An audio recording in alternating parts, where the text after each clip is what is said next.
be quiet while I figure out what I'm going to say. No worries.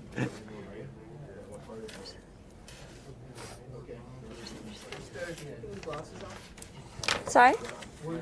I was asked, someone had said to keep them on. What do you think? Do they reflect too much? I should have got some. Let me see, look straight on. Huh? Go flush it. 5 minutes to studio. Sorry? Just look straight into Okay. straight into it.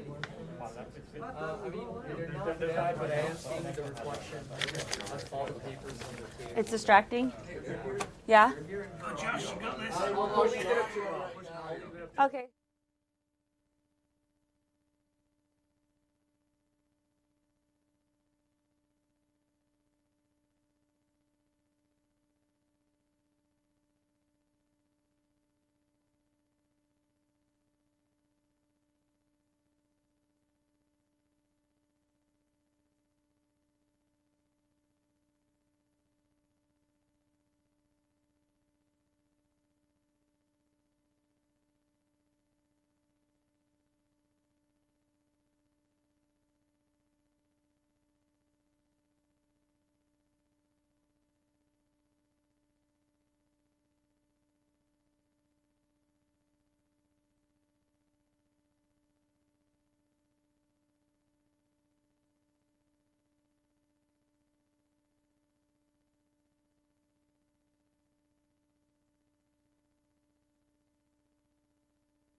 The United States Air Force answered the call to unite and fight at the forefront of the COVID-19 pandemic. During the early stages and in a coordinated effort with Health and Human Services, multiple Air Force bases took in evacuated Americans from China and potentially exposed passengers of cruise ships, providing managed quarantine for hundreds of U.S. citizens returning home. When stay-at-home orders became prevalent across the country, the Department of the Air Force's acquisition community and AFWERX leapt into action to leverage an already established network of private sector and government collaborators. Together, they created the Department of the Air Force's Unite and Fight Acquisition COVID-19 Task Force, an entity to help connect non-traditional private sector suppliers with Air Force need. These connections created a framework to help keep the Air Force supply system independent of the civilian medical supply market. The Unite and Fight endeavor evolved into a larger effort with the Joint Acquisition Task Force, becoming known as the Unite and Fight COVID-19 National Response Team Industry Portal, powered by the Department of Defense. This portal allowed the defense industry, commercial companies, and academia to come together with federal agencies to combat the effects of the virus. This effort has allowed the U.S. Air Force to support FEMA in awarding approximately $640 million in contracts related to the pandemic. In addition, airmen from across the United States Air Force Reserve and Air National Guard answered the call to support COVID-19 relief efforts around the globe. With less than 48 hours notice, National Guard members mobilized to augment frontline medical staff and construct makeshift hospitals. Additionally, more than 1,000 reserve component medical professionals from across the nation did the same. But the support did not stop there. Those who couldn't help medically showed their appreciation for those who could. Many Air Force bases conducted flyovers over their local communities to say thank you and to show their support. The Air Force demonstration squadron, the Thunderbirds, joined the America Strong flyovers, recognizing healthcare workers, first responders, and other essential personnel, while standing strong with all Americans during the COVID-19 pandemic.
Welcome back to day 2 of AFWERX Fusion. We had such a great time with you yesterday, and we are glad to have you back. But before we get started with our program, we have a very special guest in the studio today, our project lead of the exhibitor showcase, Josh Kaplan. Awesome. Welcome, Josh. Awesome. No, super excited to be here, and I've just been ecstatic throughout this whole experience. Well, I can't wait to hear more about how your day went yesterday.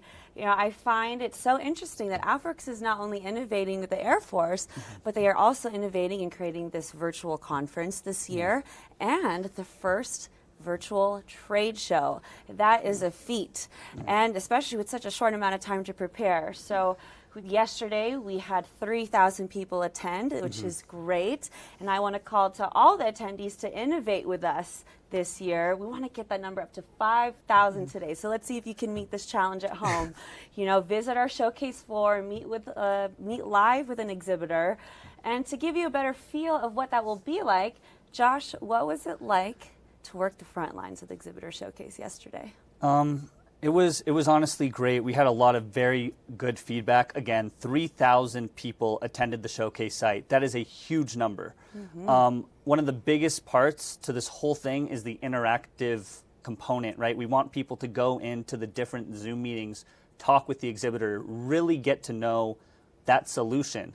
I mean, we have things ranging from culture to AI, you know, just empowering airmen and their families. I mean, this range is absolutely massive. Yes. And you don't just get the scope by going to their page. You really have to go in and talk to the exhibitor.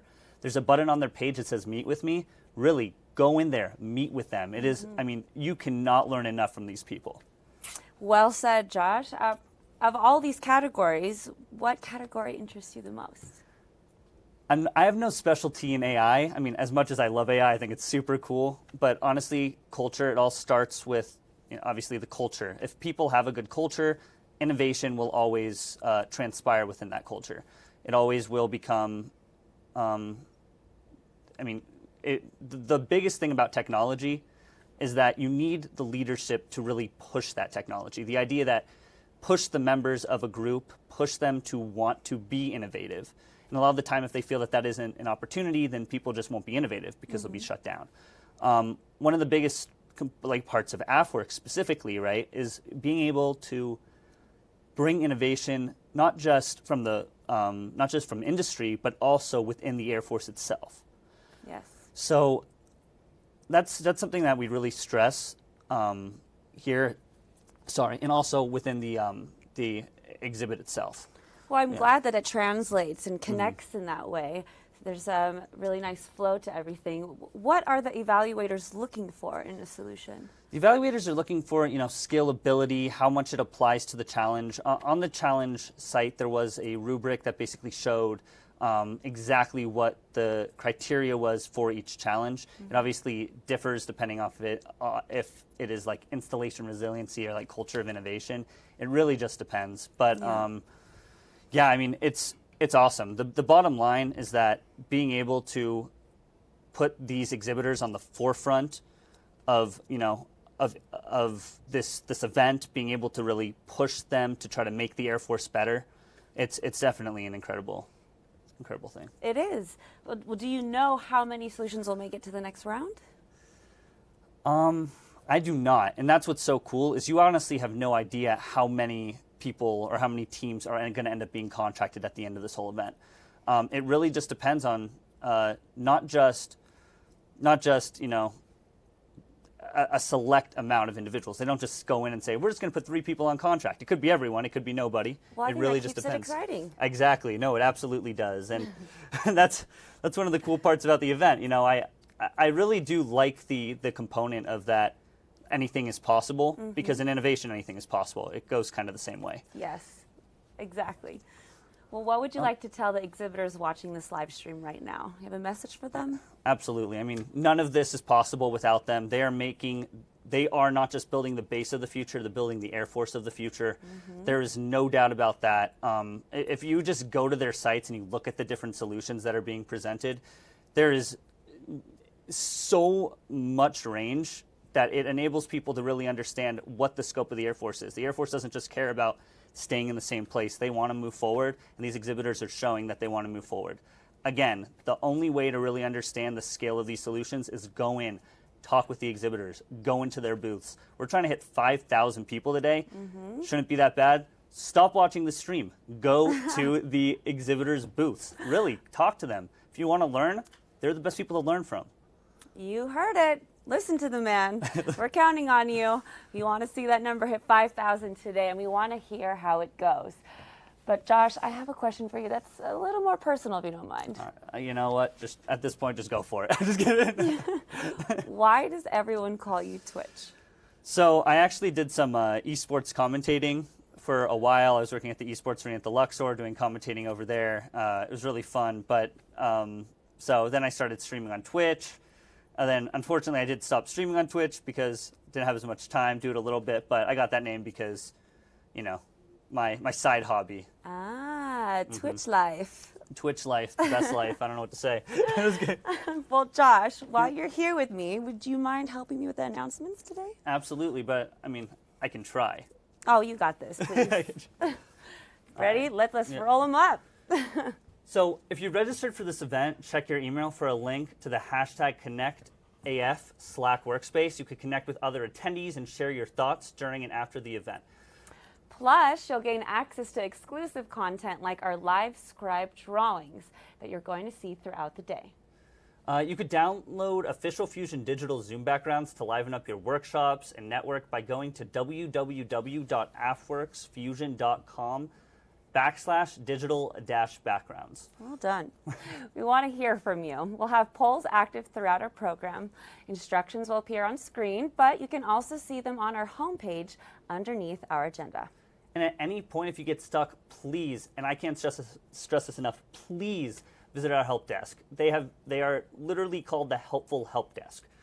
I don't know how else we could describe them, but Daryl is one of the nicest people, and also my boss. But nice plug. Thanks. Yeah, thanks, Daryl.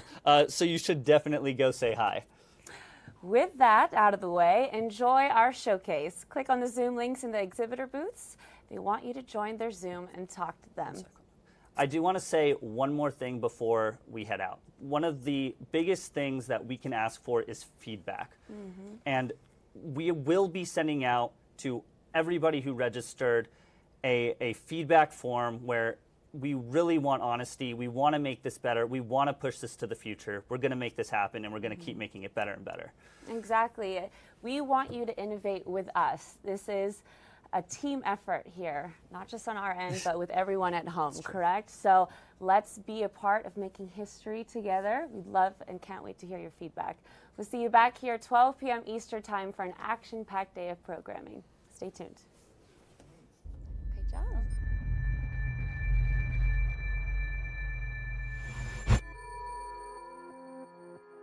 He was a Florida boy.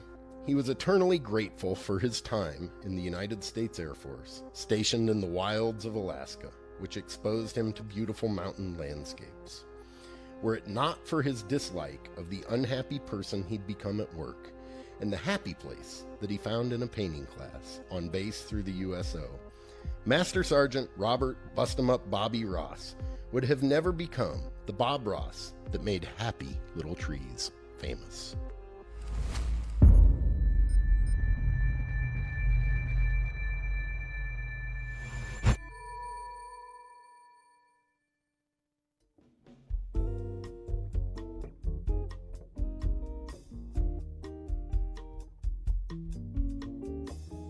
Picture me upon your knee, just tea for two and two for tea, just me for you and you for me alone. Nobody near us to see us or hear us, no friends or relations on weekend vacations. We won't have it known, dear, that we own a phone, dear.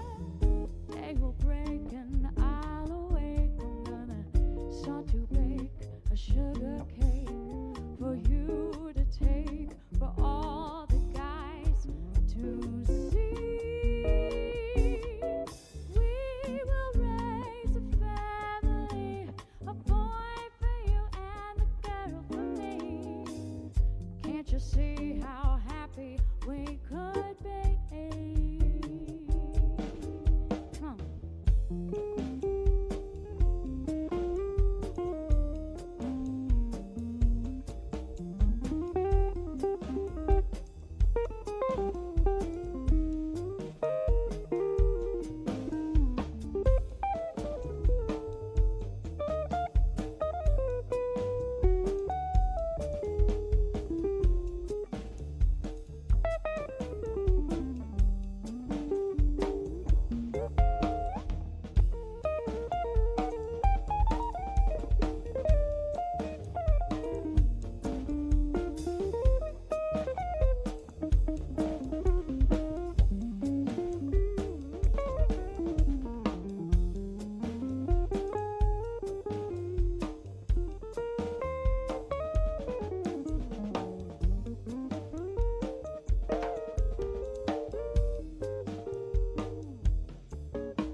Picture me upon your knee. It's just tea for two and two for tea.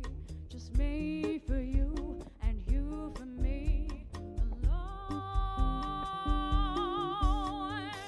Nobody near us to see us or hear us. No friends or relations on weekend vacations. We won't have it, no dear, that we own a phone, dear.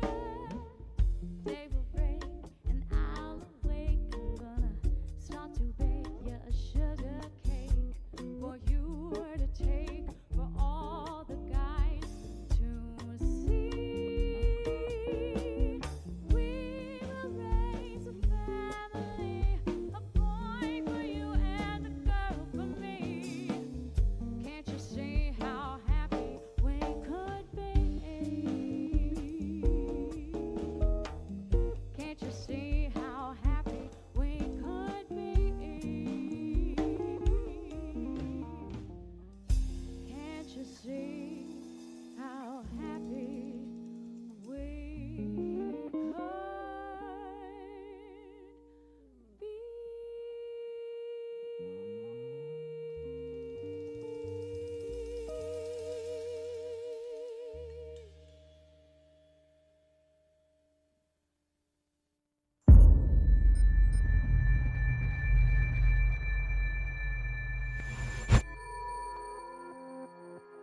Have you ever wondered how much risk the United States Air Force takes when it decides to send its aircraft into battle? The answer is easy: as little as possible. One of the biggest factors beyond fuel and enemy fire? Weather. Meet the Special Operations Weather Team. These meteorological warriors are inserted in advance of strikes for the most realistic terrain and condition reports. The next time that you see an airman in a gray beret, salute him or her. Then ask them, what's the weather going to be like?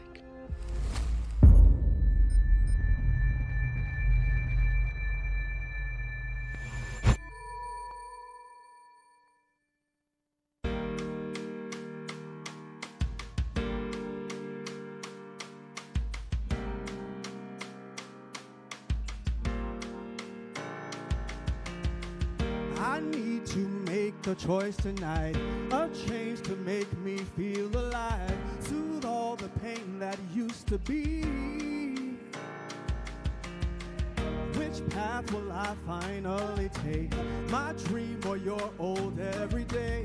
Can't let this doubt keep haunting me. With a fire so deep, I won't hang my head, admit defeat, 'cause I'm stronger, but the pressure gets to me. Now go ahead and cry if you need to. Go ahead and let it out, 'cause I know it'll be alright.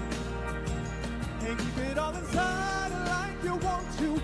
Go ahead and let it out, 'cause I know it'll work out fine. Hey, I might lose a battle, but I will win the war. I can fall down before I start to soar. I used to give up, but I won't do that anymore. Now go ahead and cry you need to, go ahead and let it out. 'Cause I know it'll be alright. Can't keep it on the side like you want to, go ahead and let it out. 'Cause I know it'll work out fine. Hey, hey, hey, hey, hey. I need to make a choice tonight, a change to make me feel alive, soothe all the pain that used to be. Hey, which path will I finally take? My dream or your old everyday? Can't let this doubt keep haunting me. With a fire so deep, I won't hang my head, admit defeat, 'cause I'm stronger, but the pressure gets to me. Now go ahead and cry if you need to, go ahead and let it out, 'cause I know it'll be alright. Can't keep it on the side like you want to, go ahead and let it out, 'cause I know, woo, it'll work out fine.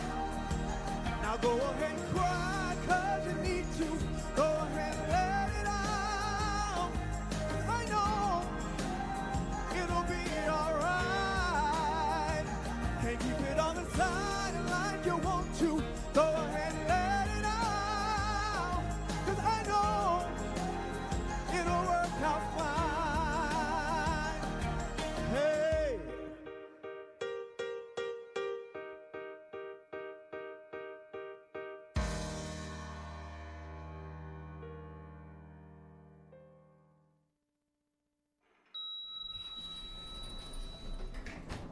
Hey, King. Hey, man.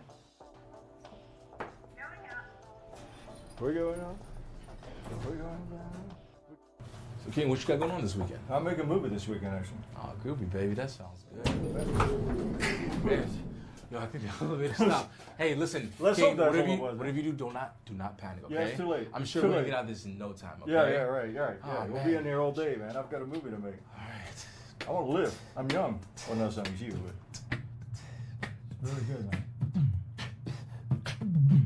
We're caught in the trap. I can't walk out. I don't like this too much, baby. I don't like it at all.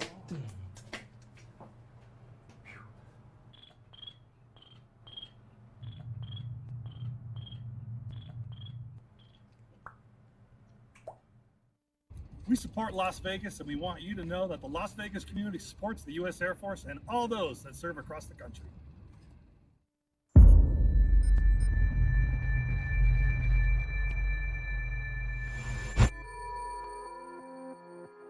Born in 1952 to proud parents, she had many blessings, chief among them a stable family that provided for her siblings and her. She also had motivation. She was an apt enough student in high school.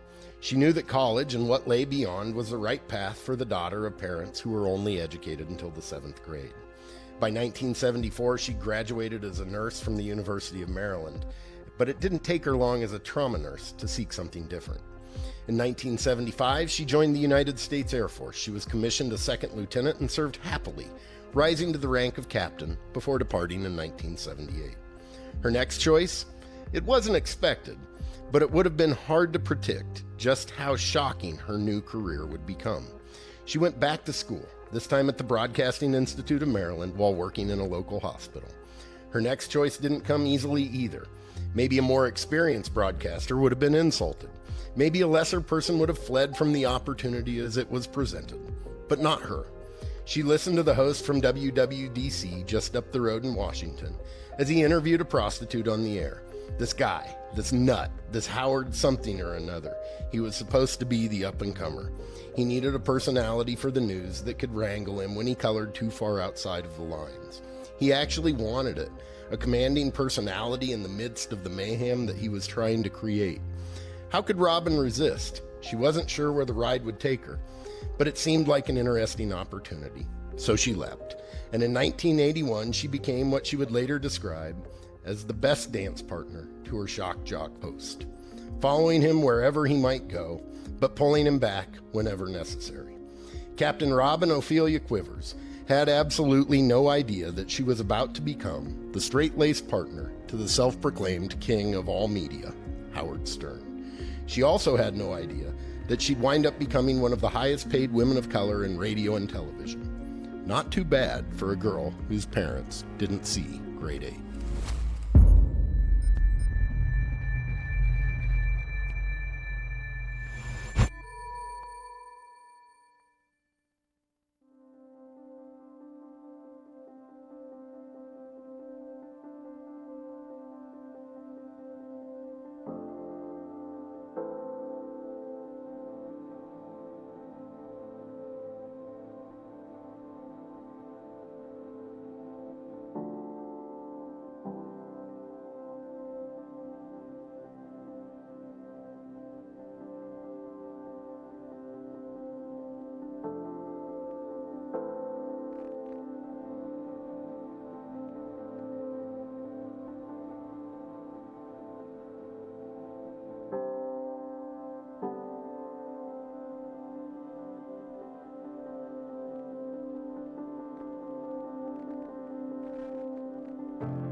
It's easy to see, looking back on the path that he took, how it was linear.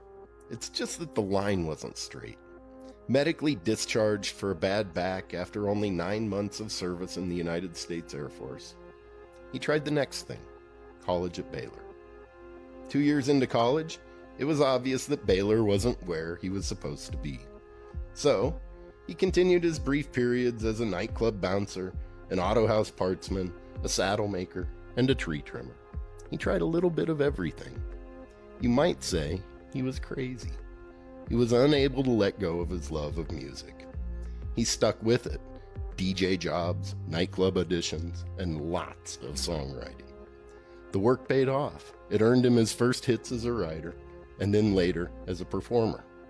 Sure, his path was linear. The line just wasn't straight. Once a United States Air Force airman, his determination to deliver on his vision created entirely new genres of music, just as those genres were exploding in popularity. You would know him from songs like Hello Walls, Crazy, and Blue Eyes Crying in the Rain. From his humble beginnings, Willie Nelson became an American icon. He innovated an entirely new sound and genres into existence. And yes, before he was an outlaw, he was an airman.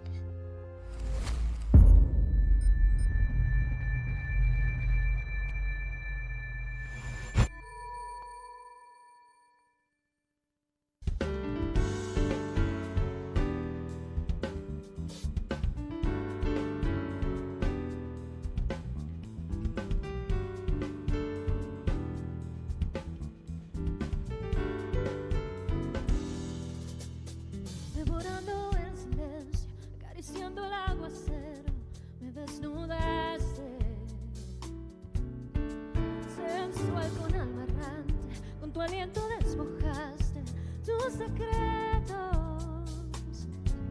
Lo que me gusta de ti, lo más allá de los cielos. Lo que me gusta de ti no se descubre en un beso. Oh, me gusta de ti. Oh, me gusta de ti.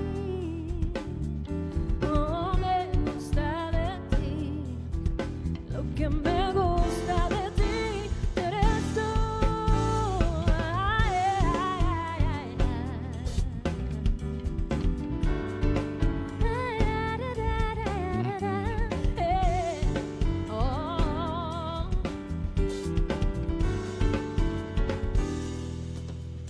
Más que amigo, fiel amante, divina luz, quiero alcanzarte y ser tu fuego. Y eres como un sueño, el más perfecto. Oh, lo que me gusta de ti, lo más allá de los cielos. Lo que me gusta de ti no se descubre en un beso. Oh, me gusta de ti. Oh, me gusta de ti. Oh, me gusta de ti. Lo que me gusta de ti eres tú. Déjame entrar en el diluvio de tus pensamientos. Solo bailar en el desierto que envuelve tu pelo. No tengo más que decir, embriágame el alma de ti. Oh, me gusta de ti. Oh, me gusta de ti. Oh, me gusta de ti. Lo que me gusta de ti eres tú. Que eres libre como el viento. Oh, de mi alma eres el dueño. Lo que me gusta de ti eres tú. La, la, la, la, la, la. Me gusta de ti.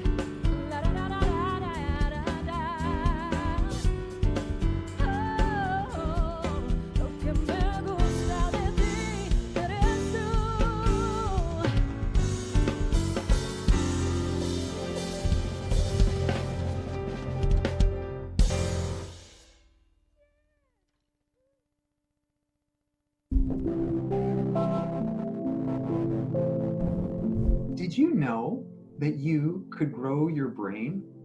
I know, there are a lot of rumors out there that we can only fit so many penguins of knowledge on the ice cube of our brain, but that is simply not true.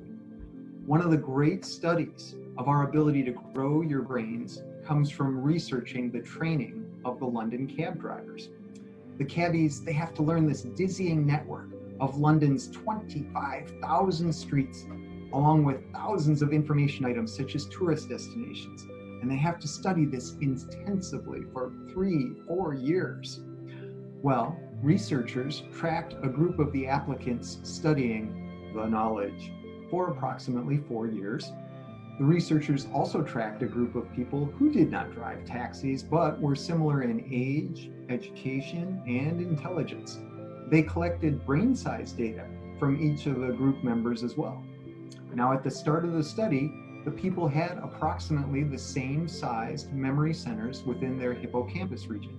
However, at the end of the 4-ish years, the taxi cab drivers, those candidates who had all been doing all of that studying, they had larger than average memory centers in their brains. Their intensive training was determined to be distinctly responsible for their brain's growth. So we hope that you are enjoying the fusion experience, and we hope that you use it as a way to expand your mind, not just metaphorically, but physically as well.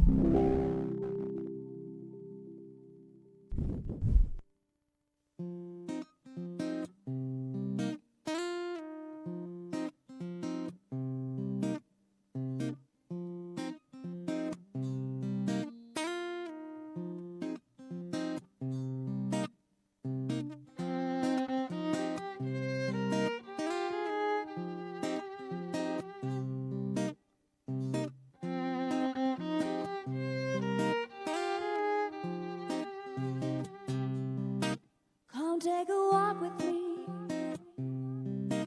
Yeah, there's a really tasty fruit hanging right there on the tree. Here it's a little sweet, a little tangy. I can show you how to see the world through your maker's eyes. Just a little taste of foreign is all you need to claim your prize.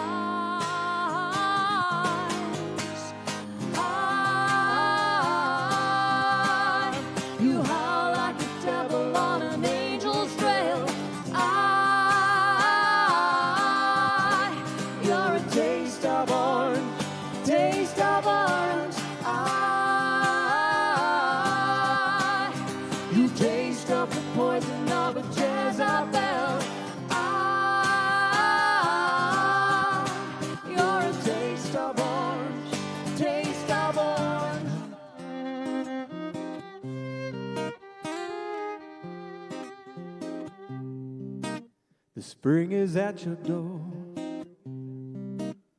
yet to me it always feels like autumn, 'cause all your leaves are orange, and yet your fruit is hanging at the bottom.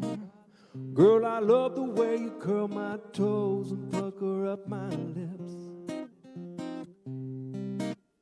Yeah, I love the way your orchard grows every time we kiss.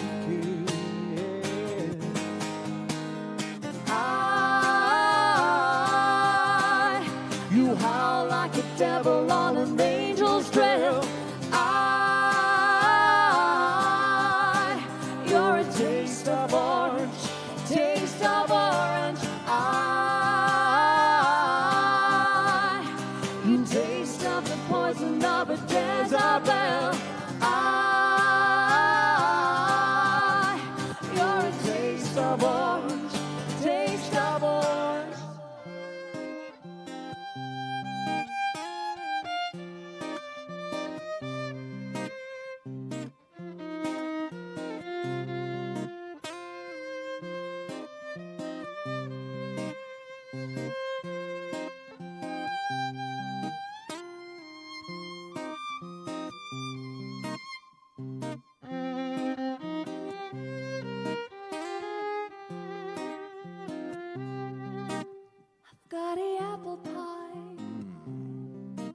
There's hardly anything that I like better. My peaches blow your mind. But girl, your oranges hold the real treasure. I give it breakfast, morning, noon, and night long as I fill my glass. Yes, ma'am. Yeah, I'm thankful that you're always right, so I can twist that fast.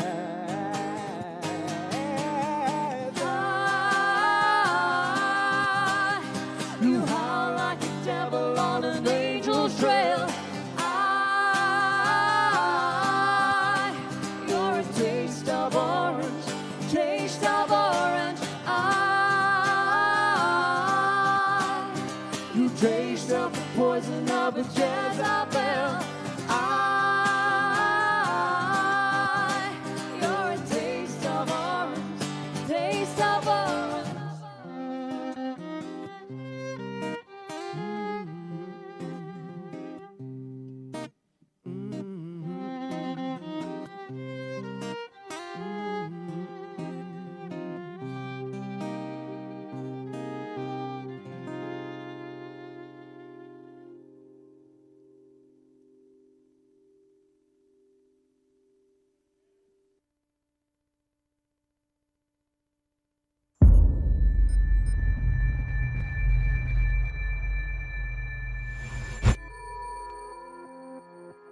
He started out an enlisted private in the United States Army Air Forces in 1941. By the time that he retired in 1975 with over 33 years of active duty service, he was a brigadier general in the United States Air Force. How does a private become a brigadier general? It takes determination. No pain, no gain. But it takes innovation too. 2 days before becoming the fastest human being on Earth, he fell from his horse and broke 2 ribs. Afraid that the injury would disqualify him, he entrusted his wife, Glynis, and his fellow project pilot, Jack Ridley, with his secret. On the day of the flight, unable to close the hatch on his Bell X-1, Ridley helped his fellow pilot create a lever from the broken off end of a broomstick to assist with the task. It still hurt. It hurt like hell. But the 2 pilots' quick innovation would allow him to break an important barrier. On October 14, 1947, the same way that a pilot would become a brigadier general, Captain Charles Chuck Yeager would close the hatch and put the world on notice.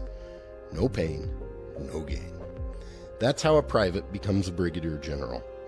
That's how a hatch gets closed with the broken end of a broomstick.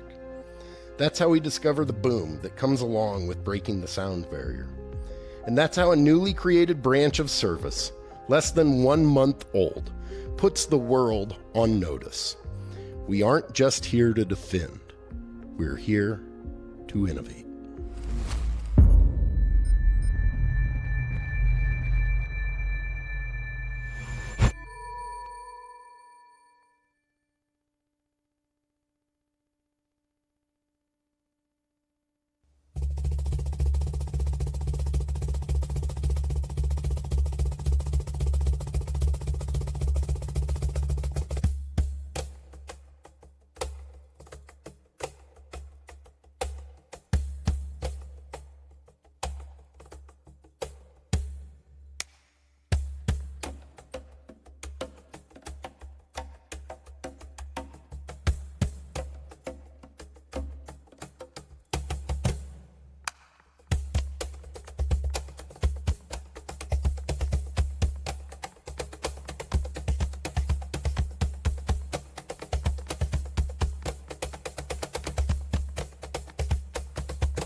Hello,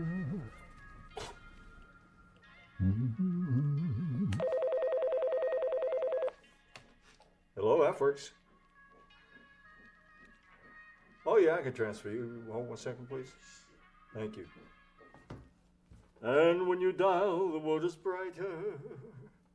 You call my name and I'm a king. Off you go in the wild blue yonder. Off you go, leave me alone. Your call to me is worth a fortune. Your love for the Air Force, everything. Hey, Elvis. Hi. I could use a little less conversation, a little more action. Do you mind updating the phone system with our new COVID protocols? Please press 1 to record your message. Well, it's a 1 for the big shot, a 2 to get help, a 3 to get the Air Force. No, not at all. You're the best, Elvis. Oh, well, thank you, but you can call me King, you know. Is that your call sign? No, that's just my informal title. Cool. Thank you. Yeah, I know. They just want me to do something here. I don't even know what this means, man. Bum bum bum bum bum bum bum bum bum bum bum bum bum bum bum ba-dum. Off we go into the wild blue yonder, climbing high into the sun, into the sun. Here they come, zooming to meet our thunder. Adam now, give them the gun. Down we die, spouting a flame from under. Off with the one hell of a roar. We live in fame or go down in flame. Hey, nothing will stop the U.S. Air Force. Bum bum bum bum bum bum bum ba-dum. Off we go into the wild sky yonder. Keep the wings level and true, level and true. If you live to be a gray-haired wonder, keep the nose out of the blue. Fight to fight, guarding our nation's border. We'll be there followed by more. In echelon, we carry on. Oh, nothing will stop the U.S. Air Force. And now, broadcasting live from the Howard Hughes Center in lovely Las Vegas, Nevada, it's AFWERX Fusion with your hosts, John Flynn and Krista Kleiner.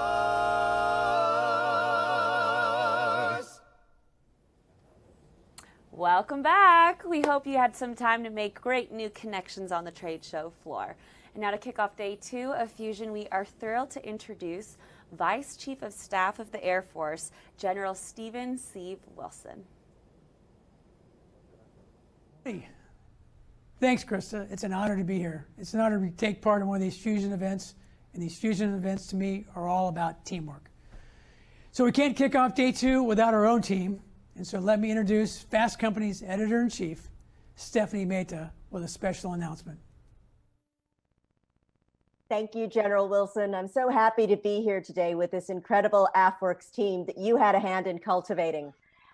For those of you who don't know, Fast Company is the world's leading media business publisher focusing on innovation, technology, leadership, world-changing ideas, creativity, and design. We celebrate organizations and companies that foster innovative thinking by investing in technology, research and development, and most of all, in their employees. For the second year, in collaboration with Accenture, the leading global professional services company, Fast Company has ranked the top workplaces for innovators from around the world. I'm honored to share that Fast Company has named AFWERX number 16 on the 100 best workplaces for innovators for 2020. So congratulations to all of you. Dr. Brian Beam Mao, you are one of the founders of AFWERX with General Wilson. Can you talk a little bit about what this award means to you? Well, thank you for that great question, Stephanie, and we hope you are enjoying Fusion today. This award means something special to us in 2 very distinct ways. One is our commitment to the individual, and the other is the AFWERX commitment to national defense.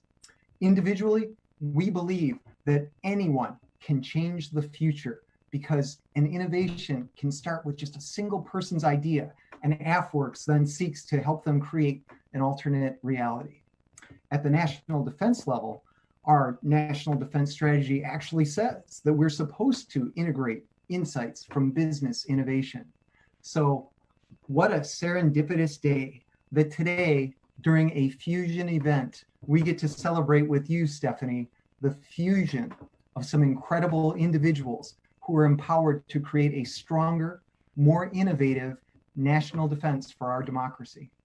We thank our visionary leaders, General Wilson, Lieutenant General Harris, Senior Executive Jack Blackhurst from the Air Force Research Lab, as well as our incredibly talented business partners from The Difference, such as Brandon and Mark Rowland from Rocketeer Inc. All of them have boosted us to this world-class level. AFWERX has a 3-word credo, Stephanie. It is to empower, innovate, and defend. And so this award, ma'am, means that we are practicing what we preach. Thanks again, and back to you. Oh, well, thank you, Dr. Mao. You mentioned Brandon and the work that The Difference has done. Brandon, your team has been part of that private sector side of AFWERX and the collaboration. Can you share your thoughts on this award? I'd love to, but before we talk about the award and the amazing team, Beam mentioned a few of them, I want to pause for a second and take a step back. So this here is a picture of my grandpa in World War II with his crew. And it struck me literally this morning when I looked at this picture, and it says most airplanes, you've probably seen, have the insignia that's like mildly inappropriate on the airplanes. And my grandpa had Ken's Men on his. And I never really understood what that meant. He explained it to me several times. I didn't really understand it. And then I was thinking back to a couple of years ago when a lot of people don't know this, but it wasn't just known as AFWERX back in the day. General Harris, some of the other, General Wilson, others, just kind of casually referred to it as Beam's team. And I was like, Beam's team, Ken's Men. Beam always introduces us to your diverse talent with common minds. And he has this spirit in him that leads not just in innovation in a command and control way, but in a spirit of service. And I finally got it. My grandpa always talked about service. He never talked about innovation. He went on to 3M and helped develop the Post-it note, for crying out loud. He talked about service, not innovation. And I think back to the success of AFWERX over the last couple of years, and Beam, you lead us with a service standpoint that is, doesn't exist in so many leaders out there. And that's what's truly driven the innovation. I also know that as AFWERX has grown, I think Colonel Diller's on the phone here, General Pringle, Dr. Roper, everybody here that's been so supportive in helping lead this team. And of course, our team, I don't know, I think it's over 100 on this Zoom call right now, but so many people that have helped out. I can't possibly name everybody, but it's really amazing. And so before, Stephanie, I turn it back over to you and thank Beam again and our whole team for our innovation and our service. It's truly an honor of the country. My uncle drove this over to me this morning. So Beam, I think our first challenge together was reinventing the helmet for our pilots, serving our country and innovating along the way. So my uncle dropped off my grandpa's World War II helmet that he fought the last battle over Tokyo with and earned the Distinguished Flying Cross in. So I'm going to put it on me for you today and the whole team. I'm not going to breathe whatever was in this mask. But so Beam, Stephanie, Colonel Diller, generals, thank you so much. It's an honor to be part of the private sector and truly serve and help our country innovate and serve in a totally different way than my grandpa did, but God darn it, are we proud of it. So thank you so much. Stephanie, back to you. Thank you so much, Brandon. One of the things that struck us at Fast Company about the AFWERX application to be recognized as one of the best workplaces for innovators was how AFWERX encourages people at all levels to contribute. And so if it's okay with you, I'd like to hear from one of your airmen, perhaps someone who's a little bit earlier in their career who might have wondered if their voice would be heard as a junior member of the service. I believe Staff Sergeant Jordan Fetter is available to share some insights on how long you've been with the team and what it's like to work for AFWERX. Yes, Stephanie, thank you so much. This is so exciting, and it's reminded me a lot of the progress that I've been part of here at AFWERX. And a bit about myself, I joined back in 2014. And when I first joined, I was the type of person who questioned the status quo. and was always looking for new ways to do things and innovate. But I met a lot of resistance from peers and supervisors in the traditional Air Force side who just didn't believe that change was possible and didn't really believe that we were going to have an impact at the level that I was at. And then it wasn't until a couple of years ago when I joined AFWERX that I started to see changes happening across the service through Spark Cells and throughout like various communities that I'm part of. And I started to realize that I could take the frustration that I had when I first joined the Air Force and actually put it to good use and start changing the Air Force for the better. And I've now seen that the power that we have to impact the culture within the service, as well as teach leaders how to help their people feel heard and valued, and even go as so far as to shape the direction of like U.S. innovation as a whole, which is something that has been really cool to see happen at AFWERX.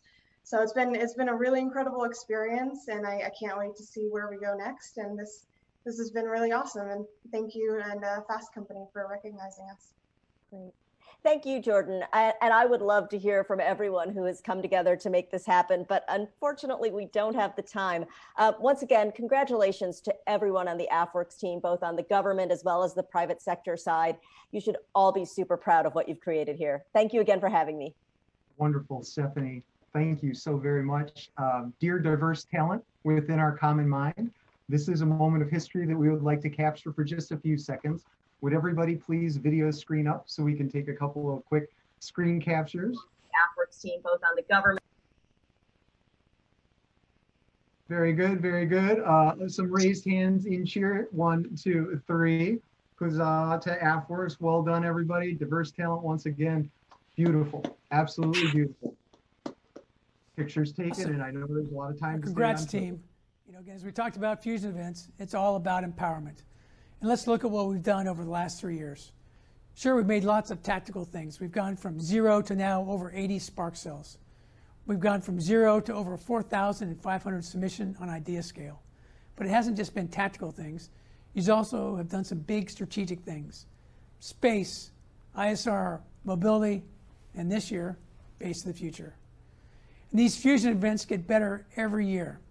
You know, 3 years ago, we looked at perimeter security, and we had over 60 exhibitors come to that event. In 2019, we did joint all-domain C2. We doubled the number of exhibitors. Over 100 came to that. And this year, for the Base of the Future, we had 1,600 submissions, of which we picked 350 exhibitors to come here today. And I contend we're just getting started, so strap in. Now, if you look around the world today at all the challenges we face, we got plenty of challenges. But I'm also going to contend those challenges are opportunities. It's opportunities for us to change and flip the script. We don't just want your help, we need your help. Help us build the Air Force we need for tomorrow. And these are great events. I hope you're having lots of fun. Yesterday, we looked at base defense and installation resilience. So how do we build that digital base of the future? Today, we're going to look at AI and additive manufacturing and how we can make, again, that base of the future possible. Tomorrow is all about the most important weapon system we have, our airmen and their families. Thank you all for being here, for supporting this. I can't wait to see what you make possible. Oh my gosh, that's incredible. Number 16 best workplace for innovators. Congratulations to you and everyone on the AFWERX team. That's a huge accomplishment. It really is, and I think it's definitely a mic drop moment for the AFWERX team, certainly for the U.S. Air Force. Right. I think this is probably the first that a government agency or government entity has been named to this list, so this is unprecedented. It's historic. It speaks to the innovative culture that's been created here by AFWERX.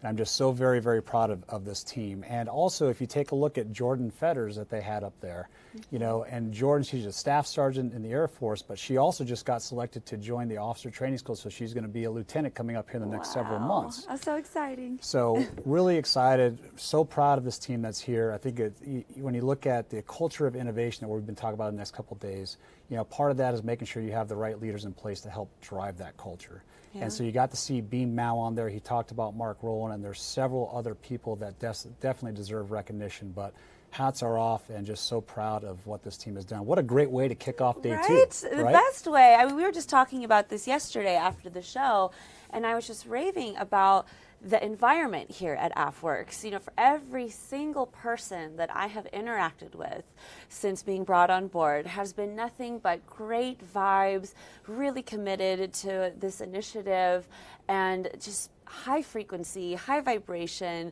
such good drive, work ethic, you know, like I've never seen before. So I'm not surprised, and I'm really glad that other people are recognizing AFWERX the way that they deserve to be recognized. Yeah, me too. And by the way, this isn't all just success after success. I think there definitely more challenges ahead than successes, and I think being transparent about that, talking about it, getting it out there, and then listening to some of the better solutions and best practices to be able to integrate that into your ecosystem, into your operating model. And that's what you did here this morning with Jordan, because this is a big virtual conference, and we have a lot of other conferences that are tuning in trying to figure out how we're doing this. And we're getting a lot of it right, and then there's other areas where we need some help, but we're making it better. Right? We're making it better. And that's the sort of philosophy and that's the sort of mindset that you want to have to drive the innovation. Exactly. I was just going to say, it's all about the mindset, and you feel it as you walk the floors, and we're working on this production, and I think it's wonderful that the audience and everyone at home all around gets a chance to participate in this innovation by working with us on this virtual conference and showing up to our trade show. And we're so glad that you're here with us too. Oh, thank you. It's such an honor. Yep, you got it. Congrats again to everyone at AFWERX. I mean, how do we even follow that, right? I don't know, but I know this team can figure it out. I believe it. And you know, we could talk about this all day, but we've got some great speakers lined up in ahead. So are you excited? I mean, absolutely. I'm feeling it. Yep. Ecstatic. I'm really looking forward to actually hear from Dr. Mary Missy Cummings today. Did you know that before she became a professor at Duke University Pratt School of Engineering, Dr. Cummings was one of the Navy's first female fighter pilots? So badass. That is pretty bad. Yes, and it's no surprise that today she continues to be a leader in new frontiers, like with her research in human autonomous system collaboration. You'll hear more about this soon, but first let's listen to General Melanson and our own AFWERX team member, Heather Wild, tell us about which of the critical 6 topic areas we're going to be diving into for today's first session. This is AFWERX.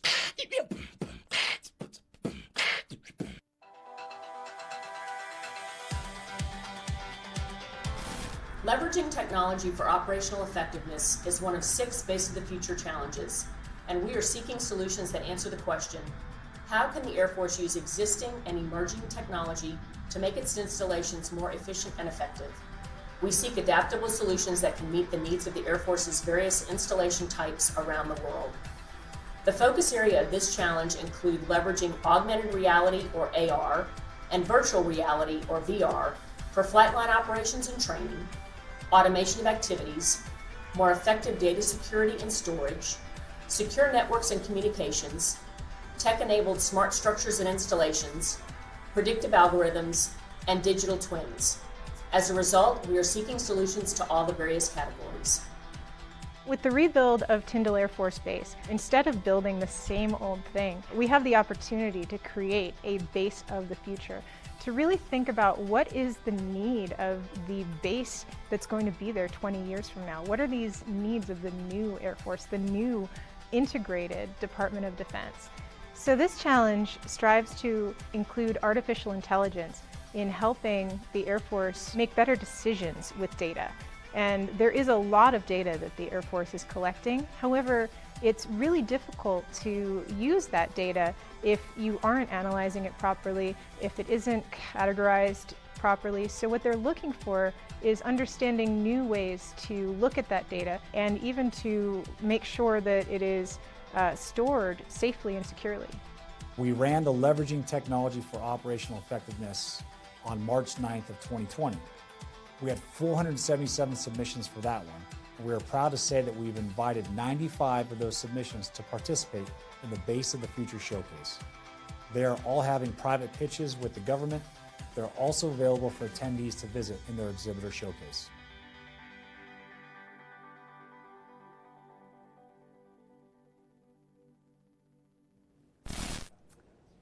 And now the moment I've been waiting for. speaking about a human-centered approach to leveraging technology. Let's give it up for Dr. Mary Missy Cummings.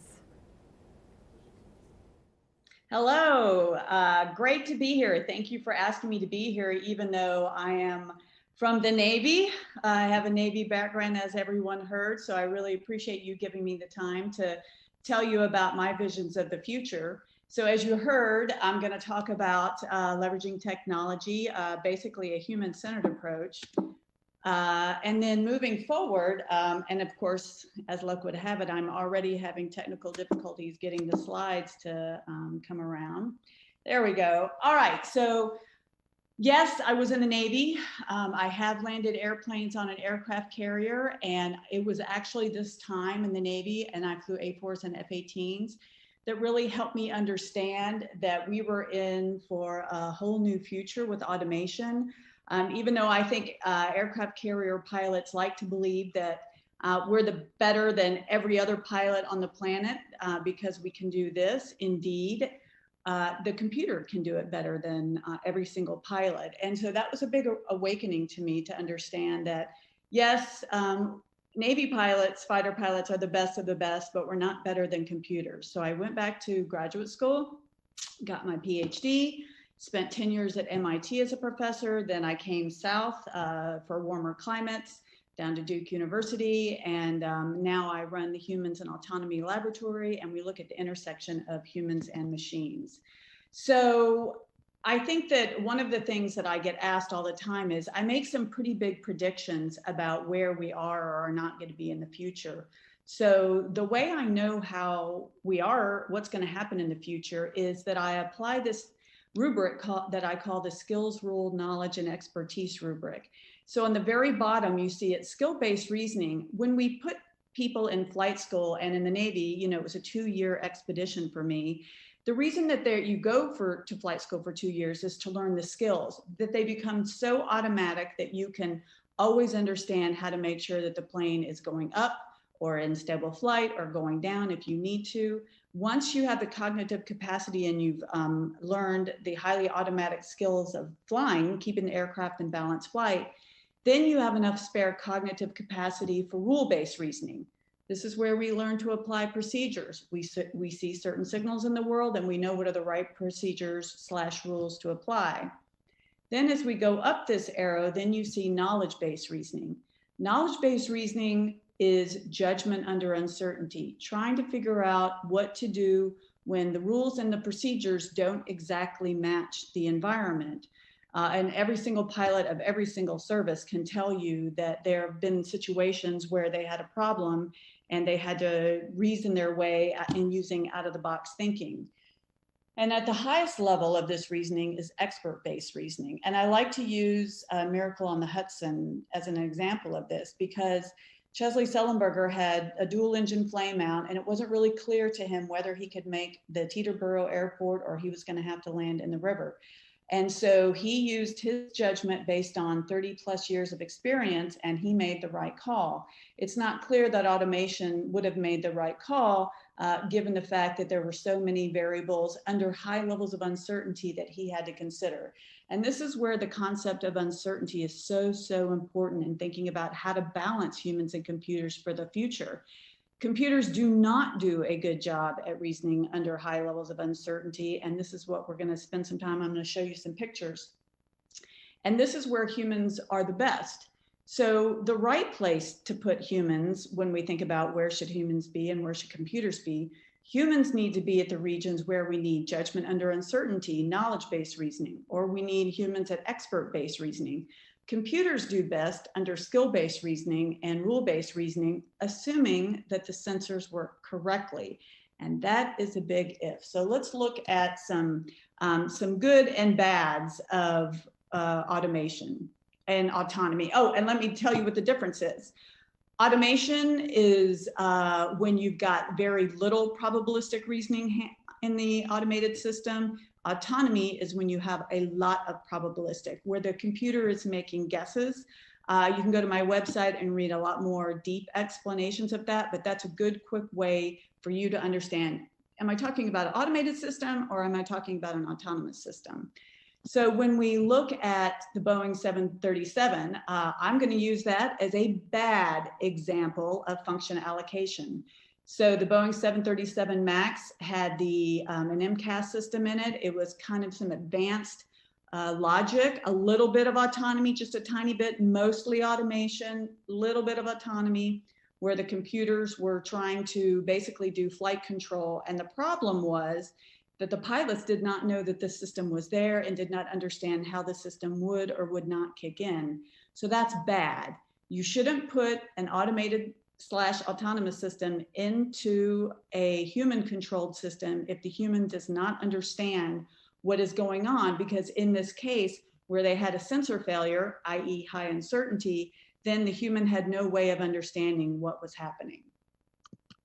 Another hallmark of bad human-machine interaction design is the Tesla autopilot. Now, I love Teslas, I love the car, but the autopilot is a nightmare of a human-machine interaction system. This is a picture of a Tesla that ended up hitting a semi-truck broadside and went underneath it and did very little damage to the car, but killed the driver. And this happened because the driver did not understand that the sensors, which are radar and computer vision, simply could not pick out the truck against the background. The driver thought that surely a car will always stop if a huge obstacle like a semi-truck that is lateral in front of it is there, but it didn't. And so I think this is another good example of human machine design gone wrong because the sensors were deeply flawed. And we're going to find out that sensors deeply flawed is going to be a huge problem going forward in the future.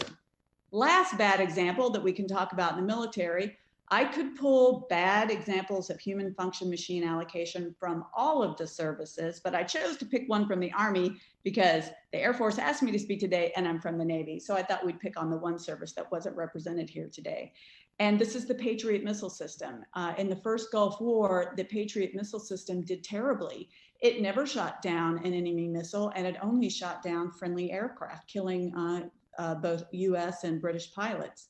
So this would be a good example of bad human-machine interaction design and bad function allocation, because the enlisted operators inside the Patriot batteries, they had to make a decision given very little information, and there was a lot of high uncertainty around what they were seeing on the displays.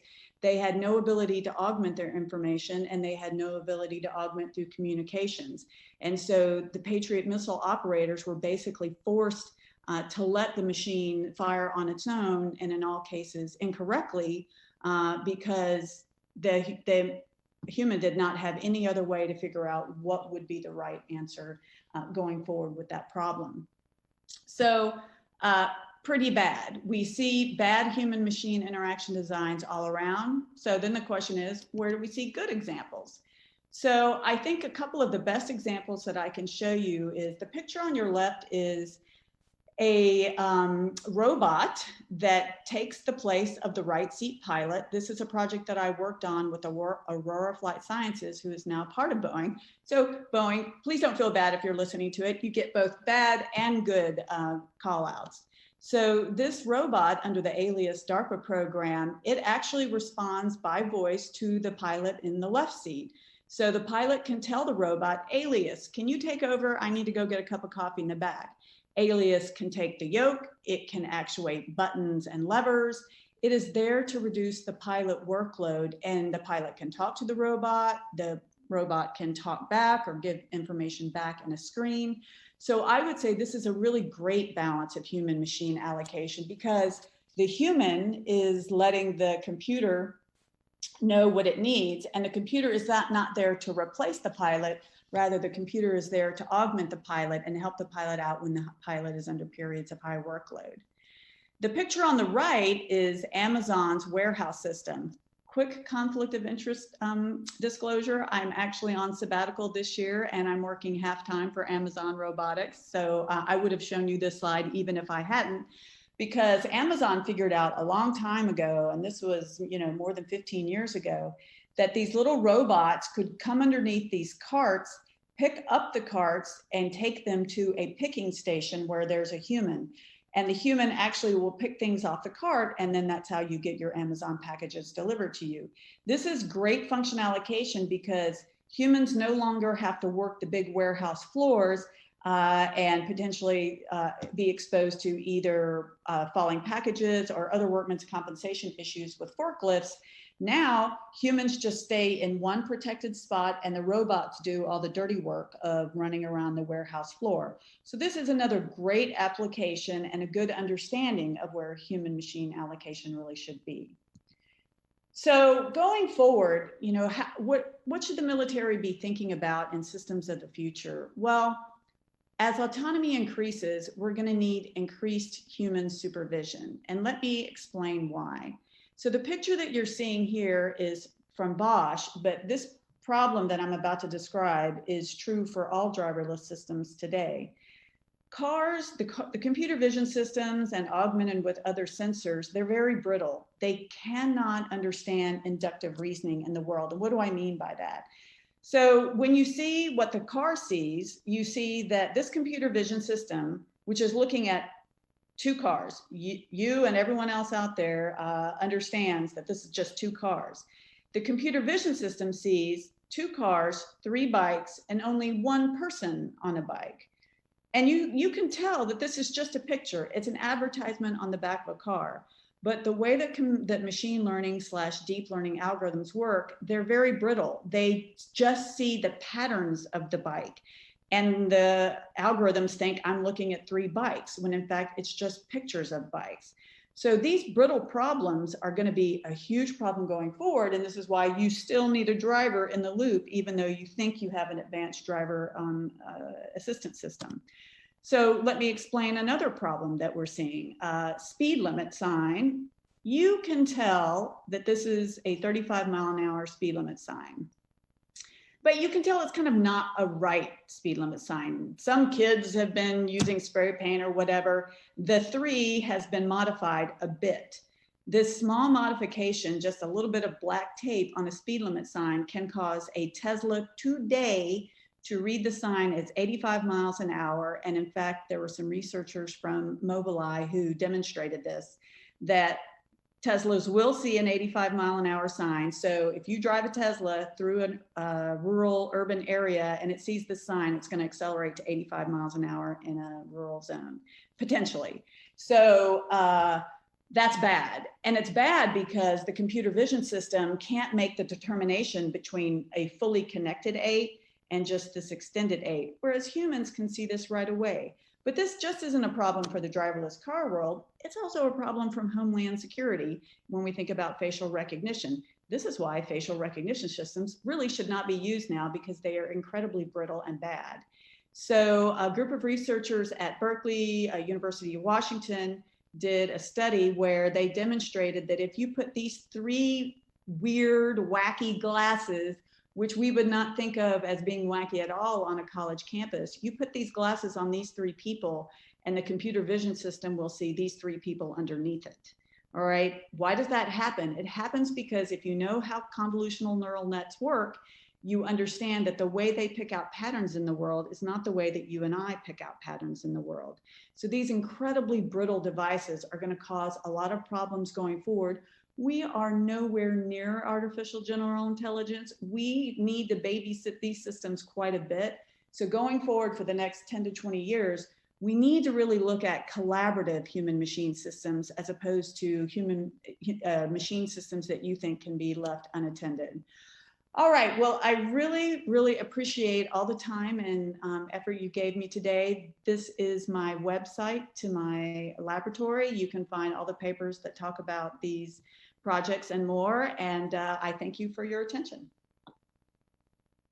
Some very interesting points Dr. Cummings made that I haven't thought about, to be honest. Yeah, because we talk about autonomy, we talk about AI, we talk about just automated vehicles in general, and there is only a certain amount that I think the computer and that the machines can do, and that you're always going to have that human interaction there. So that's really important, especially as we talk about, as we build up to our people and building that base of the future with the people over the next couple of days. So I'm really looking forward to continuing to integrate these two together. Exactly. So moving on to our next panel here, in a few minutes we'll be introducing them, but just like yesterday, we're going to continue to drop some bits of delight and knowledge from our viewers at home throughout the program. And keeping with our theme of leveraging technology, check this one out.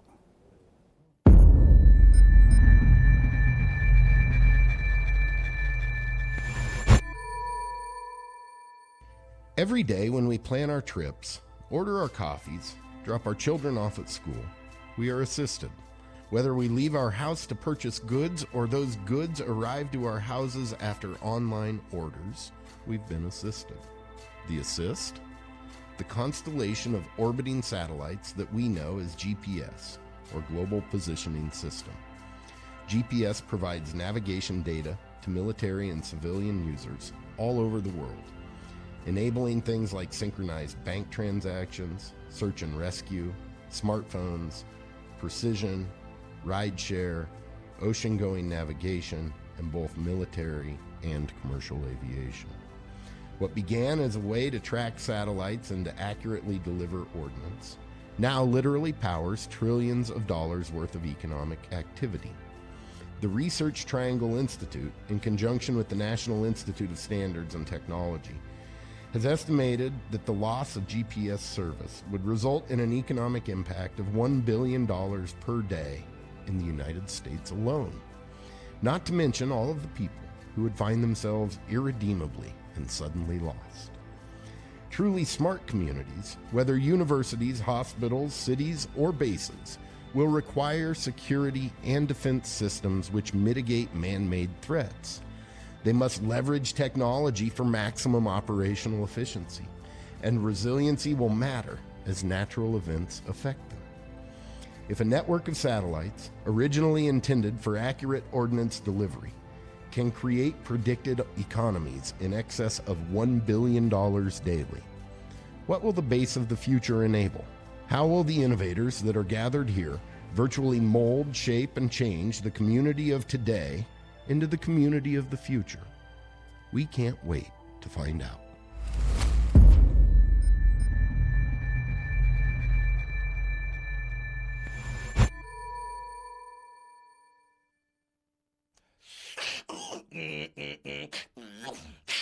Innovation, innovation, innovation, innovation. Pretty cool stuff, huh, John? Yeah, that was. And when I think about technology, what's a technology that's been most transformative for you? Oh gosh, John, there's so many. Where do you start? But I have to say, if I were to choose one, the internet, right? It's completely opened up communication and the opportunity to collaborate and build relationships with people all around the world despite any limitation that physical distance may bring. I mean, it's how I came on board to work with everyone here, you know, and right. It's incredible, but can't forget online shopping as well. I mean, I would be a complete mess without it right now, especially during this time. I mean, seriously, thank goodness for Amazon. Yeah, well, I think I've come home to more Amazon boxes than I care to admit over the last several months. More than I care to admit. You seem concerned. Send me your solutions for what to do with these boxes, I'll tell you what. But, you know, you're right, the internet has changed literally everything that we do. But what do we have coming up next? So glad you asked. We have 4 panels happening right now, and you can view all of them on our daily agenda at AFWERXfusion.com, or you can find the direct links right below the live stream. Now we're going to see a familiar face, Heather Wild. She spoke about our Critical 6 earlier. She's going to moderate our upcoming panel discussion on keeping our technological edge, how to innovate effectively. Take it away, Heather. Thank you, Krista and John. So today with me, I have some very amazing people. I'm going to do a quick introduction of them right now. With me, I have Lieutenant Colonel Laura Ramos, who is the Strategic Partnerships Division Chief at AFWERX, and she's dedicated to delivering interpersonal self-directed violence reduction and next-generation resiliency solutions. She leads outreach and engagement with external partners across the Department of Defense, industry, and academia. Also, Major Sean Madej is Google's Chief Technology Officer and a U.S. Air Force reservist and focuses on working with the Department of Defense. Sean started his career as a U.S. Air Force intelligence officer. And Matthew Renzi is a Microsoft MVP in AI, data science consultant, Pluralsight author, and a public speaker. He's taught over 300,000 software developers and IT professionals how to build intelligent software systems. He's also the co-organizer of Antarcticonf, the first ever technology conference in Antarctica. So in 30 seconds, I'd like to know each of you, what does the base of the future mean to you? Laura? So first off, as a logistician, the base of the future for me means seamless, uninterrupted communication, real-time accurate data, whether it's tracking people, assets, or the supply chain. Overall, I'm looking at being able to work in a secure and resilient facility, efficient customer service, whether it's personnel services or medical services. Then, of course, being able to work around airmen who are resilient as well, emotionally, physically, or mentally. Cool. Matthew, how about you? So for me, there are three main components to the base of the future. There's people, there's processes, and technology. And by people, we mean we want to create a culture of innovation so that individuals feel empowered to be innovative, to make observations, run experiments, test hypotheses, and continuously self-improve. And by processes, we mean we want agile, lean methodologies. We want to be highly adaptable and iterative in our processes and use data-driven approaches, promote experimentation, fail fast and fail quickly so that we can pivot when necessary. And by technology, we mean we want to look at the entire Air Force base as a cyber physical system. It's an IoT platform that's sensing its environment, collecting data. It's a data science platform that allows us to make real-time decisions, data-driven decisions. And it's an AI platform that allows for automation and improved operational efficiency. Thank you. Sean? Yeah, to me, it really has, the base of the future has the infrastructure to take advantage of human capital in new and innovative ways. So often today, our airmen get stuck in lines. They get stuck waiting for a machine to load. They get stuck waiting for a machine to log in. And I think if we can remove that toil, we can take advantage of the awesome intellectual capability that airmen bring to the fight. So following on to that, Sean, how do you define innovation? Yeah, for me, I go with kind of the dictionary definition of a new method, a new product, a new idea, but I bifurcate it to kind of break it out into evolutionary versus revolutionary kind of innovations, right? Those that are evolutionary kind of are marginal improvements. Those that are revolutionary are somewhat mutinous. They challenge the status quo. And then I think for me, the third part of that definition is always about execution, because ideas are cheap. We all have them. But in order for something to really be innovative, to be game changing, it requires bringing together people, bringing together technologies, and executing in order to affect a change. Laura, do you have anything to add? Just to piggyback on that, again, we're looking at turning a thought or an idea into reality, doing something different, right? And a lot of times we think of products, but we're also looking at process as well. I mean, a good example is the Toyota lean manufacturing.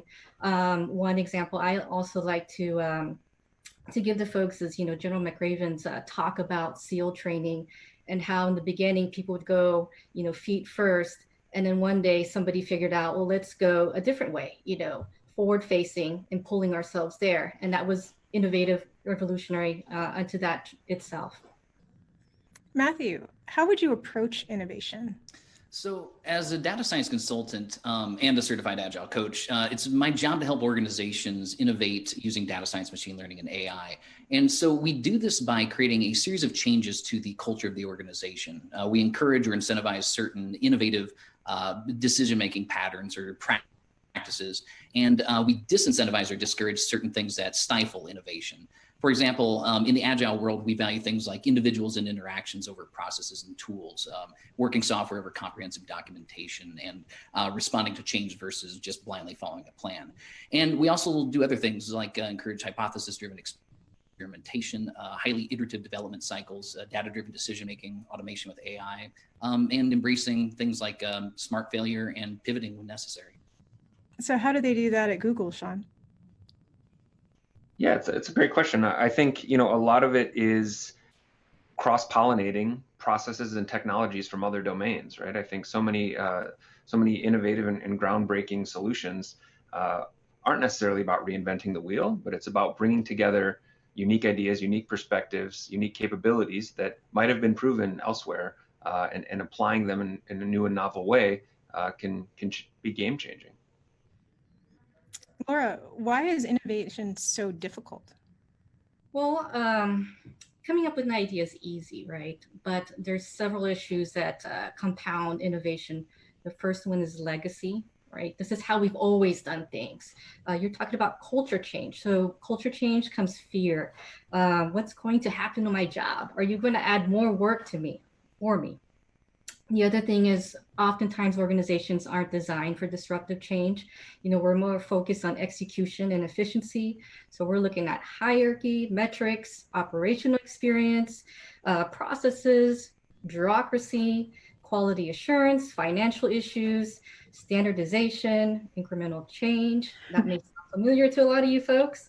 And the other thing is we often need good leadership, and sometimes that's lacking, right? So you need a leader that can be able to remove stovepipes and integrate, right? Create that interaction. You want that for them to be able to create that space for innovation. You want a leader that listens, that focuses on strategy, guidance, and building strong relationships and communication. The other thing that was kind of mentioned earlier is you have to be fast, right? Otherwise you become the new Google, the new Facebook, the new Amazon, the new Pied Piper. You guys, you know, if that may ring true to you, that sounds like you're probably one of those fun nerds, or you watch a lot of HBO. But basically, you know, you're facing competition, and sometimes priority changes, right? So when priority changes, the funding sometimes goes with that. And then finally, you need to be a good storyteller to be able to create that change or that innovation. So what are some real life examples in today's Air Force? Sean, I want to start with you.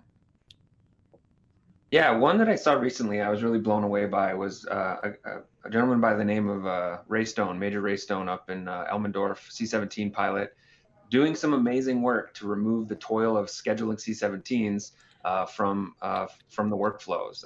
Their typical processes would take days to match up people. And, you know, Major Stone took the time to learn some JavaScript and created a really innovative application of Google Calendar to reduce down what was taking many man-hours of work into a matter of minutes. And I think it's just an awesome example of somebody recognizing a problem, removing human toil from the situation, and leveraging automation. Laura? Well, you know, prior to moving to the Integrated Resilience Office, I worked at the Acquisitions, Logistics, and Product Support Office. So there I got to see a lot of innovative things being done, whether it's in the area of additive manufacturing, 3D parts, and eventually 3D facilities, right, is in the works. One thing the Rapid Sustainment Office is working on is something called the Advanced Manufacturing Olympics, which is set to take place in October. So that, you know, gives us the opportunity to check out the latest technology that's going on there and kind of like share information.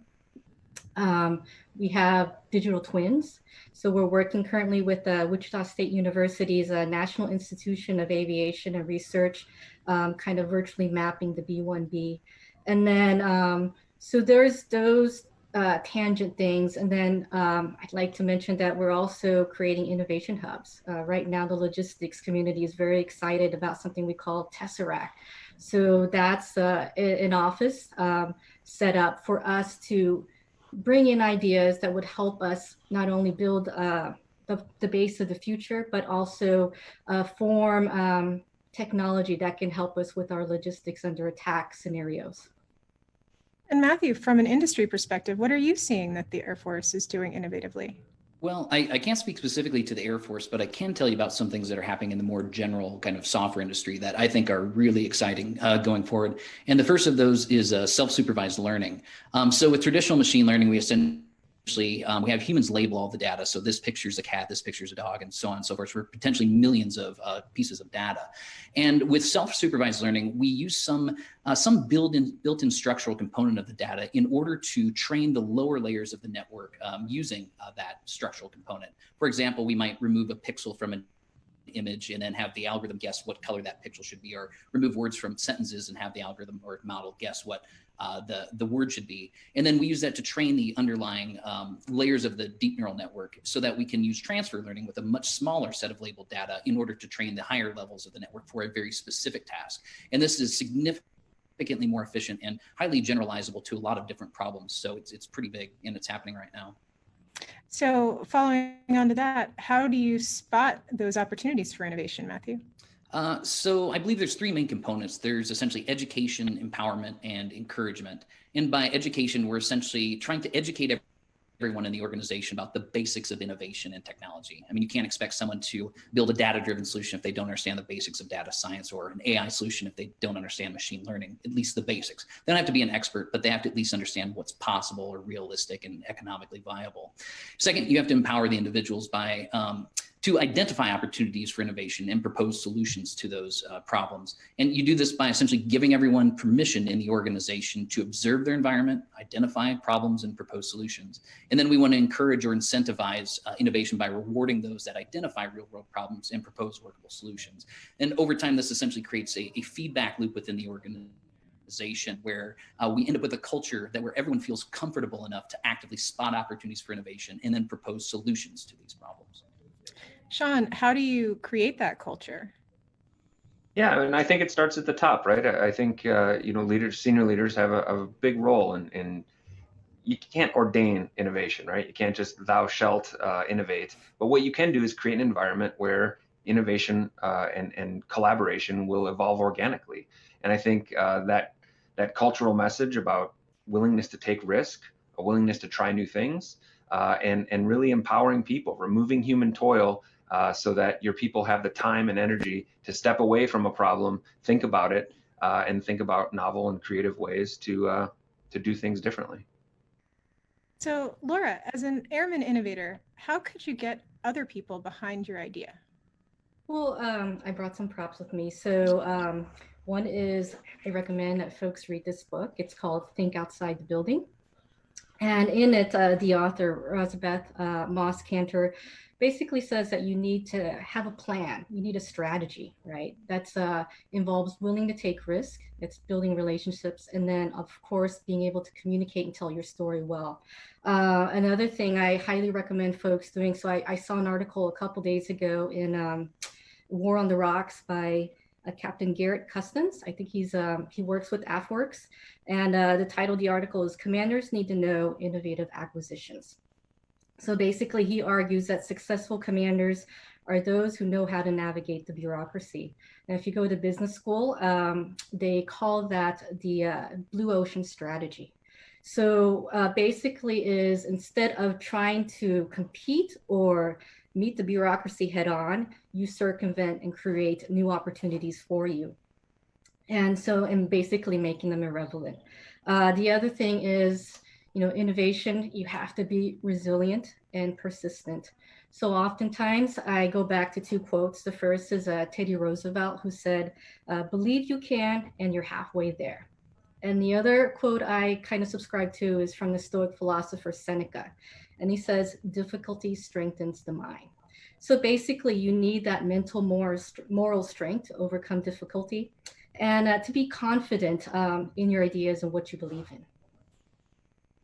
Amazing. So I have a question for all of you, and I'll start with Matthew on this one. So what role should senior leadership play in innovation? I know Sean touched on this already, but Matthew? So after many years as a data science consultant working with organizations on these kind of transformations, having buy-in from the senior leadership is probably the single biggest asset or benefit or detriment to the successful adoption of a change of company culture, especially a culture of innovation. So if you have the senior leadership's buy-in and support, then your job is essentially half done, like the previous quote. However, if they're resistant or in the worst case, actively fighting against these changes, there's almost nothing that you can do to ensure a smooth transition. It's going to be a tough ride. And this is why it's critical that we educate the senior leadership on the value proposition of innovation and get their buy-in on this new way of thinking. I mean, you have to realize that the new way of doing this, the new business model, is very different than the traditional business model everyone's been taught. And it feels really tough to make this transition. So it's a tough sale. But however, if you can get them to see the big picture and understand why these modern lean, agile data science, AI practices actually work, they'll lead the organization in the right direction. And this just requires explaining the why to them in a way that resonates or essentially, moves them forward. And after you have their buy-in, essentially their role should be as follows. They, become advocates for change of the company culture. They should encourage and incentivize innovative behaviors and discourage or disincentivize stagnant behaviors. They should remove impediments to success. And most importantly, they really need to lead by example. Sean? I think for me, it's a lot about, creating an environment with psychological safety, making people feel welcome, but then also senior leaders need to recognize that not everybody is going to have the same risk tolerance. And a guy named Everett Rogers back in 1957 came up with this diffusion theory of innovation. And it's a bell curve where on the left, you have your innovators, and on the far right, you have your laggards. And nobody on that curve is wrong. I wouldn't want to be part of an organization that was all innovators. Nothing would ever get done, right? And so I think senior leaders need to be able to look at an organization, understand where their people rack and stack in terms of their appetite for early adoption, and bring those skill sets, bring those comfort levels together to create the best possible operational outcomes. Great. Laura? So first of all, I think it's important that we remind our people that we are the descendants of the Wright brothers. So innovation is in our Air Force DNA. Right. The other thing is I recommend and push folks to go back and read the 9/11 Commission report. And it talks about the various breakdowns that occurred. But one thing that stands out there is this quote, which is the most important failure concerning the 9/11 attacks was one of imagination.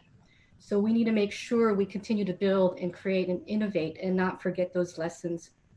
And I think the most important thing is we need to build a culture that's focused on people. So it takes us listening, right? And asking people what can make their jobs better. Building relationships. We want to create that agile environment where we develop high performing teams. And important to that is creating diverse teams. The other thing is simplicity. We want to create a culture where people are eager to learn and they're always curious. A supportive, safe community where people can feel free to communicate, take risk, unafraid to make mistakes. And then as leaders, we need to make sure we equip folks with the resources that they need. We want to build a flatter structure versus a hierarchy. We want to be more open to experimentation, ideas and failures, focus on innovation, have a high risk for appetite, build ambitious targets, right? Challenge our airmen to innovate and provide them with clear directions at the same time. And then I think just as important is you want to focus on leadership development and succession. And finally, you want to be able to celebrate those ideas. That's great. Now I have a couple of questions from our crowd if you guys are into hearing some ones from those. All right. So one question is, how can we award innovation and create the space for that? Sean, you'd mentioned creating a space for innovation. So do you have any ideas on how to award people for that? Yeah, I think, part of the process has to recognize that contributions are going to come in unconventional ways and unconventional places, right? And so I think, in the military in particular, it's hard. At Google, if somebody does a great job, we can give them a bonus. We actually have a system inside of Google where we call peer bonuses. So 5 times a quarter, we can give each other a peer bonus that is redeemable for cash value. And that's very empowering because that's not coming from management, that's not coming from leadership, that's coming from your peers. And so in the absence of being able to give monetary donations, I would love to see units foster this idea of letting peers nominate their coworkers who have done great things to get some sort of added incentive, whether it's time off or maybe incentive rides and things like that. So. Awesome. And Matthew, people are a little bit hesitant for this future world of only digital. So how can you make them feel better about that there still will be a place for human touch?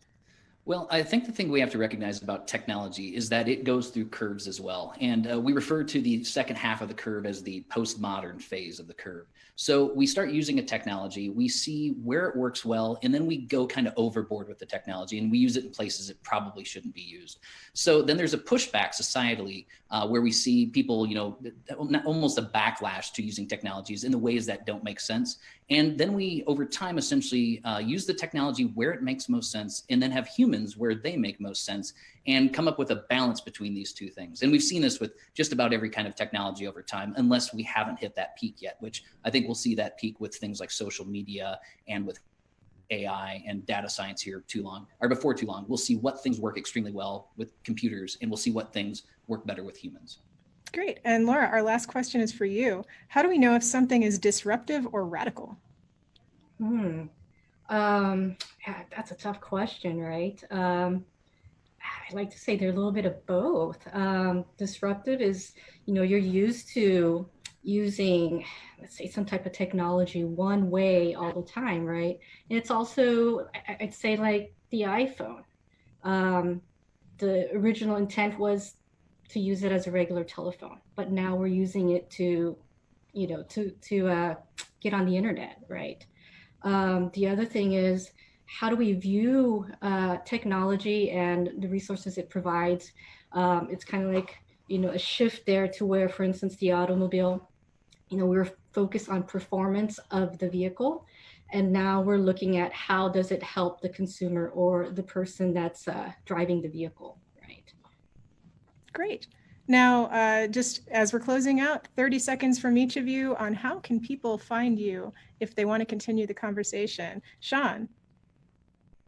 Yeah, thank you. I am privileged to work with a great team of technologists at Google who are really passionate about helping the Department of Defense navigate the new realities of big data machine learning. So reach out. My email address is just smaday@google.com, and we'll get you pointed in the right direction. Cool. Matthew? The best way to reach me is through my website. I have all of my contact information, all of my online courses, essentially everything I do that you might find interesting, you can find on my website, www.matthewrenze.com. Great. And Laura? So for air and space professionals, I'm on the Global. You can find me there. LinkedIn is also one avenue. And then I'm sure if you reach out to the AFWERX folks, they'll be able to give you my contact information as well. Awesome. So any closing words that anyone wants to say? Thank you for having me. Thanks for the opportunity.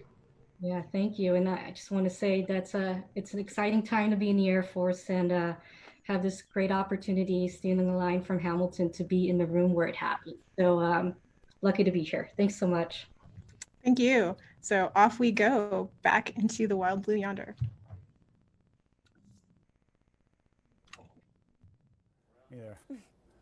Well, that was an interesting conversation. John, what are your thoughts on that? Well, I'll tell you what, I like some of the points that were brought up, that if you want to really drive a culture of innovation, first of all, you got to have leaders that are driving it. So that's one. Two, you got to educate your people and make sure that they're aware of how can I innovate. And then you got to recruit the right people to get them into the organization. It's a process. So it's a process. And also, Sean brought up a couple of good points there at the end where he talked about ways that we can reward innovation, that things that we've done in the private sector in terms of bonuses that I know the military has looked at in the past. And so we're talking about days off, we're looking at incentive rides, and maybe it's time to take a look at the bonuses. I don't know, but there are other ways to reward the innovation. But I tell you what, that top cover and having that leadership that's driving it and giving you permission to fail, that is so important. Well said. Thank you. I'll take a compliment from you any day. Well done, John. The nunchucks will stay down here. For now. For now. But I know those are always a threat. I'm very aware of that. You're good under pressure. Thank you for that. Shit. All right, and now we have a poll question for you. Let's go ahead and bring that up. Poll question number 2. What is your experience level with the tools and technologies that we've been discussing? A, you have a fundamental awareness. B, limited experience. C, I have used these technologies more than once. D, I'm experienced. E, I am the expert. So go ahead and punch that in. Once the poll is active, go ahead and respond at pollev.com/fusion2020 or text fusion 2020 to 22333 wants to join. Did you get all that? One more time. Keep it up on the screen. Go ahead and punch that in, and we'll be right back.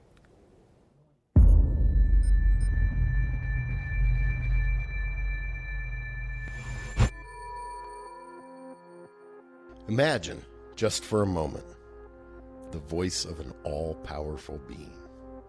Rather than tell you who the voice that you are likely imagining belongs to, we thought we'd tell you about the man behind that voice and how he found it. He started humbly. He was born in Memphis, Tennessee in 1937, the son of a barber and a teacher. While he had support from family, he moved frequently and was sometimes displaced from his parents. Eventually, he settled in Greenwood, Mississippi with his mother. At the age of 12, he was ordered to participate in his junior high school's drama competition as punishment for an innocent prank. He was a natural. By the time that he graduated from Broad Street High School in 1955, he knew that he loved acting. He also had a hunch that flying could be an even greater passion.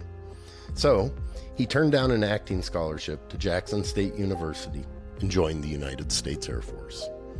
He started out as a radar technician and did eventually get to trying as a fighter pilot. But when that opportunity came, he realized he had a higher calling. In all, he spent 3 years, 8 months, and 10 days as an airman in the United States Air Force. After that, he pursued that other dream, the one involving stages and lights and cameras.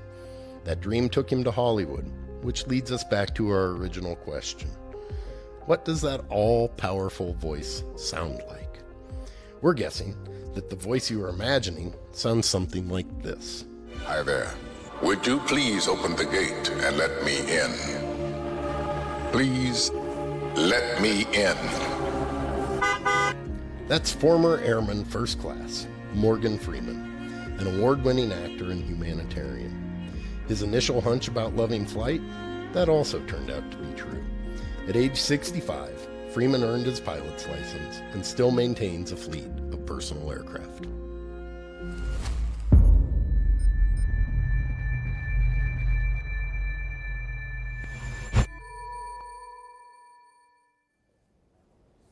I had no idea that Morgan Freeman was an airman. That's amazing. Yeah, that is That's amazing. A great story.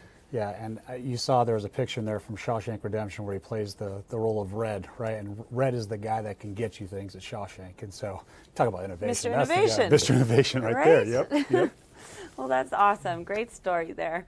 And I've been hearing some buzz that our next speaker is a bit of a rock star in the AI and machine learning space. People are really excited to hear about Michael Kanan. What do you know about him, John? Well, he joined us on our media roundtable the other day, and I'll tell you what, if I get into a battle of wits with him, I'll lose in the first inning, there's no doubt. He's one of our own, he's a captain in the Air Force, and he's also the director of operations at MIT's Artificial Intelligence Accelerator. I also know that he's about to tell us why approaching artificial intelligence with pragmatism is an important consideration. Captain Kanan, we are all ears.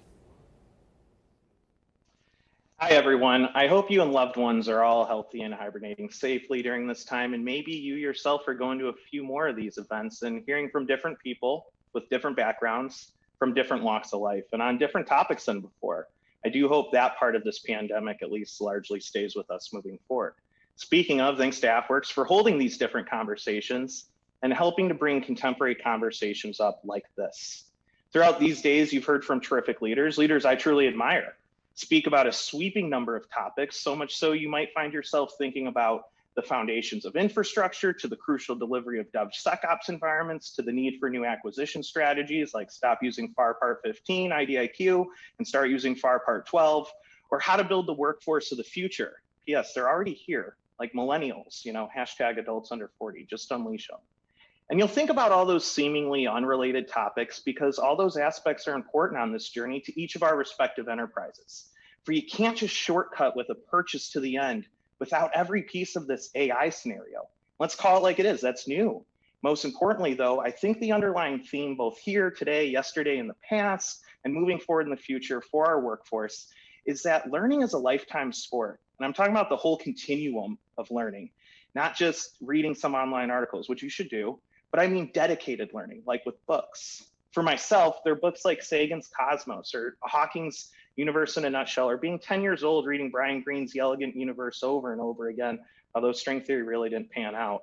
And most recently, maybe Harari's Sapiens, their favorites like Tolstoy, Huxley, Virginia Woolf, and so many more. People since the dawn of language and learning and eventual writing have debated and discussed consciousness, theories of physics, biology, social realities, technologies, and all the rest, because these constitute the human experience. The average person hears about them. Shoot, we experience them every single day. We know of the words, but not always what they mean. Essentially, for every topic, for the most part, has been brought to light. But a good book in this instance is something that inspires more. It brings to life a topic.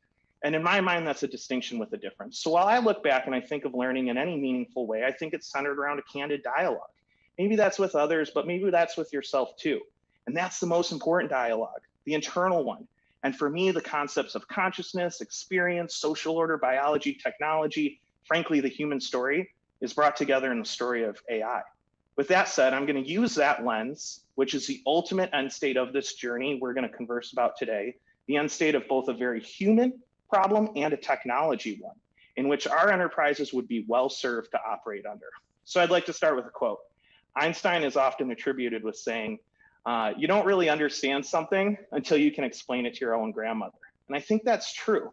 But had Einstein known my own grandmother, he would have altered his words maybe slightly. A more precise adage would be your grandmother is likely the smartest person you'll ever encounter. So if she doesn't understand your explanation, it's sure no one else will either.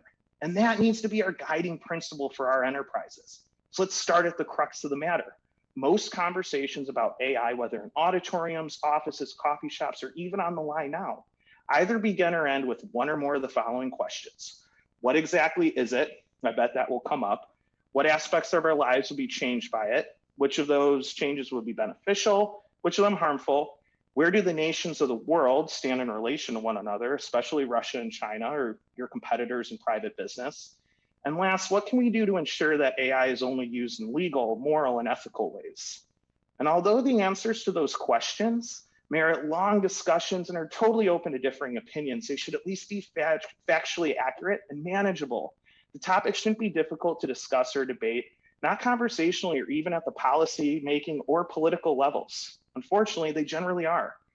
But the disconnect that usually occurs isn't because of some complex technical detail or a confusing computer issue.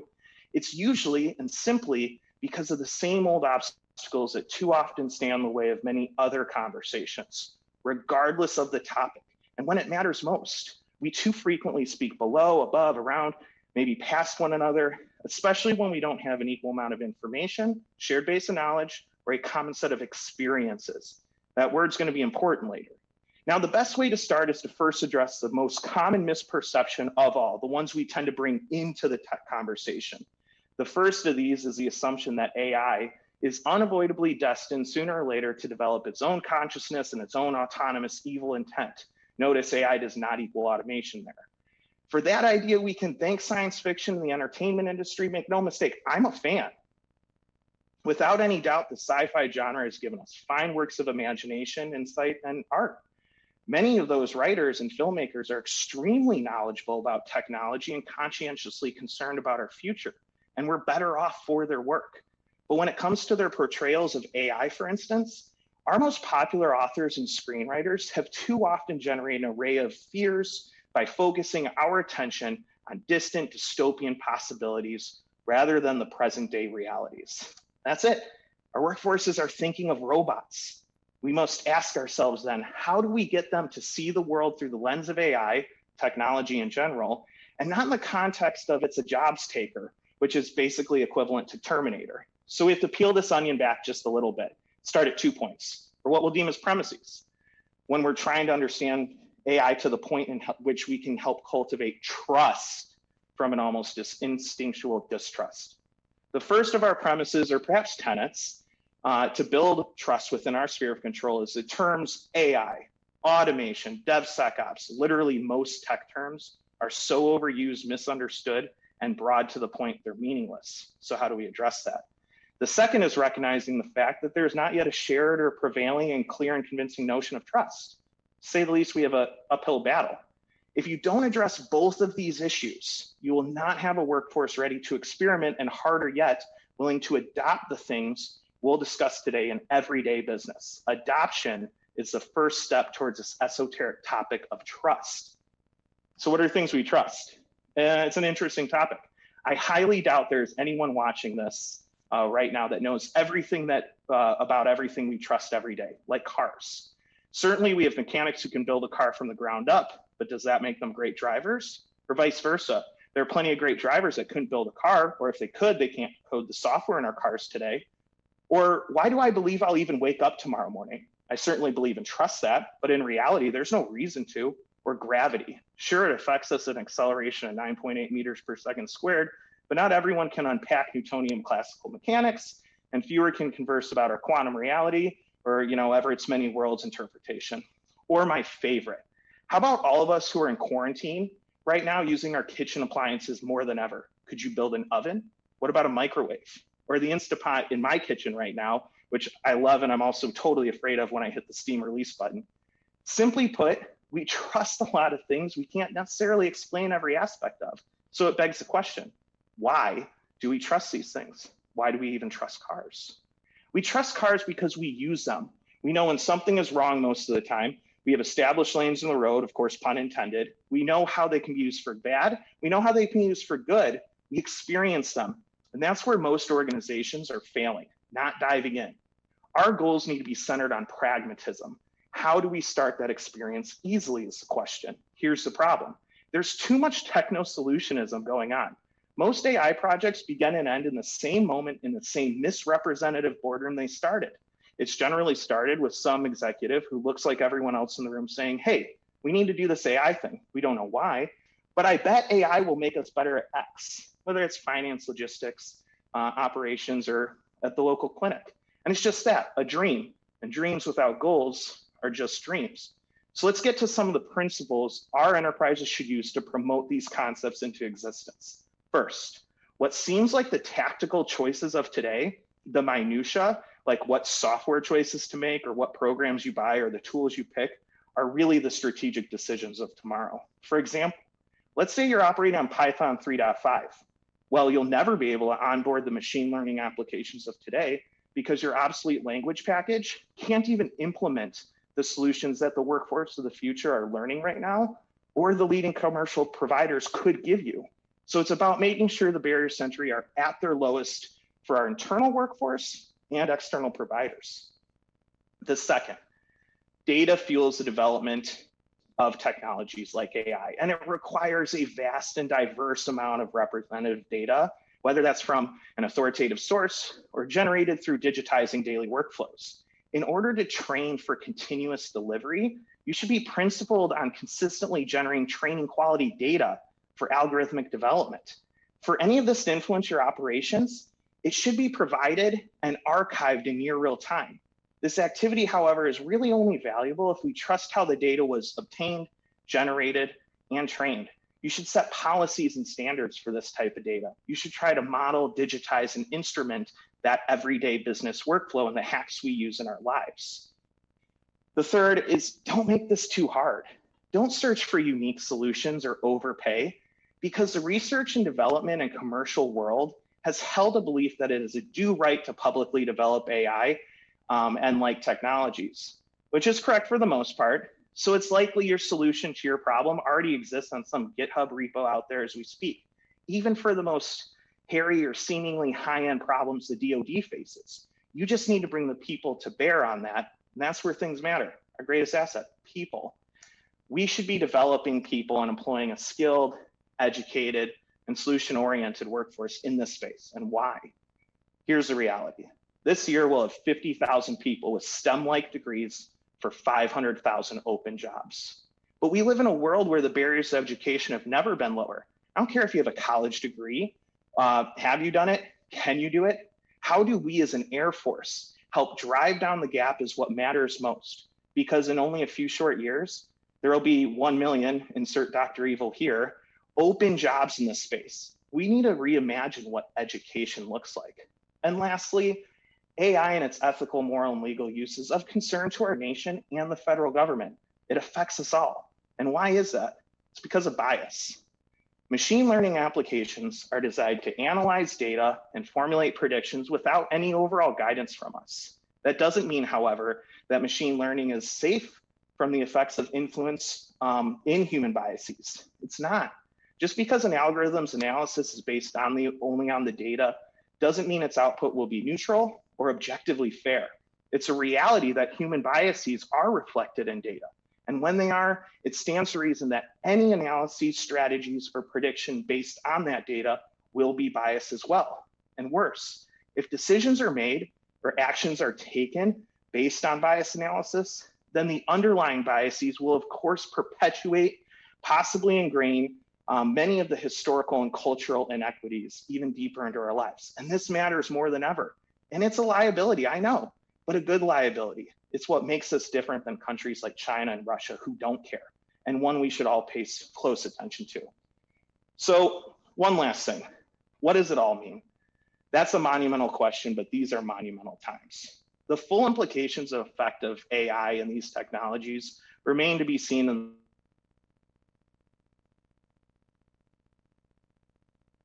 point. What we do in our enterprises with respect to technology will impact our present, our future, and perhaps our eventual destinies. The strengths of this free nation, democratically represented people, are and always will be the ability to work cooperatively together in order to preserve our individual liberties and ways of life. It's not a time to disconnect or be passive or distracted. The story is, of course, only beginning, but understanding current technologies and their potential, both good and bad, is essential, and caring is crucial. One thing I've learned in my short years so far is that our best leadership takes its cues from the needs of its ranks. Likewise, democracy takes direction from the voice of its people. No system is perfect, but democracy gives standing to its people for the fundamental purpose of ensuring their needs are heard and their rights protected. Ideally, those voices are at least generally aware or informed of the conflicts and potential compromises we face. Effective democracy and moving forward depends on that. So I'm going to leave you with a quote.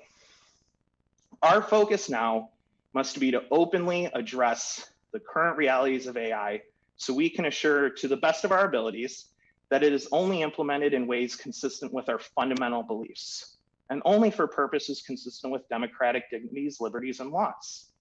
And that sounds pretty good, but let's add to that for a second. To convince the public in particular that using AI to achieve these means is necessary and a desirable part of our society, but we cannot afford to do so unless we know how it will be best used and when. But in the end, the future demands we make moral decisions as we begin to build a world that is truly safe and sustainable, one where humans and AI exist together. That last part sounds pretty good, but I didn't come up with that. The first quote I did. The second part, I used my quote on a natural language processing prediction algorithm to make the second quote. And I don't think I could have said it better myself. That's where we stand today. That's how we have mis and disinformation. That's how we question reality and what's real. And that's why it's important our workforces understand and make thoughtful choices moving forward. It takes everyone to be involved. So in closing, I'd like to thank you for this time, AFWERX for the opportunity. And if this contributes in any way to a better understanding of technology, AI, and an enhanced appreciation of its significance, then I guess mission accomplished. It's time for another awakening, a public awareness, a conscientious consensus. The choices we make now are important. Building trust and experience must be our goal. For those who look back upon this time, should not be left wishing our eyes were more open on the topic. Thanks again. Look forward to talking with you later.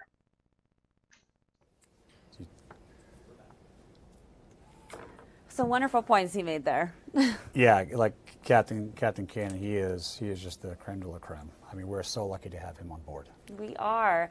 And John, we started this discussion yesterday. I was noticing the word airman used a lot. And, given that AFWERX is so innovative and pushing things forward in so many ways, we're talking about how cool it would be to find a cool gender-neutral term that could be better suited for where we're at today and more reflective of that. And I do think that this is something that can be debated and should be discussed and open for discussion. And I was really happy that the people at AFWERX were open to exploring some ideas with that. It's Yeah. all about innovation, right? Absolutely. And we talked about the Change in the Air Force song at the end of May that the Air Force did. And so here at AFWERX, we like to tackle these issues head on. And sometimes we knock them out of the park, and sometimes we swing and miss. And so on this particular issue, on this morning's poll, we deeply apologize for anybody that we may have offended. Well, John, I think it just shows that there is a great opportunity here, right? There's room for growth, and it's great that we're addressing that. And I think it's a great opportunity for our audience to chime in and help give us some suggestions, because this is something that is important to us and that we want to pay attention to. Absolutely. And that's the thing about being here at AFWERX. You've been with us for a week or two, so you've been able to celebrate a lot of the ups and a lot of the fun, but some of these issues are very serious. Yes. And we're going to tackle them head on. They are. And I'm so glad that we get to do it with the AFWERX team, because honestly, I can't think of a better group of people for this to be led by. And you know, when I was approached by the AFWERX team, it was because of my experience as a television host and my willingness to make a complete dork out of myself, let's be honest. But when you're hired as a host, you can take on all sorts of clients. And Lisa Hendricks, the Fusion event director, and Evelyn Sabino, the lead for speakers and panels this year, had to give me context around this event and AFWERX as an organization, as it was a gem that I had yet to discover. And one of the things that really excited me and still excites me about this opportunity was how much they personally believe in the work that AFWERX is doing. And that's why I'm looking forward to what's coming up next. We're about to hear a concrete example, a true success story of the kind of innovative programs airmen and airwomen are creating in the Air Force.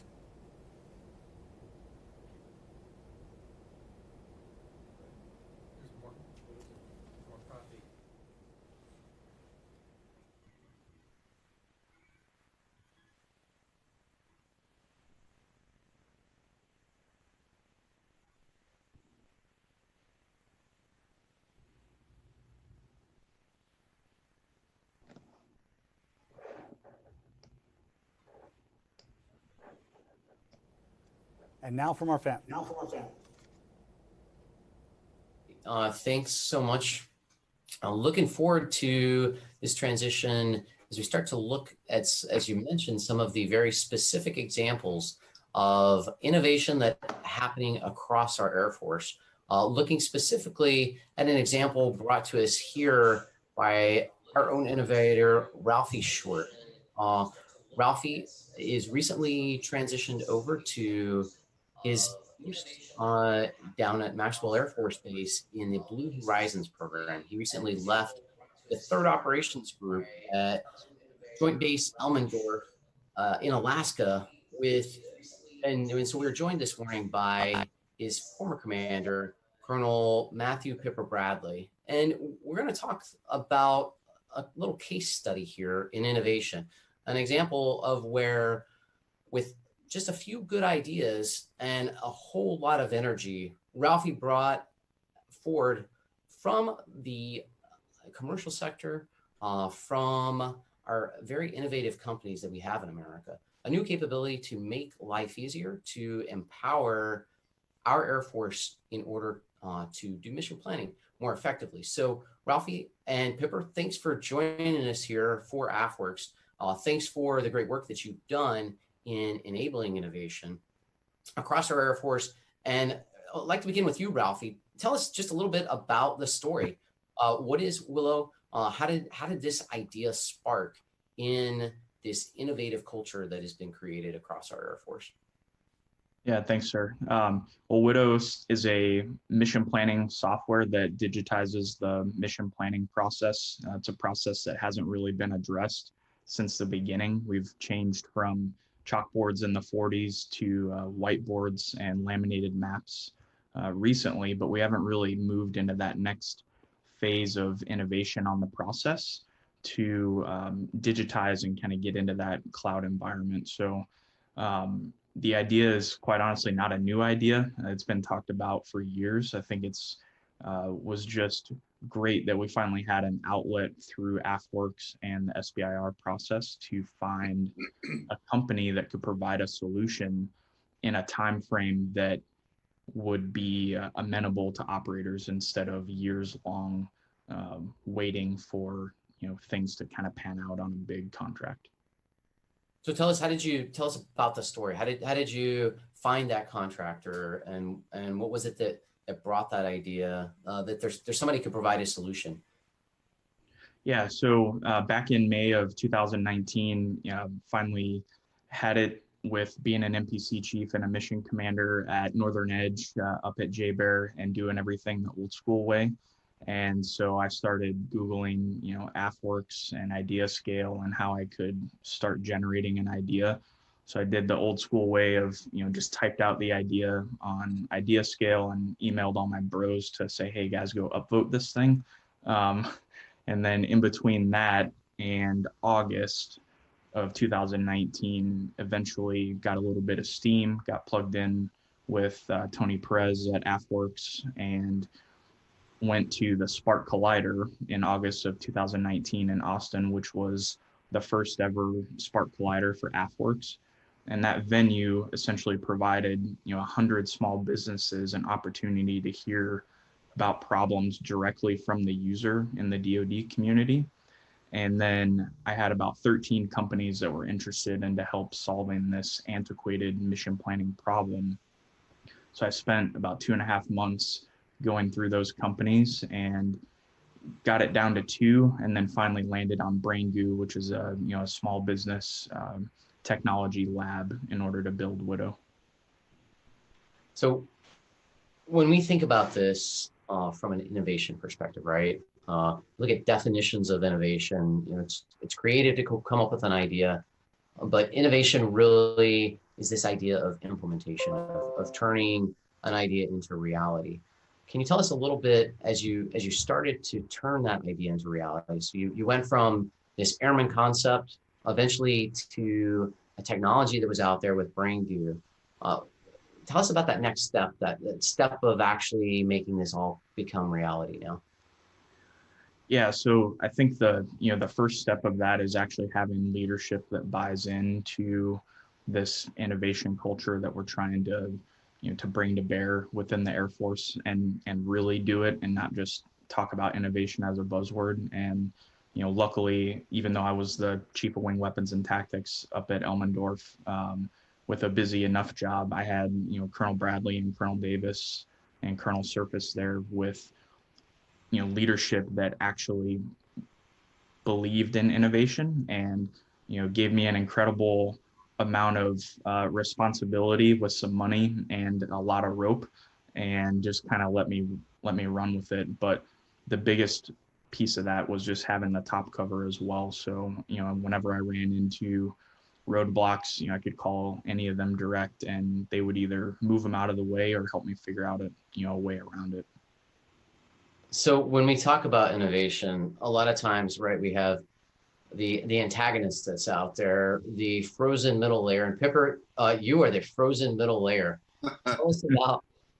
Tell us what it is, right? Because it's fantastic to have the ideas out there.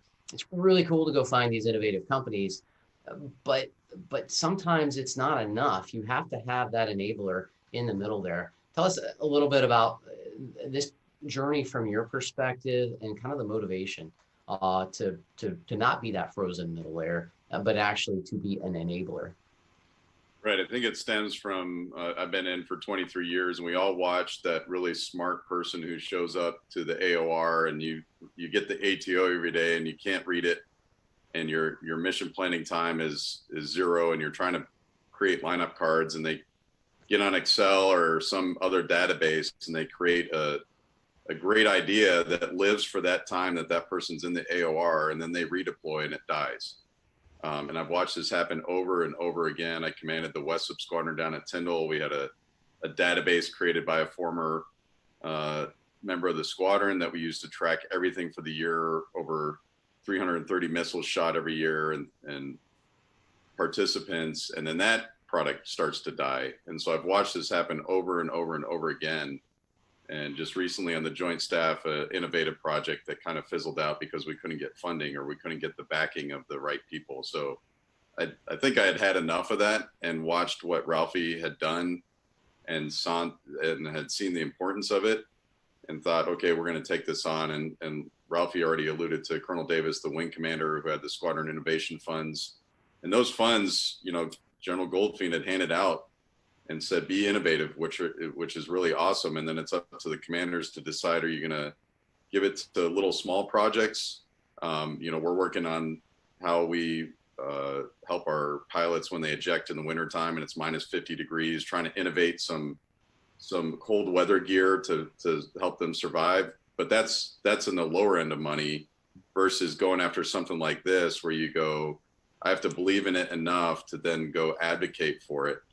And really, at our level, we did what we could at the wing, but then it's advocating to General Corcoran at the Warfare Center, and then getting Ralphie in front of General Brown for a COMPACAF virtual visit.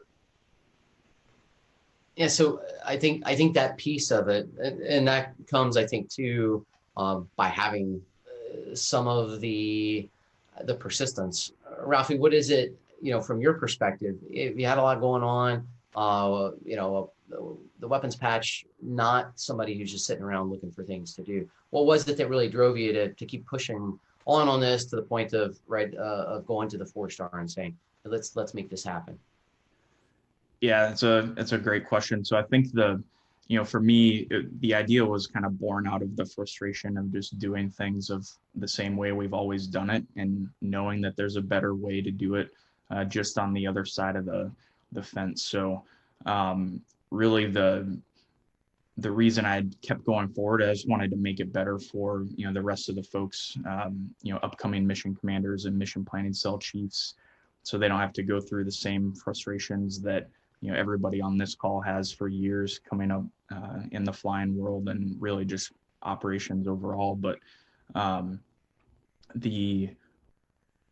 I get asked this question a lot of, well, is Widow like your company, or are you like making money from this, or, you know, how much stock do you have in Brain Goo and all this stuff? And it's like, I have no IP to this. I have no financial anything. Like, this is purely just trying to make things better and try and find the right avenue to keep it alive, and until, you know, big Air Force can kind of sign on and bring it across the finish line even more. So tell us a little bit, where do you see things going from here, Ralphie? What are the next steps? Yeah, so where we're at right now is we're in like rapid capability building mode. So I've been able to pass around the hat, you know, like Colonel Bradley said, we've gotten in front of some of the right audience. We still have some other folks to talk to, but passing the hat to get money to build rapid capability, because we've proven, you know, the minimum viable product to say, hey, yep, we're solving problems, but there's a lot more that we can do in the future. So we've got the Brain Goo team has grown from 4 to 12 now, just based on the amount of funding and the contract that we've put together. So by October of this year, once we get to the Neptune event in October, and then the WISNT 20 Bravo for the weapons school class, like, we will have almost an entirely like new set, about 5 to 6 new capabilities by that point. And we have also been onboarded as a foundational app in the advanced battle management system. So what that brings us is another avenue to start to branch out. So one of the biggest things on the horizon is tying into the Air Operations Center, or the future, you know, Air All Domain Operations Center, and all the great work that Kessel Run has done in this kind of software application environment, and tying the AOC and that higher headquarters level down to the wing combat MPC or tactical level. And we'll do that at the software level, so that we're not having to just keep repeating old processes. Yeah, I think as you know, kind of the Platform One team, being able to look at software differently across our Air Force is important. Well, listen, as both of you know, we have recently taken an effort to expand the successes of AFWERX, trying to multiply some of the fantastic opportunities like you have here. Both of you being weapons school graduates, as we are making this transition, you know, and Pepper, I'll start with you, since you were bragging about getting to fly F-22 around yesterday. give us fighter pilot debrief. Give us what does this look like? What can AFWERX do going forward to make sure that this is not, next year it's not one Ralphie telling this story, but it's hundreds of Ralphies. And there are clearly others that are out there, but we are on a path in AFWERX to make sure that this innovation can spread and scale in ways that go across our Air Force. As we think about that, first from the leadership level, Pipper, what can we do to enable this? Yeah, I think there's got to be more acceptance of risk. So when Ralphie, every roadblock Ralphie has faced, it's the risk of putting an unclassified system onto AFNet. It's the risk of Ralphie being a contract approving officer with a contract that doesn't have as much oversight. It's the risk of people questioning him on his personal motives. Are you tied to the company? When we have an airman come up and say, I'm excited about something and I think it can make us more lethal, then we need to assume some risk as an organization and allow that airman to run and get behind them and get rid of the roadblocks. And the roadblocks that are in the way with contract, and I'm not trying to throw a spear at contracting officers or anything like that, because they do have to protect billions of dollars of Air Force investment. And I understand where they're coming from. And I understand the legalities and other things, but at the same time, when it's an innovative idea, we don't have the time, or Ralphie doesn't have the energy to, every time he contacts somebody, the answer is no. And then it takes a 2-star general to step in and say, I want this to happen for WISNT. And then things happen. And so that's where I think the acceptance of risk, even for failure, I mean, DARPA has a good risk model because they put money into something and it fails and they go, well, we learned. And I think the Air Force needs to have a little bit more risk acceptance on innovative products that, I mean, for every Ralphie out there, there's probably gonna be somebody who has a great idea and it fails, but that's not a failure. That's just a lesson learned. And so I think the cultural risk acceptance needs to change. That's a fantastic point. When we go look at kind of this micro risk aversion, I think, as you're saying, we eventually create a huge macro risk that we have completely slowed down our innovation. And as we think we're being very secure, what we've actually done is stopped fantastic capability. Rafi, give you the last word. How can AFWERX moving forward enable you and all those other great innovators that are out there? Yeah, I think what I would say to AFWERX first would just be to have a mechanism for the core AFWERX team, or multiple of those teams, to recognize when something is about to just kind of explode in a good way, and then having the ability to dedicate a team of professionals, maybe a contracting, an FM, a life cycle management, some type of that expertise, at least for someone like me on the ops side that doesn't have that experience. If I could have a dedicated team of folks helping me through that process, then I could be a better mission partner to my local cons and CP and finance guys, as well as they're trying to learn the same process. So there's been, like Colonel Bradley mentioned, a lot of roadblocks, but there's also been a lot of success as well. I mean, the 673rd cons and the Comptroller Squadron have essentially learned and executed an SBIR phase 3 in weeks instead of something that normally takes months.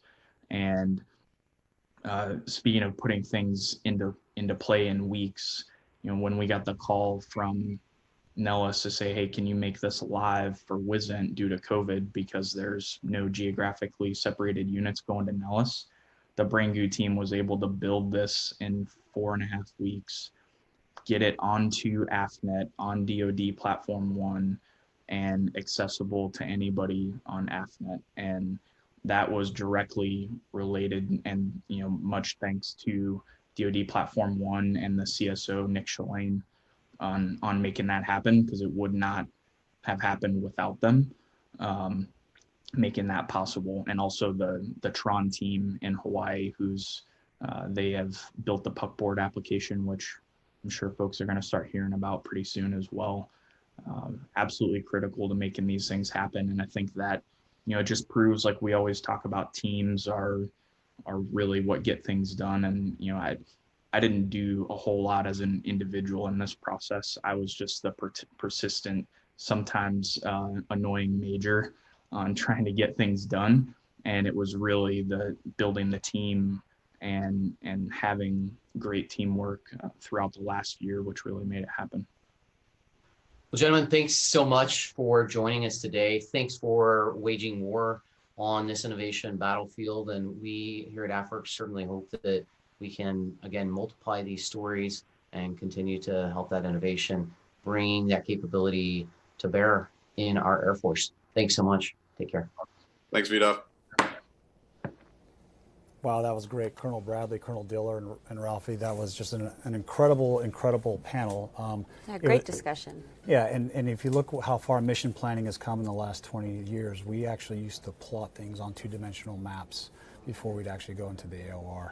And over the course of time, we've gotten better at it. But things and innovators like Ralphie who are out there, it's really encouraging to see those sorts of mission planning pieces come to fruition. Right, and that's what's necessary, isn't it, to really drive innovation forward, is that type of mindset and open-mindedness? Yeah, and that's what Colonel Bradley mentioned. He said, cultural risk acceptance needs to change in the Air Force. Mm-hmm. I love to hear that. It's great to hear our senior leaders out there saying those sorts of things. More of that, please. More of that, please. That's right. So if you'd like to hear more about Widow and Ralphie's journey, check out the Disruptive AF podcast on Apple Podcasts, Spotify, and YouTube. That's right. I love that the future generations of airmen and airwomen are going to benefit from this mission planning tool. And speaking of future generations, we have a few young friends destined for the skies. Check this out. I'm thinking a lot about the bases of the future, but now let's take a look at the aviators of the future. Guys, I think we're gonna need to lower the camera just a little bit.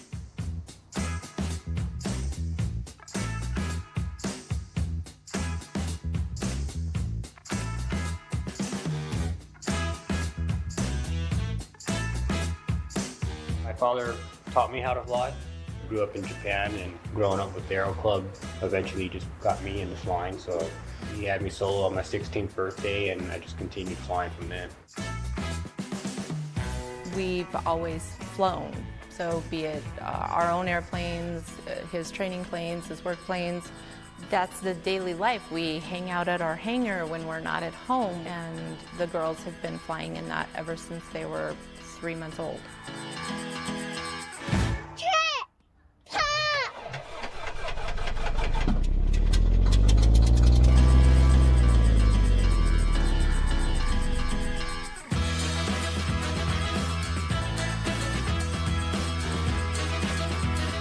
I haven't done like loopy loops by myself, but I pull the G's with the stick and I do it all by myself. We love to fly. Her dream is to be an elite pilot, and based on her name, she's already off to a great start. Please welcome Amelia. Who is Major Michelle Curran? She's the third woman to be on the Thunderbird team, and she's upside down 5, and she's always been my dream to meet her. Major Michelle Curran is here. Come on out.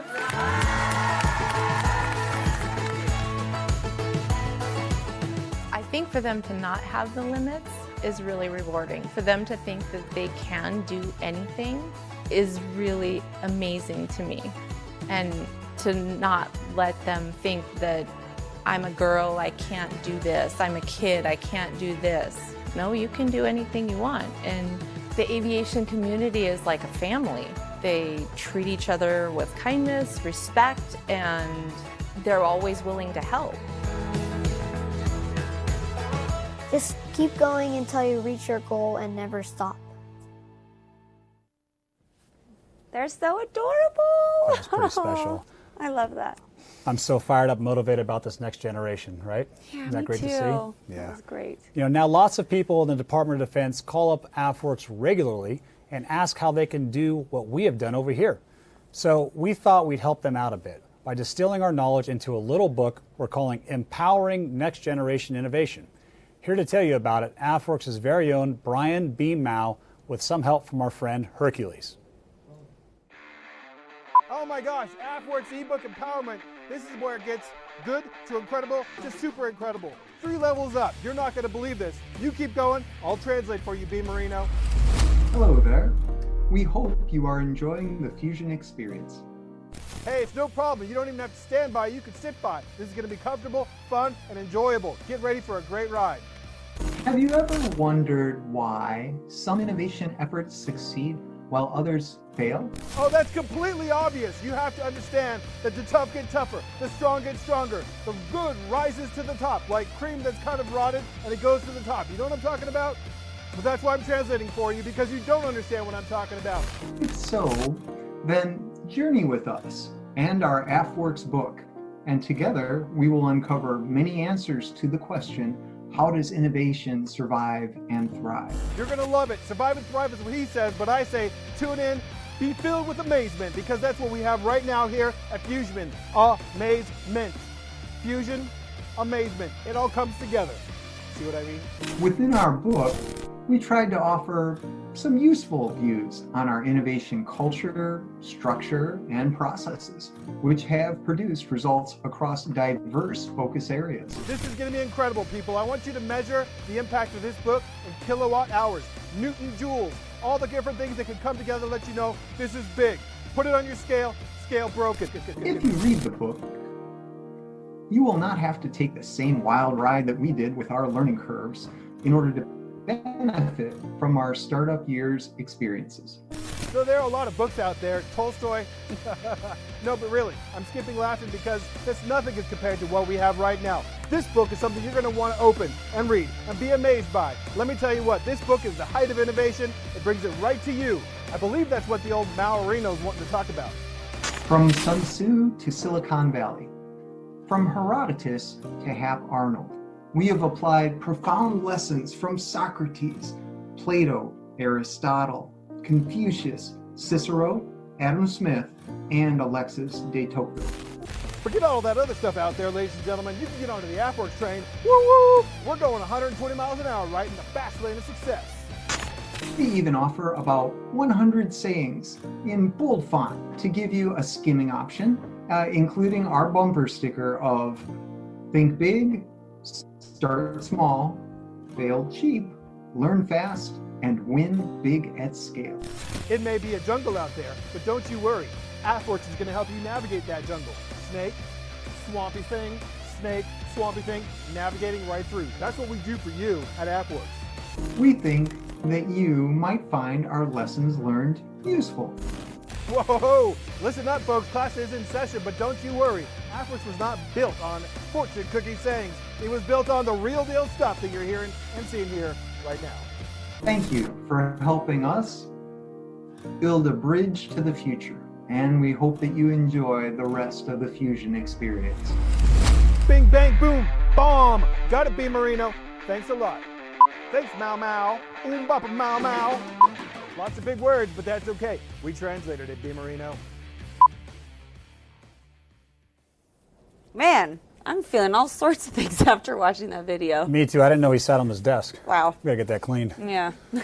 If you want this book as much as we do, check the YouTube chat for a link or find it on www.afwerx.af.mil. And folks, we want to thank you for sticking with us until now.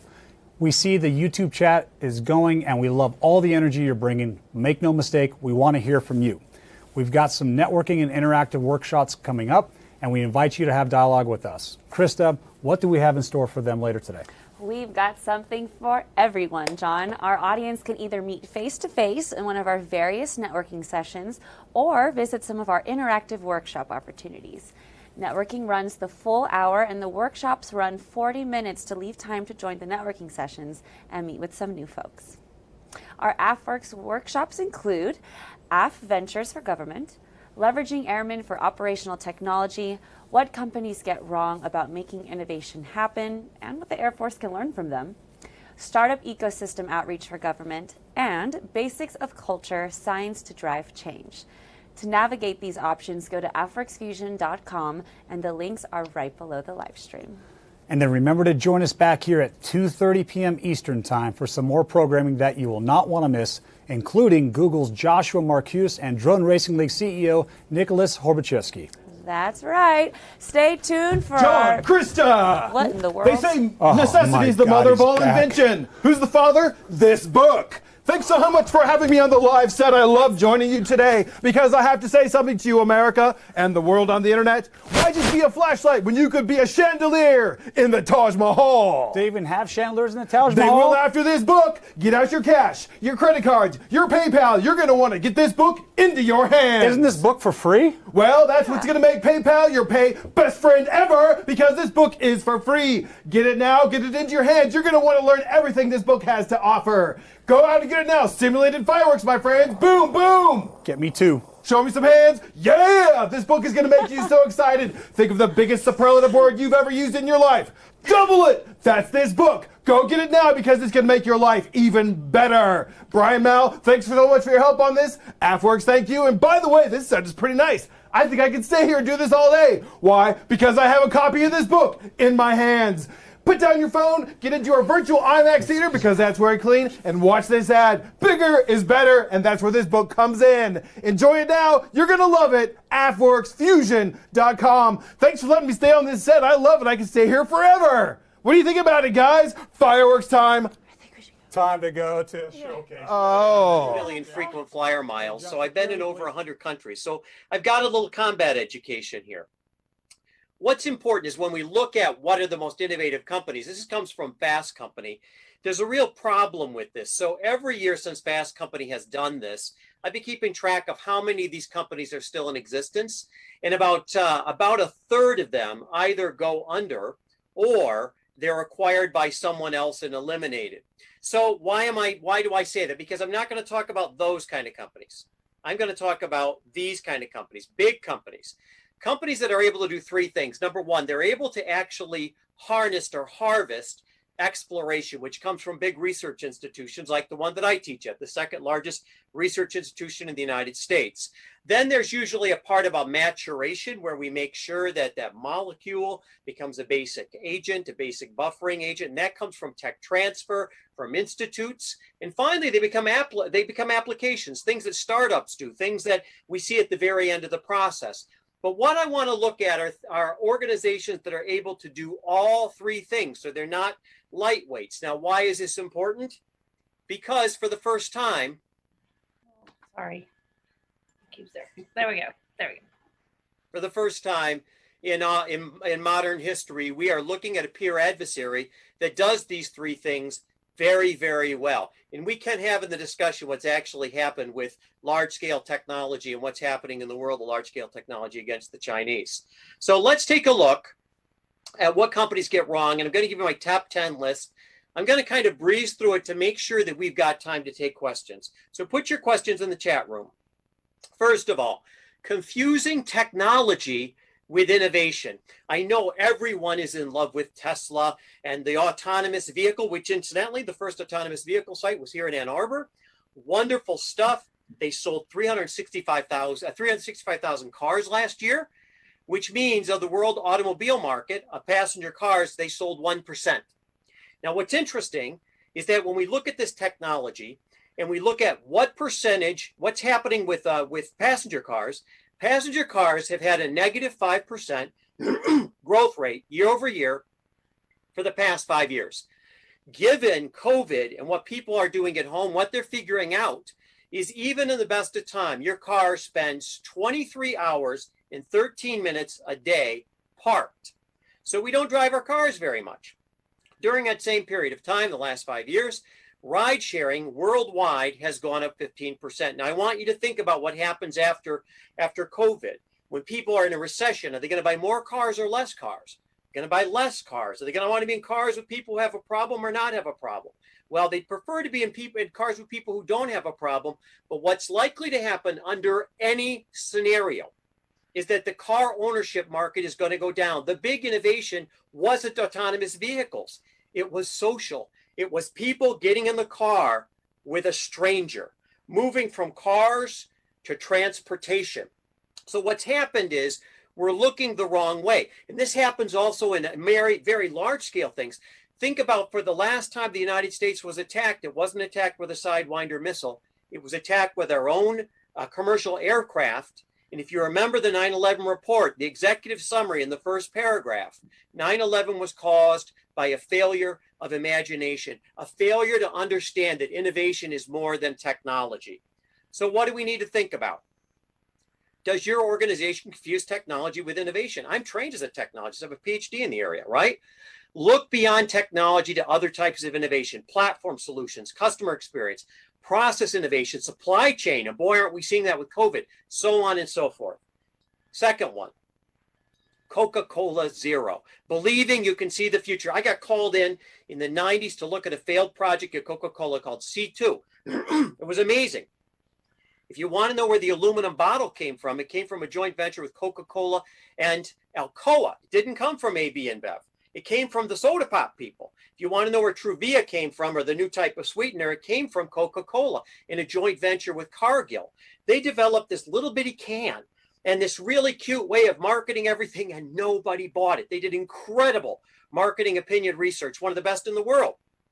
But the product was a disaster. So what we did was we took the product away and we took it to, I think we got a blank screen here, Alicia. Oh, I'm sorry. What was going wrong here? Oh, there we go. Let's see. There we go. All right. So we took it to Tunisia for the World Cup and we worked out what we needed to do with it. So we put it back in a plastic bottle. We put NutraSweet back in it. We doubled the amount of caffeine in it. And the trade name that we were using, or the code name, was Coke Zero. And of course, the rest of the story is pretty well known. It worked out pretty well. So what's the key learning? The key learning is, does your organization believe it can see the future? There's no data on the future. I love the Kierkegaard famous quote, you know, life can only be understood looking backwards, but it must be lived forward, right? So run smaller, faster, and wider array of experiments to accelerate the failure cycle. Failure is inevitable.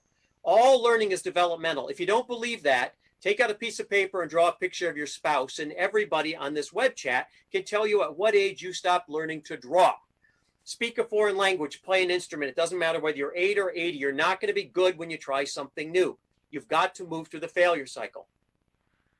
Next, ESPN, believing incumbents set the pace at magnitude.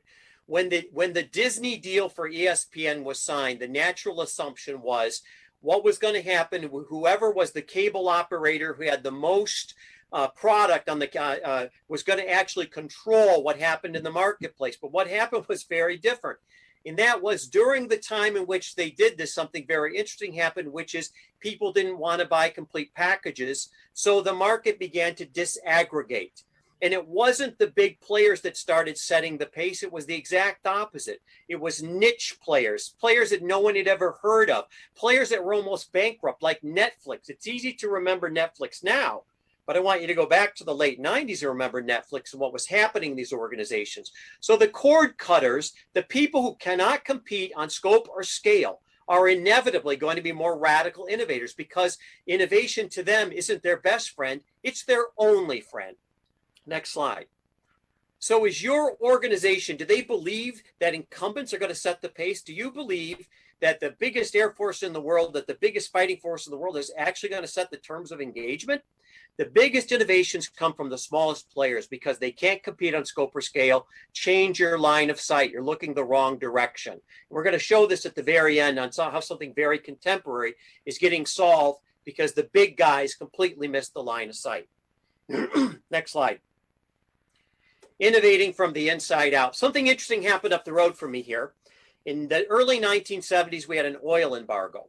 And our friends at General Motors started doing some real work into trying to create an alternative type of a vehicle.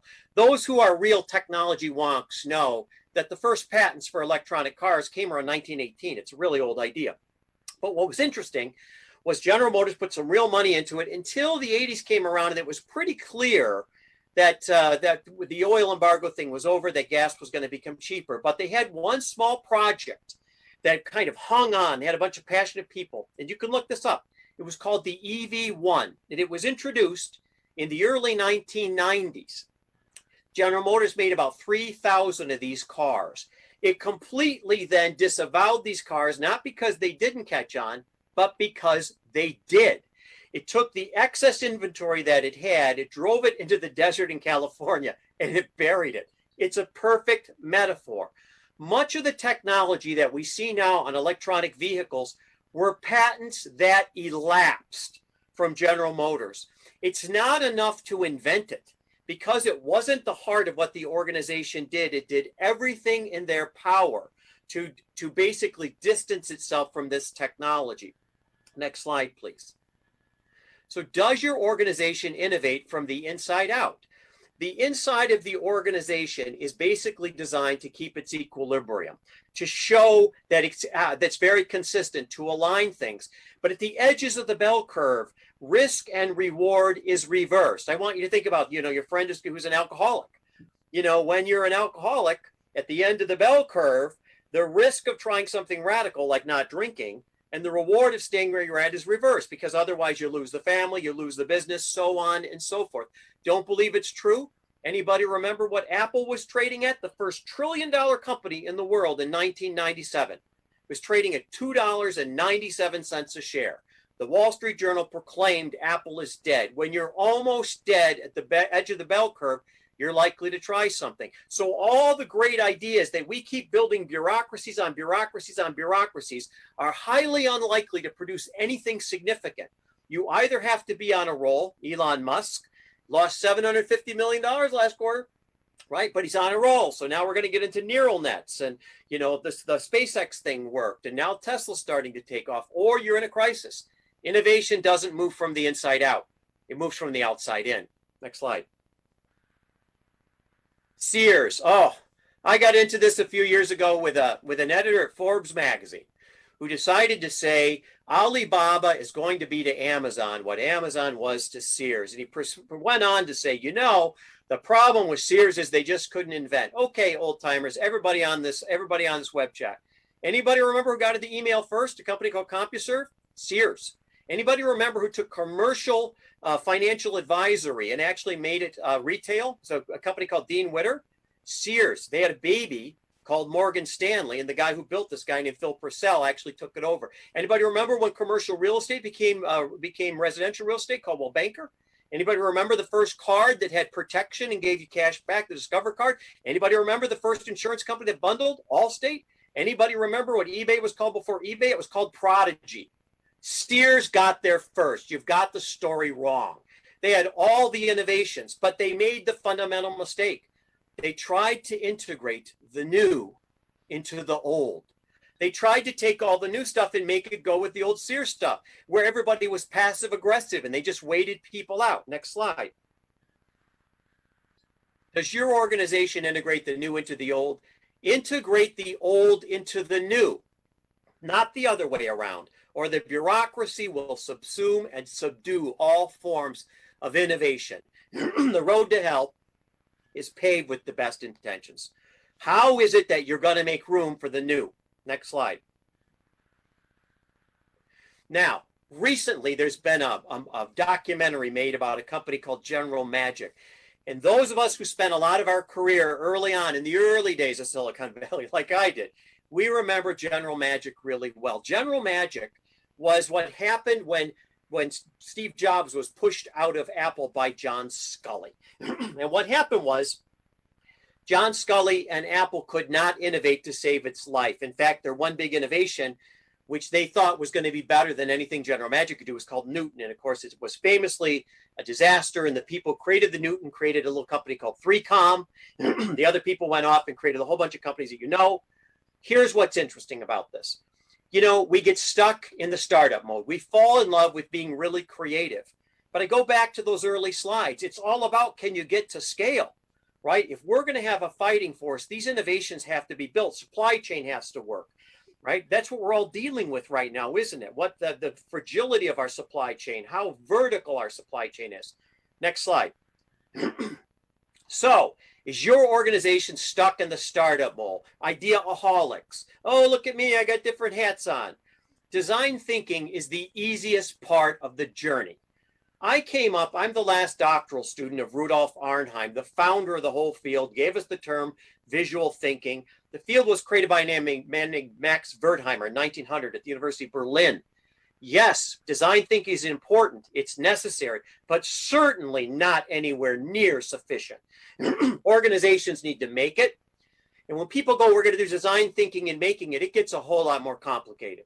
Selling it doesn't fit according to all of this. And finally, scaling it and sustaining it. It's a whole different approach. Plan on things taking 3 times as much time, 3 times as much cost, and plan on the resistance going up 3 times. Next slide. Purdue. Oh my God. The opioid problem. Ignoring disconfirming feedback. This is a real interesting one. This is the one I didn't work with. This is one of the companies I actually didn't work with.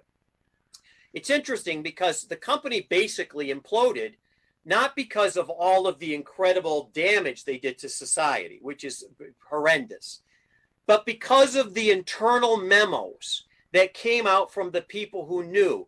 This was like the Ford Escape, right? This was people who are doctors. I mean, we're going through this now with COVID, right? Doctors who are internally saying, this is potentially a highly addictive drug. It cannot be sold this way. It cannot be prescribed this way. And what happened was people who were not the experts made decisions. The key is know who knows. Know who knows. And Purdue ignored all the disconfirming feedback. They're doing everything they can to basically close the firm down because the legal ramifications of this are going to be insane. Great innovators don't look for confirming feedback. They look for disconfirming feedback. They try and escape their dominant logic. Does your organization ignore it? Listen to dissenters and look for signs that your course needs correcting, right? That's one of the biggest things. Next slide. Apple. Now, this is an organization I've been involved with really since the first time Steve Jobs was there. I was on a group called AIS, Applied Integrated Systems. And for young people, yes, there was a day before the internet. And what we worked on in the early days was something called AppleNet, because Microsoft was producing about 10 times more software than Apple could. So Apple basically created an internal network where they gave licenses to value-added resellers. They brought in venture capitalists. This is how Tom Perkins and Kleiner Perkins got associated with Apple. And basically, they created their own market. Sound familiar? Yes, this is the grandfather of iTunes. Now, what was interesting is when Apple was first built, their whole model was what was called Apple Fellows. It was like that movie Ratatouille. Anyone could cook, right? And the notion was what they're looking for is who emerges, right? And this is the early days of Johnny Ives, and this is Bill Atkinson, and so on and so forth. This is quite a group of people. And what happens is when Scully takes over, and then Al Lauren, and so on and so forth, Apple basically starts coming up with processes, and they build process after process after process. And what happens is we start getting committee platforms, beige machines that are unremarkable. Next slide, please. So does your organization try and make process over people? Now, this is really important to get because talent doesn't scale. If you believe talent scales, look at any 5-star restaurant who lose the chef. Look at any great ball team that won the World Series who had a star left-handed relief pitcher and it gets traded away. You pick it. You pick it. Talent matters. And it really bothers me when people talk about human resources or human capital. That, incidentally, the term human capital comes from a speech Lenin gave about what's called the Towering Heights. It's talent. It's people. You have to build your best processes to accommodate your best players. Anybody remember the difference when Westbrook ran the Chicago Bulls versus when Phil came in and ran the Chicago Bulls? He built the team around Michael Jordan, and all of a sudden they won 6 championships. They probably would have won more if he didn't play baseball and golf so much. Next slide. IBM. One of the problems IBM had for years is they had great players. Remember, IBM has produced, I think they're like number 40 on the institutions that have produced the most Nobel Prize winners. So they're in front of most of your universities, right? They produce a lot of smart people. But I worked on a project when Paul Massano first came in and started building the solutions business. And the project was they were getting stalled in trying to build solutions and trying to find out who actually had the expertise to solve the problem. They were trying to have a problem knowing who knows. So what we did was very simple. We took a universe of terms and we simply filtered the emails of these teams through these terms. And what we looked for, this is the beginning of network analysis, who was talking to whom. And when we began to figure out who the real experts were, what we did was we moved them up in the organization to make them in charge of the projects. And all of a sudden, these projects started coming in on time. They started coming in the right way. But the challenge, and particularly in microsegmenting, the microsegmenting world of social media, we don't know who knows. And we've got to know who knows. So we got to get those players in the right spot. And the Air Force has an abundance of incredibly talented people. But are they all in the right spots? You got the right players in the wrong positions? The people who run things in a predictable, controlled way are the very wrong people to encourage positive deviance, which is what innovation is. It's a form of positive deviance. So the very people who did a great job of getting everything in line are probably the worst people to be running this. Build diverse teams and places according to their abilities, not according to prearranged positions. You're putting the best team you can together. You're building the playbook around the players like Michael Jordan. You're not doing it the other way around. What else have we learned? The United States Post Office. Has there ever been a time in your adult life where this thing hasn't been on the chopping block and a problem? I want you to go back and look at who's run the post office, right? If you wanted to have a modern post office, you'd be doing what? You'd be poaching somebody off of Amazon or a logistics genius from FedExpress or somebody from East Asia who basically built out the DHL network in Southeast Asia. You'd be doing something that picked an expert at how things move from here to there. But in fact, what they do is they continue to have executive appointees. And what these executive appointees is, they came up through the system and inevitably they try and build tomorrow's organization with yesterday's leaders. It's the old people who built the old thing that they're putting in charge of the new thing. Next slide. Does your organization try to build tomorrow's organization with yesterday's leaders? Often the answer is not how you do something better, but rather who can do something new. Change the gene pool. Look at what all the big organizations are doing, from the Air Force to the University of Michigan. Their whole way of dealing with COVID is what? It's assuming that everything returns back to normal. It's the normal stuff. We're going to do it all, and you're going to sit in a classroom, and you're going to behave, and you're all going to sit 6 feet away. No, you're not. And the only people who believe that are people who are not part of that milieu. Think about all you could be using: hotel rooms. You could be doing certifications. You could be hooking up in federation deals. There's a million things you could be doing right now, but you're not, because it's the old guys who are trying to do the new thing. It's not about how, it's about who. Next slide. So here are 10 things you can take away from this, but I want to give you a bit of hope here. Next slide. I want to talk about something that worked, and it's right in front of you.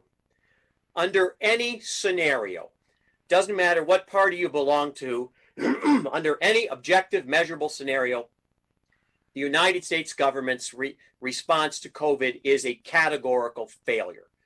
On every objective criteria, we are in last place in the world. For the greatest healthcare organization in the world, we ought to be insanely embarrassed by what's happened here. Again, it's not about parties. This is not about politics. This is about the facts of the case. But there's good news. The good news is, once it became clear that there was really no hierarchical structure that could deal with this, federations began to emerge. Now, I want to point out that federations are organic. They are asynchronous. They are natural. So, Oxford University has relationships with AstraZeneca, which has relationships to a couple dozen startups that they have a biotech equity position in. Michigan is Pfizer, Harvard is Moderna, so on and so forth. And what happened in a very short period of time is, organically, these groups began to form and compete against each other too. Capitalism requires capitalists. And what happened was what usually takes, they say statistically 10 years. It's actually about 8.5 years for vaccine development. They're now compressing that. They're saying 9 months. Don't believe 9. It's going to be more like 14 months. But vaccine development is going to be a fraction of the time. And what's different is the federal government didn't oversee this. In fact, these federations, because I was associated with one of them, actually came to the federal government and said, do you want to solve this? Give me $2 billion. It was the other way around, that the new basically co-opted the old. We're going to solve this problem because the wonderful thing about America is we have the ability to do this. But it's not the way in which we're pursuing innovation. It's not a bureaucracy upon a bureaucracy. It's actually getting innovation into the hands of those people who are positive deviants, who belong to what are called federations or creativity clusters, who know how to work together because they have a line of sight. So the downside is we fumbled the ball on our own 2-yard line. The good news is drug discovery will be completely different from here on out. In every category that I've talked about, I want you to think about how education is going to change after this. It doesn't matter what the incumbents want. I want you to think about how Coca-Cola is going to change after this. In distribution, I want you to think about what the automobile industry is going to do.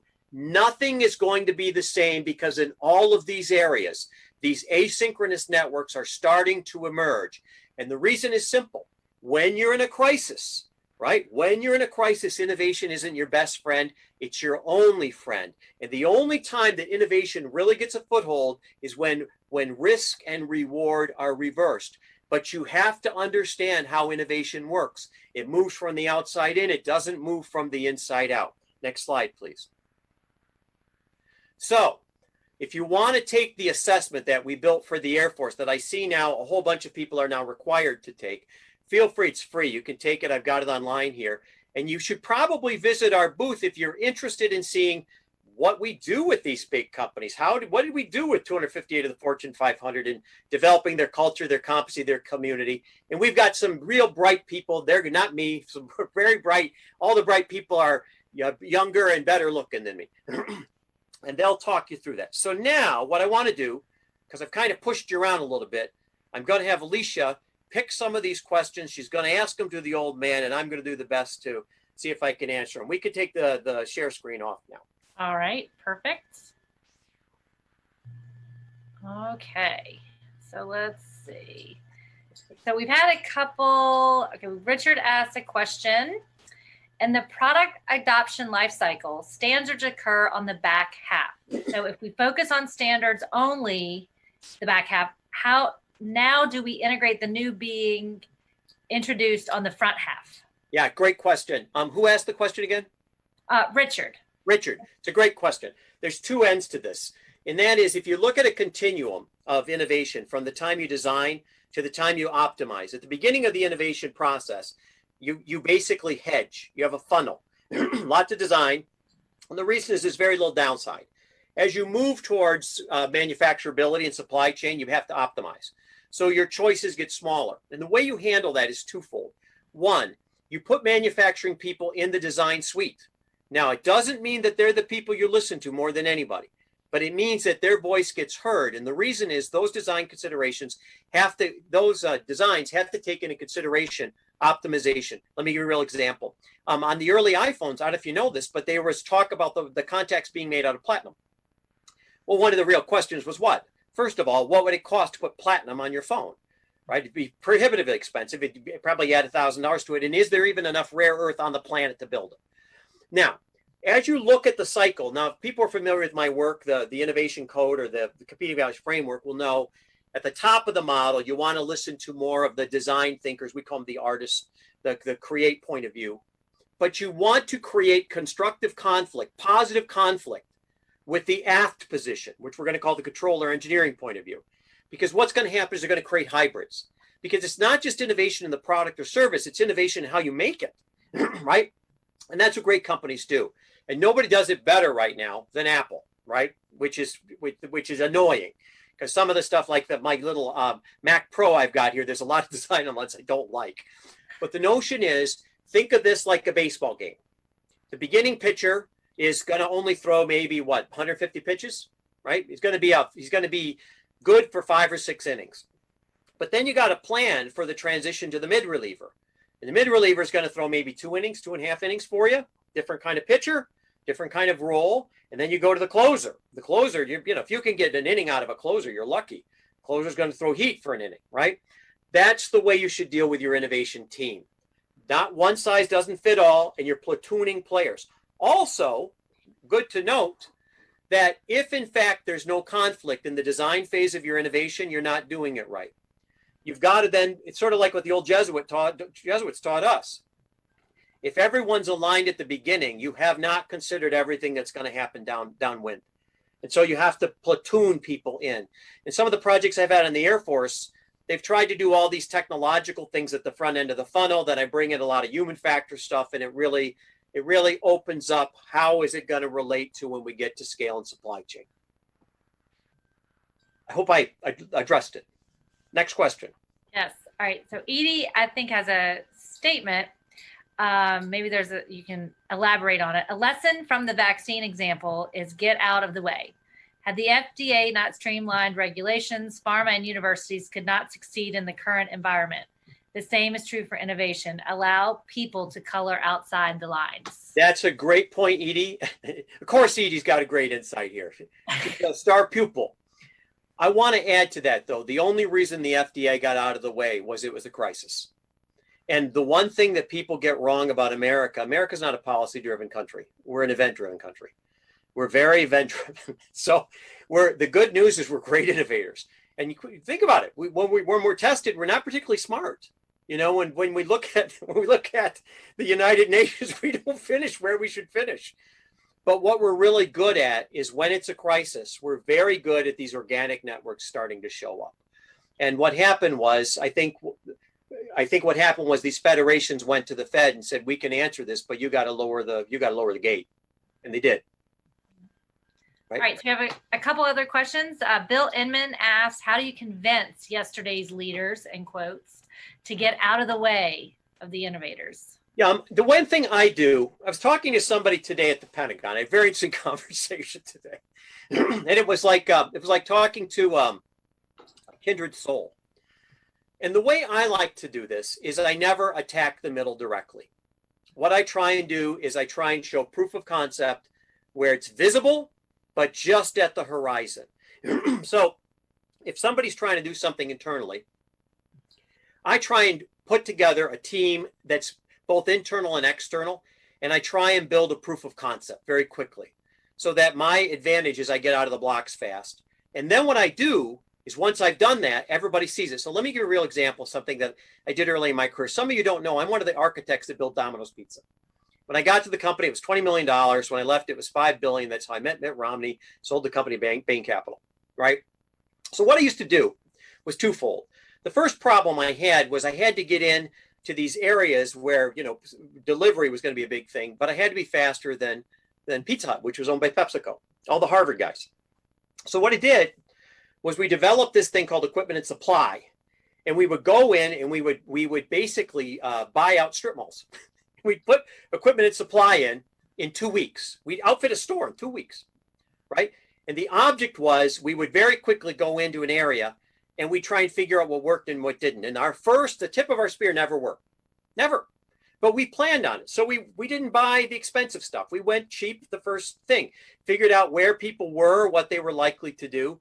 And then what we would do is once we knew where everyone was, we would come in and we would buy those strip malls and we'd build in earnest, which take us about 3 weeks, an extra week. And what would happen is that all of the kind of conventional people, the pizza people, realized that there were going to be another 9-10 months and we would basically lock up the market. I would do the same thing with these franchisees who are also internal. So this is your internal argument, who basically didn't like anything I ever said. You know, people like that. You didn't come up, whatever. I'm making you a lot of money and you're complaining on me. So what I would do is every year I would build 3 stores that were radically different. And I'd build them in weird places like Zanesville, Ohio. And not that it's weird, but Lake of the Ozarks and places that you wouldn't normally think to look. And I'd game the system. I'd put my best people in there. And I'd very quickly try and figure out what people liked and didn't like. And what would happen is I'd almost inevitably close all of them. But what I was doing is very quickly I was learning, and then I would build a prototype store. And this is the part that's going to seem weird to you. I would tell the biggest franchisees that they couldn't have the cool new store because I'd only give it to people who are really innovators. And the cool new stores would start killing in store sales. And so what happened was then the incumbents would say, can I get in? Can I get in? And I was really a jerk about it. No, you can't. No, not for you. You're already big. You know everything. And eventually they do it. In fact, in our joint venture with Haworth, that's what the Innovatorium was. The Innovatorium was showing the University of Michigan how to build an innovation community. Once it got built and that became the center of sort of, I don't know if you know this, Ann Arbor has more venture capital per person than any city in the country right now. It's a small town, right? So once it becomes the epicenter, what's the bigger school do? It comes in and says, here's our $100 million building. And my friends are like, how do you feel about that? I'm like, we won. We won. What we did was we stood at the border. We showed the proof of concept. We brought Mama over because we're not competing with Mama. We're trying to do the creative work the organization can't. That's the difference. We're not here to embarrass Mama. We love Mama, right? This is our country. This is our military. This is what we need to do. But sometimes we need a little help. You got time for one more? Yep. Do you have any recommendations for the mid-level or low-level managers that are trying to function within some of the cumbersome bureaucracy while they do not have the ability to make sweeping impacts or decisions? I do. I have two of them. One, look up and look down. Now, I want to tell you something that the Air Force says in a snarky way that I don't like. You talk about the middle of your organization as the thermofrost layer or some snarky thing. The middle of every organization is designed to maintain its equilibrium. There's nothing wrong with it. The parts of any organization at scale that will change is the top. I spent a lot of time at your Pentagon. The top of the Pentagon is very interested in change. Why? Because just like a CEO who's getting paid on options, they have to look at the horizon. They've read all the strategy reports. They know what awaits them. Shakespeare, something wicked this way comes. The bottom of the pyramid are people who are far away from headquarters who have to figure this crap out. And they're highly imaginative. And boy, I love the Air Force. Your airmen are amazing. What you need to do is you need to look up and make sure that you're aligning what you do with your sugar daddy or sugar mama.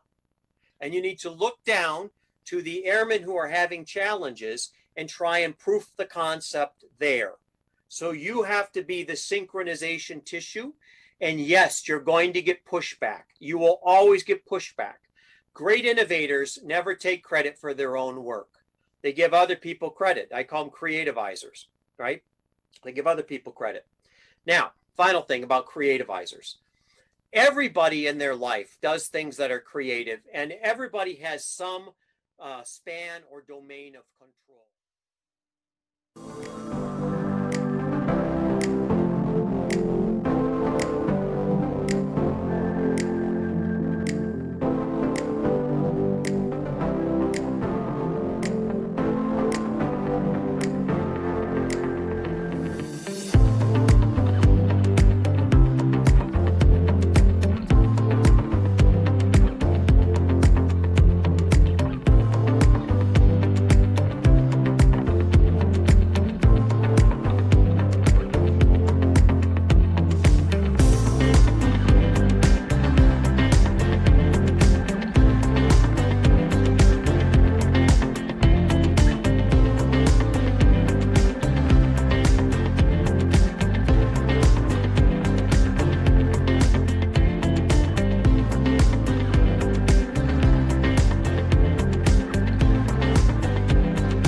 The largest plane in the United States Air Force is the C-5 Galaxy. This monster is 222 feet across and nearly 300 feet long. Unloaded, the Galaxy weighs 380,000 pounds. It has been hauling for the United States since 1968. It is also one of the reasons for our reverse engineering challenge. Component manufacturers for this aircraft and many other critical pieces of equipment have gone out of business. This leaves the United States Air Force with many, many thousands of 2D plans which must be efficiently converted into 3D reality for later additive manufacturing.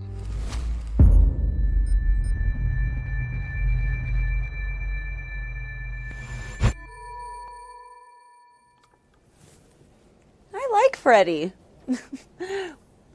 I like Freddie. Fred, how'd you know that that was Freddie? I know my Air Force terms. Apparently so. Welcome back, everybody. We hope you had an enlightening networking hour or a productive workshop.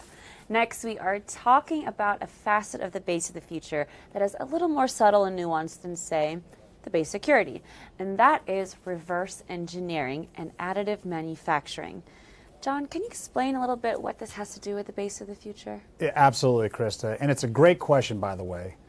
Many understand that reverse engineering is the process of learning about technology starting from the finished product, but most rarely realize how essential it is, not only for understanding the technology of our adversaries, but also for future-proofing ourselves. Future-proofing? How does that work? So glad you asked. To help explain, let's hear it from General Melanson and Jason Chen, the program manager in charge of reverse engineering and additive manufacturing challenge.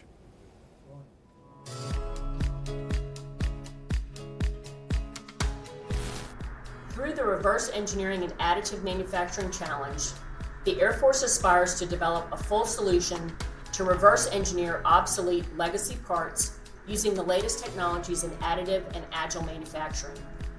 Building a new digital database of 3D designs will be integral to mission effectiveness and help the Air Force avoid grounding aircraft.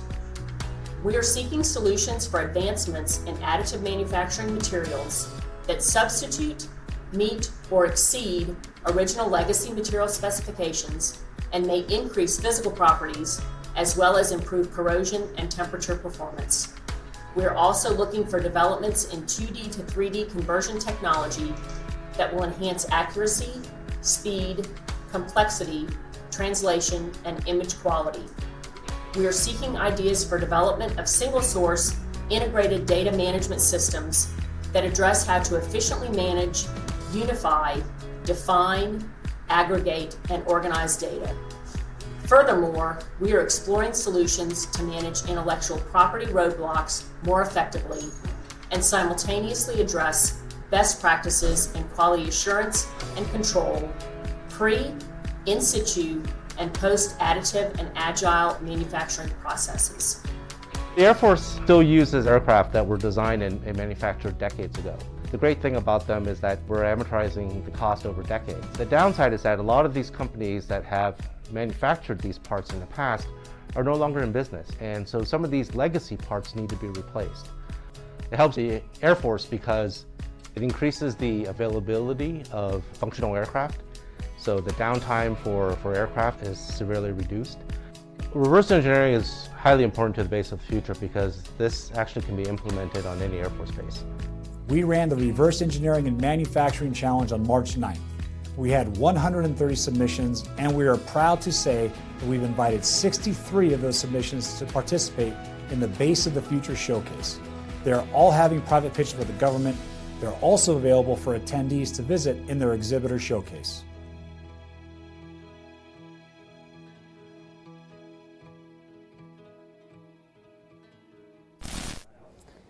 Wow, that is so interesting. I never would have imagined that we'd be using tech and equipment from manufacturers who went out of business decades ago. Yeah, and you know, it's what happens when you stand on the shoulders of giants. To learn more about it, let's hear from someone who could build just about anything. Catherine Norcom, founder and CEO of Black Opal. Hi, thank you very much for having me today. I'm super excited to be here at AFWERX Fusion. I'm going to talk with you about solutions in 3D. So let's get started. Like I said, my name's Catherine. I'm representing Black Opal LLC, Black Opal Rapid Prototyping Solutions. So some of you may know me as the former director of the Travis Air Force Base Phoenix Spark Innovation Lab. I was an instructor boom operator for 10 years, and when I PCS to Travis Air Force Base, I was picked up and asked to help set up a makerspace. It was the Air Force's first grassroots innovation hub where airmen could get together, share ideas, and build upon those ideas. It was even made before AFWERX existed. While there, I taught airmen how to use 3D printers. I taught them how to 3D model, how to code, how to solder. They went back to their units and took these ideas and tools with them and started identifying problems and saying, you know what, I can come up with a solution in our makerspace on the base here. And they brought them back. Our program grew rapidly. We started getting enormous amount of attention. We had tons of ideas coming out of this program. Some of the ideas I was involved with, you see on the screen here, such as the C5 seat. All I did was go to a unit and talk with the troops about what problems are you seeing? Invited them back to our makerspace where we were drawing on whiteboards, went out to the flight line. Before we knew it, we had engineers visiting the base and helping us design a new seat for C5 loadmasters to sit on so they can scan outside the window. So let's talk a little bit about what the base of the future looks like with 3D technology. So just imagine for a minute that instead of having supply chains in warehouses full of equipment, you go to a supply warehouse and instead you say, I need a part. In a couple of hours, it's manufactured on the spot. Or let's say for aircraft maintenance. Typically, if an aircraft is broke off station, it might be stuck for a while, waiting for a part that has to be flown across the world on another airframe, keeping the aircraft down and costing the Air Force countless dollars. Well, what if instead the aircraft calls that they're broke while inbound to the base, and aircraft maintenance is already 3D printing the part before the aircraft lands? And there's somebody on site to certify the part for flight before the aircraft lands. That gets the aircraft back up in the air and mission ready and mission capable. Imagine also remote bases and bases in austere environments. Currently, you have to set up with local nationals to create buildings and infrastructure and set telephone lines and internet lines and such. Well, what if we cut part of that out? There are companies out there right now 3D printing entire buildings with large rigs with cement in as little as 2 days. What if we just brought the equipment with us? Cut costs, cut time, we're doing it ourselves. Imagine medical units. Right now, you can 3D print nasopharyngeal swabs to test for COVID-19. There are tons of applications to include dental molds, dental trays, and other replacement components that medical units constantly go through. Imagine you had an office where you just need more parts and someone's there cranking them out on demand. All of this will greatly improve our warfighting capability, save time, and save money. Let's talk about some of the gaps. What's keeping us from achieving this dream? First of all, the talent. The reality is we just don't have the people with the skills that we need to do these things. Take, for example, a simple 3D printer. If I purchase a 3D printer for a unit, nobody knows how to use the printer, nobody knows how to load the filament plastic, and nobody knows how to 3D model. Everyone's going to stand around looking at this printer wondering why it's not solving everybody's problems. It's just like buying an airplane and having no pilot. The airplane's not going to fly itself. We need to have the right people. We need to have training programs. We need to identify these people, and we need to give them follow-on training. And we also need to retain them, because right now it takes an average of 6 months to train somebody up for a basic skill set to be able to 3D model and 3D print, which is also the average amount of time that a unit is willing to loan an airman to an innovation program. So by the time they've got a basic skill set, they're gone. So we need to get the right people for the right job in order to make this dream a reality. We need the right equipment. I've seen military bases buying 5 of the same printer, thinking they're going to solve 5 times as many problems. And they got the wrong printer. We need to know what our problem is and identify the right equipment to solve that problem. Application. Because of a lack of knowledge of what 3D printing technology, additive and subtractive manufacturing technology can bring to the Air Force, there's confusion about how it can be applied, how it can solve problems, what can it do for me? So we need to make sure that the application is very clear. What are we allowed to be doing with this? We need to be updating our regulations to reflect what is and isn't allowed as technologies advance.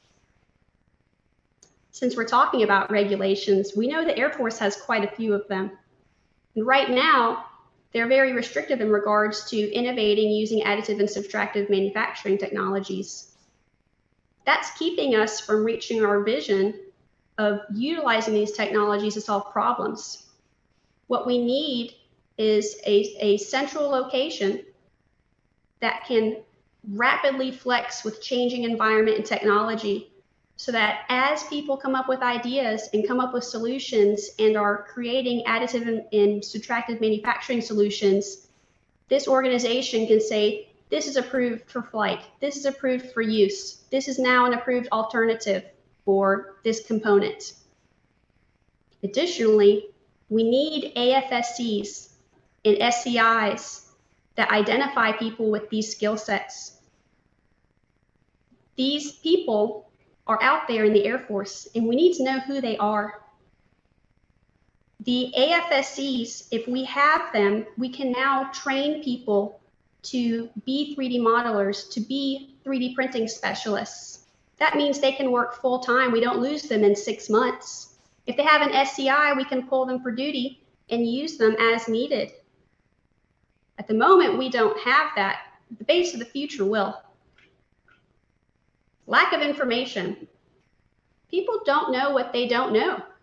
People have no idea that these solutions are out there utilizing this technology.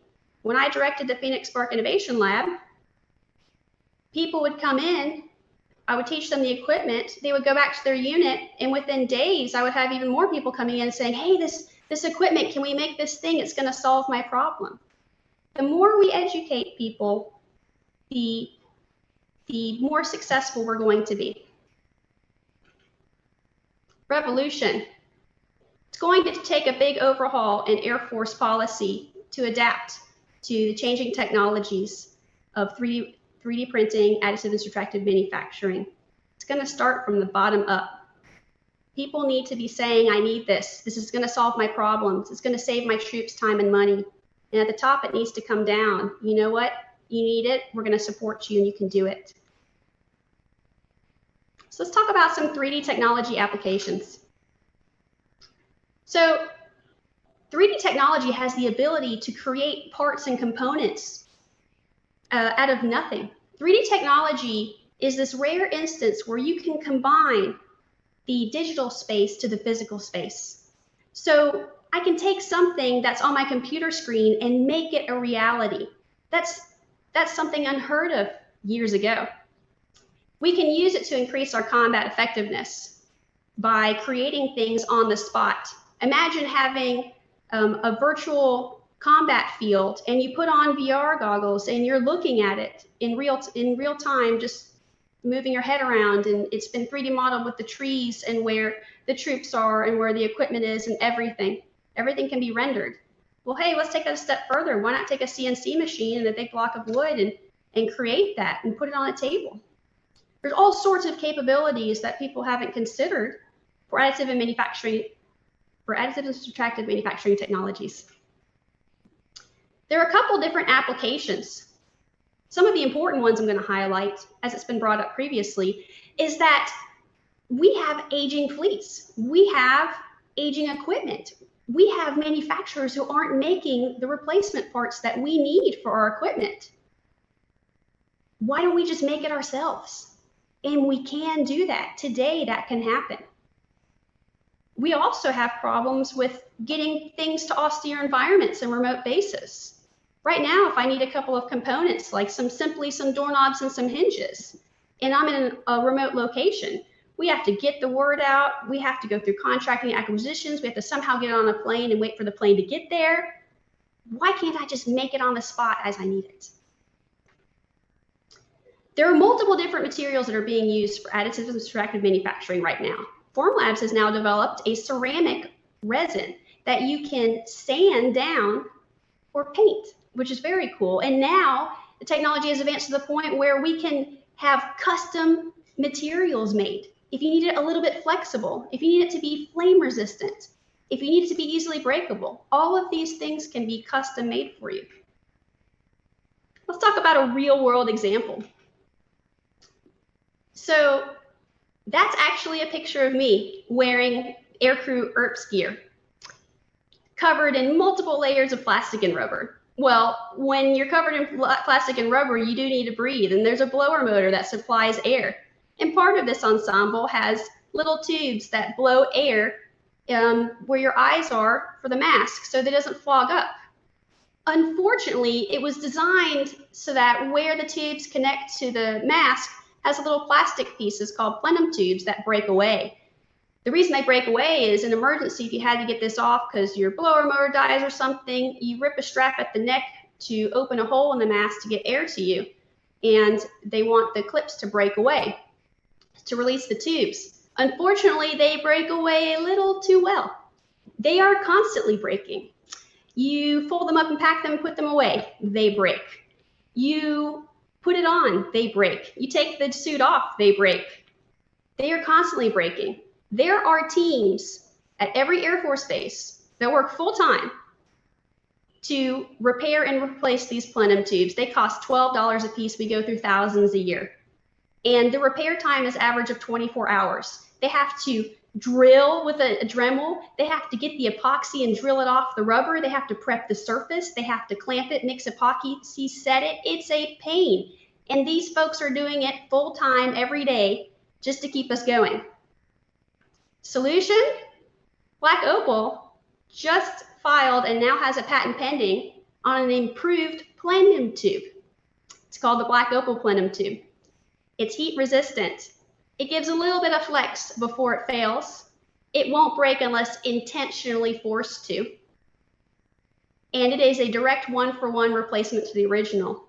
This kind of thing was 3D modeled and 3D printed using additive manufacturing with resin. This is a great solution for the Air Force, saving time, money, and manpower. It's very exciting.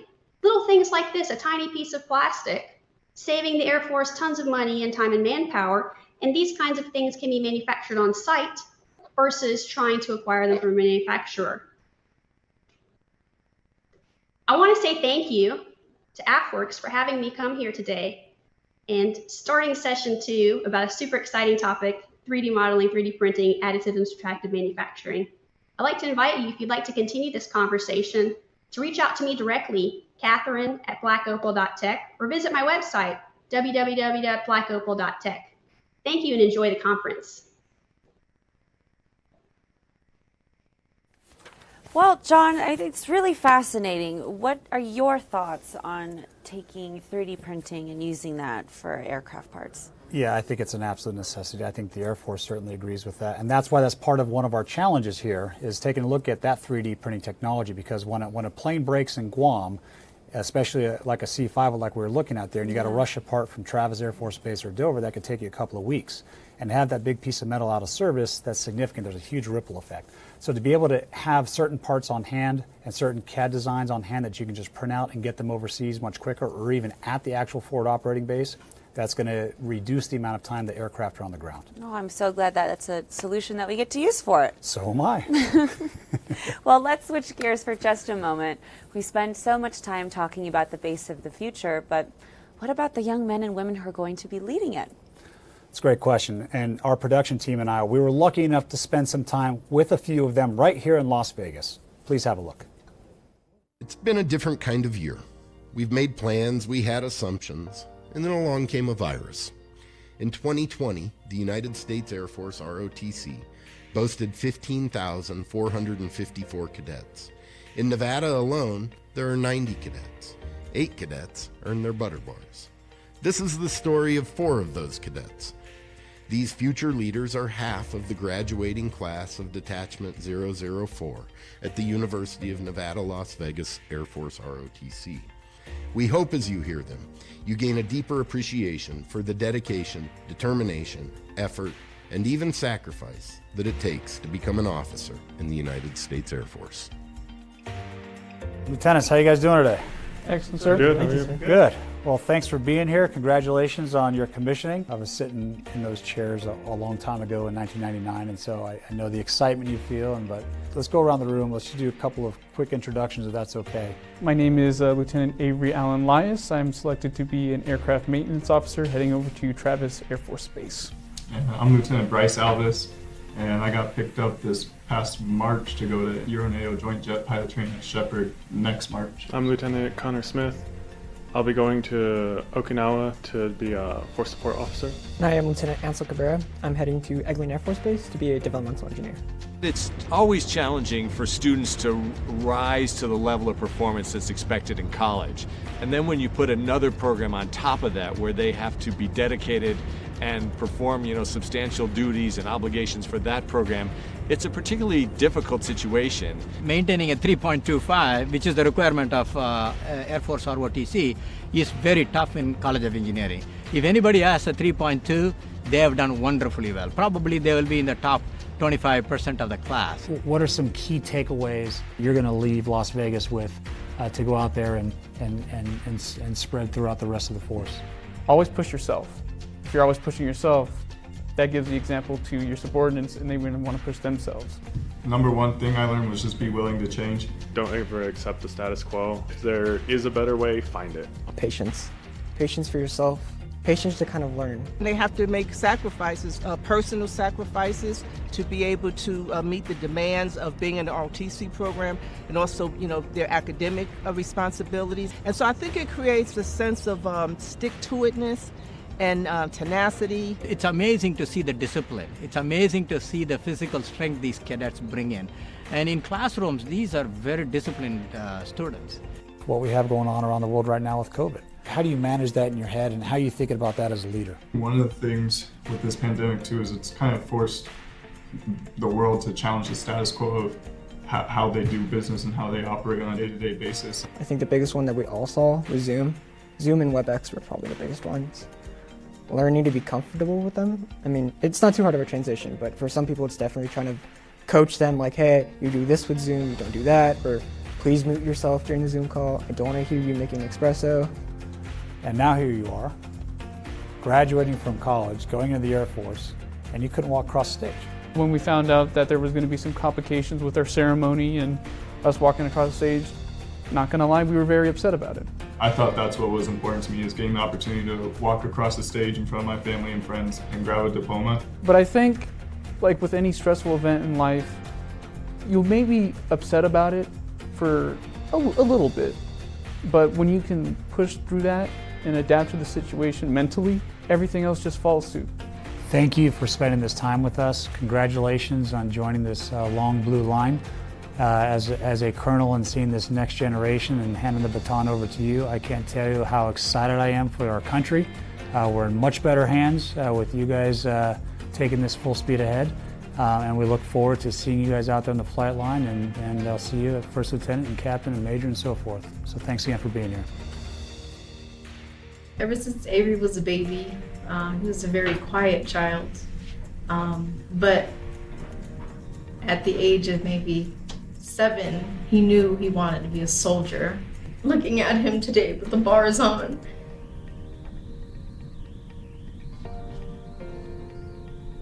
it was a very proud moment for, any parent.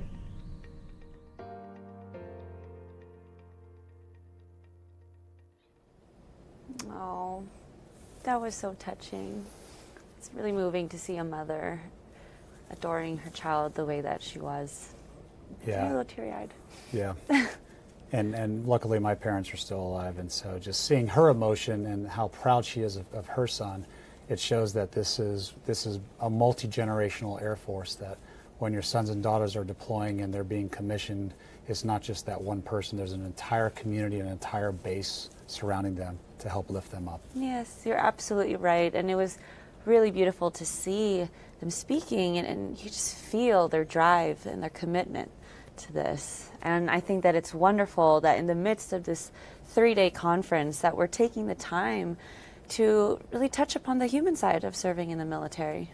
Yeah, and I think their mature approach to the last several months that we've all been through, especially as 22, 23, 24-year-olds, and they're going to be leading a lot of our Air Force over the next several years. Yeah. And it gives me a lot of hope for the direction that our service is going. Absolutely. I mean, college is hard enough as it is, and then to compound all of that with the rigor and discipline required to fulfill their duties in the ROTC, I mean, being paragons of physical fitness and retaining exemplary academic remarks, they're truly remarkable young individuals, and I feel better knowing that they're the future. Yeah, very well said, Krista. And it's our job here at AFWERX to make sure that these exemplary individuals have every advantage and tool at their disposal to successfully complete their mission. And that mission might take them away to some faraway lands, and sometimes there won't be a physical base there when one is urgently needed. Well, what do you do if you need a base and you don't have one? Great question. Our next chat is going to talk just about that. But just a heads up, we also have 3 other panels going on at the same time, as you can always find the links at AFWERXfusion.com. But first, let's hear a special message from one innovator that we all know and love.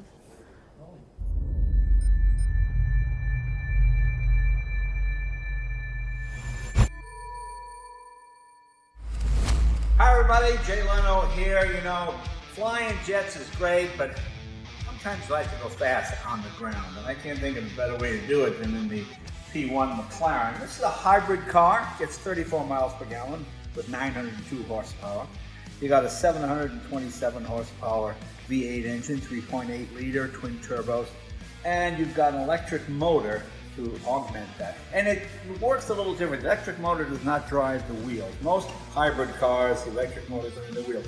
This electric motor spins the transmission. What it does is, it almost, you get rid of turbo lag because it speeds the engine up so quickly and so fast, the turbo lag virtually disappears. It doesn't exist at all. You know, most cars with a turbo, you put your foot in, and then you get it as the turbo starts spinning from the exhaust gases. This, it's spinning the transmission immediately, which tricks the engine to go to almost full boost instantaneously, giving you all 900 and, I think it's 902 horsepower. It goes pretty good. It does a quarter mile in 9.8, which is pretty amazing. So, like I say, jets are nice, but somehow you gotta get to the jet. This is the baby.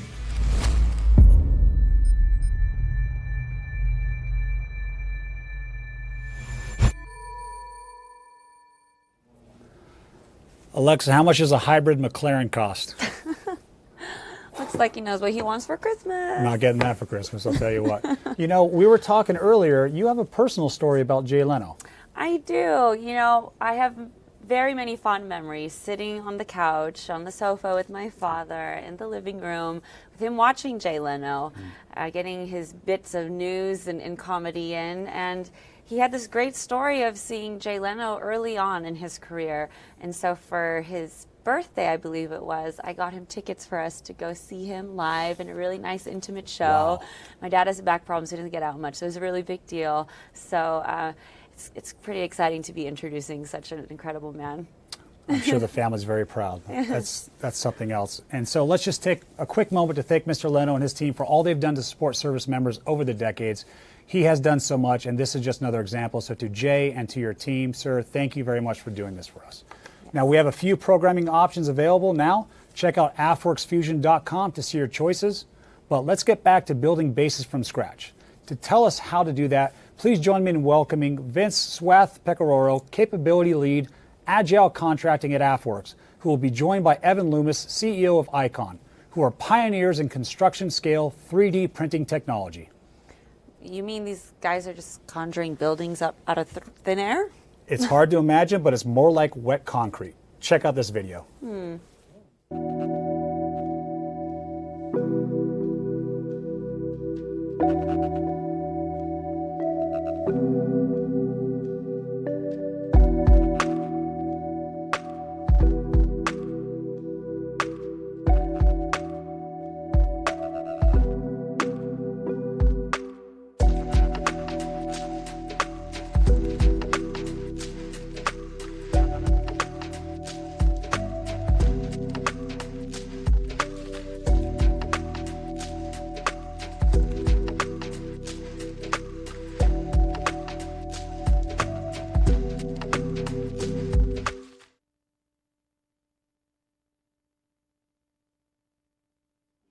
Hey, John and Krista, thanks so much for the kind introduction.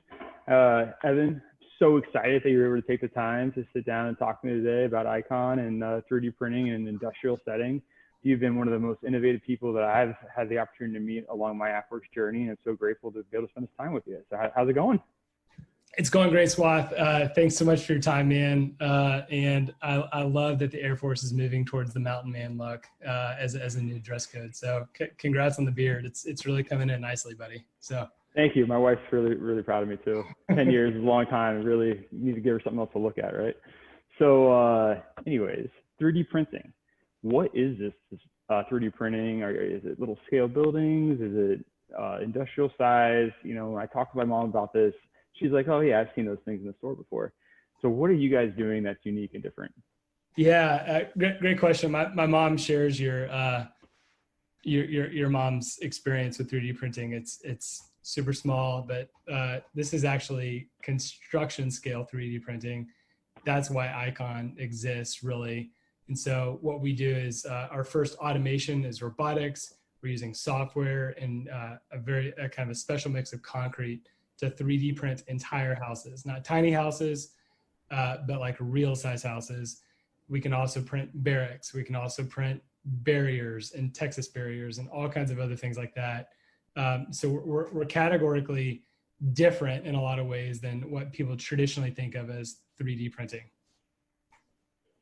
Oh, very cool. So, you know, I know the backstory here, but for the audience, how did you get connected with the Air Force and with government work in general? Yeah, if it's okay, I'll just share a little bit about our origin story at Icon and then intercept that with the Air Force. But we started Icon for, we're a dual use technology about 2.5 years ago for one very simple reason. We wanted to end the housing crisis. And it's a sad reminder that America is under sheltered. There are 1.1 billion of our brothers and sisters in the world that do not have a home. And this was something that kept us up at night. And that's why Icon was started, is to solve this crisis. And so we 3D printed the first house in the United States in my buddy Taylor's backyard. And that got a lot of notoriety, and that we had about 1.4 million homes requested online. And so it was a pretty insane experience, but we felt like we were headed in the right direction. And the housing industry, and I would just say construction in general, is the only industry on earth that has not incorporated robotics, it has not incorporated software and advanced materials. There are some minor exceptions, but for the most part, we've been building homes and buildings the same way for about 1,000 years. And that's not an exaggeration. If you're going to go back to the Middle Ages, you'd have like sticks and bricks and mortar and some nails and stuff like that. And so what we wanted to do is have like a paradigmatic shift in construction with Icon to like solve these existential challenges that we have as humans. And along that journey, shortly after we did this first 3D printed house, there were 3 wonderful people that came by our office, and they knocked on the door and they said, hey, we've heard that Icon is 3D printing houses. Can we learn more? And those people were Jen Mars, who's a tech scout for AFWERX. Love Jen. She's phenomenal. She's wonderful. She's somewhere in the world right now. I don't know where she is, but she's somewhere. Stoichi, his real name is Alex Goldberg. He's this fast-talking former fighter pilot that got all excited about what we were doing, and a contracting officer named Jorge Manresa that does some work and that had some experience in Red Horse. And I was like, I don't even know what Red Horse is, but this sounds fun. And so we got intercepted in the early days by the Air Force, which was just fascinating because we didn't think that our technology would have any relevancy to the DoD for the most part. We were like, we're going to solve housing. And the Air Force said, hey, if we care about those things too. We do a lot of humanitarian missions around the world. We build things in very austere environments and forward deployed settings. We have on-base housing issues, just like the rest of the world, and the rest of America. So we want to work with you.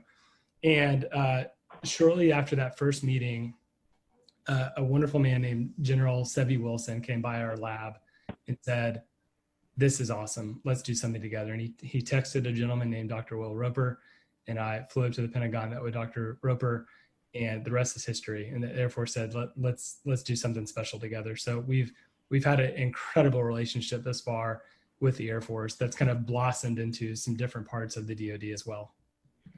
So that had to be kind of an interesting decision, though, to work with the government or not work with the government. Can you talk about some of the challenges that you faced from maybe some of your investors about doing work with the DoD? Yeah, I think we were super we were excited, and that excitement withered really quickly when we started talking to our first investor, and they said, "Hey, I've heard working with the DoD is just a terrible decision. It takes too long. People are slow. The contracts are not even that sticky. Like if they say they're going to do something, they might change their mind. And so, proceed with caution, and you're not going to get any brownie points, so to speak, from a valuation perspective by working with the government. That's kind of pretty consistent feedback. And the good news is we didn't really listen to the feedback. We were like, okay, well, that's fine, but we think this technology has potential in like multiple different domains and multiple different verticals, from infrastructure to housing to civil construction to the military. And so we didn't want to limit it. And I think kind of putting our fingers in our ears and choosing to kind of learn a little bit more about what the Air Force would want.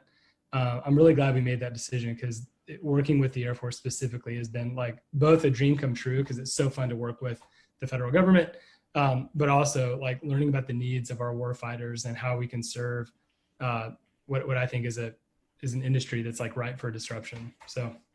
For sure. So, I mean, that kind of tees up what current projects do you have going on, not just with the Air Force, but across the DoD enterprise? Yeah, across the DoD. So after that initial meeting that we had with General Wilson and some others, the Marine Corps caught note of it as well, and specifically the Defense Innovation Unit. And we went under contract with them very quickly. Their needs were different than the Air Force, but needs certainly that ICON could solve.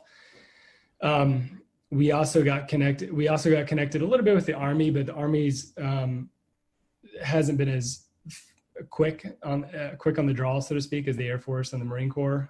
So we're still hoping to kind of have some more fruitful discussions with them. And then a big surprise was with NASA, and I can't say anything publicly at this point, but it will come as no surprise to you, Swath, that you can't bring 2x4s and drywall to the moon. It's just not going to hold up very well, unfortunately. So you've got to use robotic additive manufacturing on the moon and Mars. And there's going to be a new space race that we're already starting to see. I think just yesterday, China announced that they want to dominate space and set the first kind of not a habitat on another planet, but basically like a colony on the moon. And I think with our technology and our brilliant engineers that are really making all this possible, the U.S. is going to have like an incredible leg up on getting back to the moon and getting to Mars and doing some things where we can actually stay there and not just drive around on a moon buggy and then come back. So can't say much more about NASA, but I think in the next couple of weeks we'll have some big news to share. Yeah, talk about a base of the future. Definitely Yeah, base. that's right. Out there, man. That's awesome. Astronauts need homes too. So for sure. So you seem to have plenty of experience now with doing government acquisition and some of the pros and cons that come with that. If you could give one key measuring stick that the government should look for so they can do business better with companies such as yours, what would that measuring stick be, or what would that metric be? I think the one measuring stick for an early stage company like ICON is when it comes to the government is like speed, because the private markets, if I meet with an investor and they're like, this is interesting, let's do this, they can wire money the next day. That's fast. And if I meet with a customer, let's say a large developer, and they say they want 100 homes, I've got the land, let's go, here's a contract, sign it, that's fast. And with the government, it's unless you've got a special contracting kind of, moratorium. I know RapidX is trying to get faster, but the only thing that matters for us is speed for the most part when it comes to the government. And so if I had an OKR, which is like an objective and key result for the government, I would just say, like, how long did it take from initial conversation to when they actually have a signed contract? And my gut tells me that that's 9 months to a year right now. And I think if that were to kind of carry on in the future, our adversaries are just going to kick our ass. And I'm saying that as a civilian. I'm just like, I would be very worried that we're going to be able to actually, we talk a lot about innovation in the DoD, but we're actually so slow that we can't actually do it. So that'd be the only thing I'd humbly kind of throw out there. Oh no, hey, that's a fair knock, and it's definitely something we're working on, getting faster and faster at getting people on contract. You know, we had a few opportunities with pitch bowls, pitch days to get people on contract in a day, much faster. But then, you know, with speed, sometimes there isn't the discipline.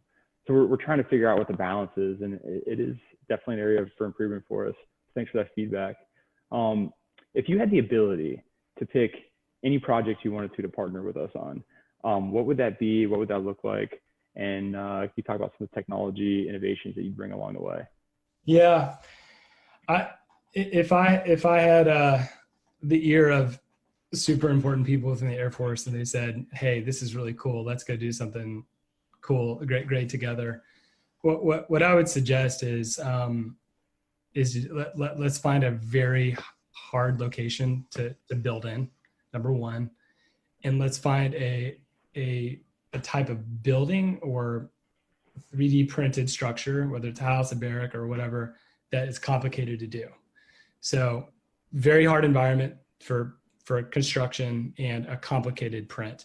And the reason I say that is the benefit for us as an early stage company, anytime we can push something to an extreme, whether that's environmental extreme, like the heat, the cold, the dust, the temperature variations throughout the day, all that kind of stuff, that pushes our engineering to a point where everything in the middle suddenly becomes a lot more achievable, more like a layup shot. And I would say the same thing for the complexity of the structure. The amazing thing about 3D printing is that everything doesn't have to be a right angle. You know, every barrack that you've ever been in has just been a bunch of right angles. And with additive manufacturing, you can print complex geometries that have a purpose. They withstand blast loads better. They can withstand higher winds, like a hurricane type environment better. All of that with 3D printing. And if beggars can be choosers, and I could do something even more romantic than pick a hard place and a hard thing to print, I'd really want to do some work with the Air Force on advanced mixes. And I think if you minimize their technology, you're like, okay, they're using concrete and a giant printer and they're printing things, and whether that's barracks or houses or whatever. And I'm happy to show you some pictures if you're interested in seeing those. But if you think about it a little bit more detailed, like, we can control at the molecular level what these structures are made out of. So if you're like, okay, that structure just needs to be the base structure, great. That structure over there needs to handle blast loads. Okay, push that button on that iPhone, and you're going to get a structure that's fundamentally different. That structure is going to house sensitive electronics. So let's EMP proof that structure. That structure is going to handle vertical takeoff and landings, and so it needs to handle like significant jet blast. The materials design within what we're doing is one of the secret sauces, and I think one of the most powerful things that we can unlock with this technology, on top of like really advanced robotics as well. So yeah, so you're not just a robotics company, you're definitely innovating on the mix side with concrete mixes, the things you can do, EMP protections. That's awesome. You mentioned pictures. If you have some pictures, I would love to see what you got. That'd be really slick. I'll just humor me for like 2 seconds, okay? And I'll show you kind of what we're talking about here. Let me know if you can see my screen. Oh yeah, definitely. But when we're talking about 3D printing, in case there's anybody in the audience that's like looking it up on their phone, what we're using is concrete, and we can control the bead of the concrete down to 1/16 of an inch. And so we call this layered engineering. And you just upload a file, just like a CAD file, and you push print. This is the first house that we 3D printed. Now we have new robotic systems that are 3D printing multiple houses, multiple buildings at the same time. This happens to be 3 different structures that were 3D printed at the same time. It's all controlled on an iPhone or a tablet. We have reach back capability, so you can be doing this anywhere in the world, and if something happens, you just, the person stateside knows exactly what to do. And these are some homes that we did. You could obviously do something more military focused, but the reason we use concrete is because it's incredibly powerful, and you can find it anywhere in the world. And so we wanted to use a material that we could get anywhere.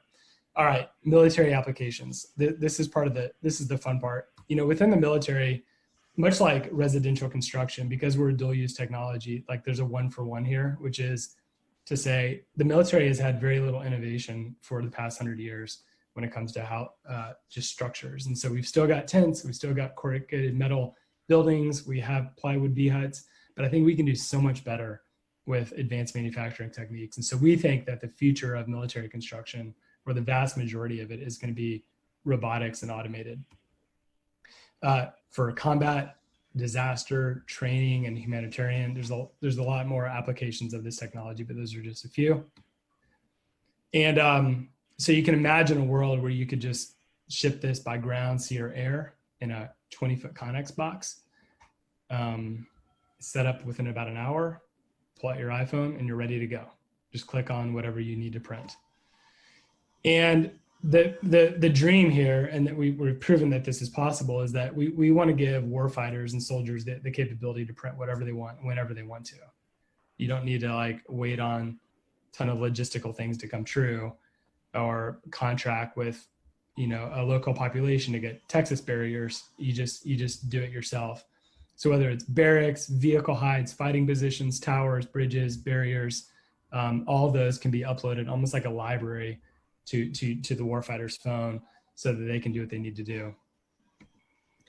Here's a rendering of a forward operating base. Just, we can do that. So your expectation is that the technology is actually in the warfighter's hands. They're not contracting Icon to come out and build this. They're saying, here's an app, design what you want, hit print, and it starts printing. Exactly. I mean, especially where we operate in the world, we want to create a technology that's so easy to use that a warfighter can pick this up in a very short amount of time and do what they need to do. It would be almost like us trying to fly an F-35 for you or something. It's like, hold on, no. Just give us the technology and show us how to do it, and then we got it. And so our long-term goal would be just like sell or lease this type of equipment to the DoD. So this is a project that we did at Camp Pendleton last week. And the cool thing about this is that the warfighter did pretty much all of it. We showed them how to do it, and then they printed an entire HIMARS vehicle hide by themselves, which was really neat. This is a capability that they wanted. And this is a kind of a fun shot of our team that was out there and the 3D printer that printed it. So hopefully that gives you an idea, like a visual idea of what we're talking about with this technology. So. Very cool. So I know we're running up on time here. I thank you so much for being able to sit down and have this fireside chat with us. We definitely believe that 3D printing is somewhere coming in our future very quickly right at us. Like, we need to get on this technology. You guys are leading the way. Thank you for the time, Evan. I really, really appreciate it. You bet. And I just need to say thank you to you, Swath, everybody that I've had the privilege of meeting within AFWERX have blown my mind in terms of like their speed, their open-mindedness, their orientation to innovation. The fact that it hasn't been done before is like attractive, so to speak. Yeah. Obviously, Dr. Roper and Lowell and General Monson, like all these folks have been very instrumental in our journey this far. And so with this new StratFi contract that we were fortunate to receive, we're just like really excited about a cool future with you guys in the Air Force. So anyway, our team is very grateful. So thank you. Hey, thanks, Evan, and catch you next time out in Austin. Awesome. Thank you. Bye. Wow. How cool is that, Krista? So cool. I got to admit, though, my ears perked up a little bit when they said Red Horse. It's a really popular and quite strong beer in the Philippines. But in all honesty, you know, I just didn't know it was possible to 3D print a home. I thought that was just for small things like this fidget spinner. Where'd you get that from? I printed, obviously. Truly innovative, no doubt. And that's really the name of the game around here. And speaking of, our next keynote works for a company that, despite being the second largest in the world, still retains its hard-earned reputation for being synonymous with innovation. Please, let's give a warm welcome to Joshua Marcuse, the head of strategy and innovation for the global public sector at Google.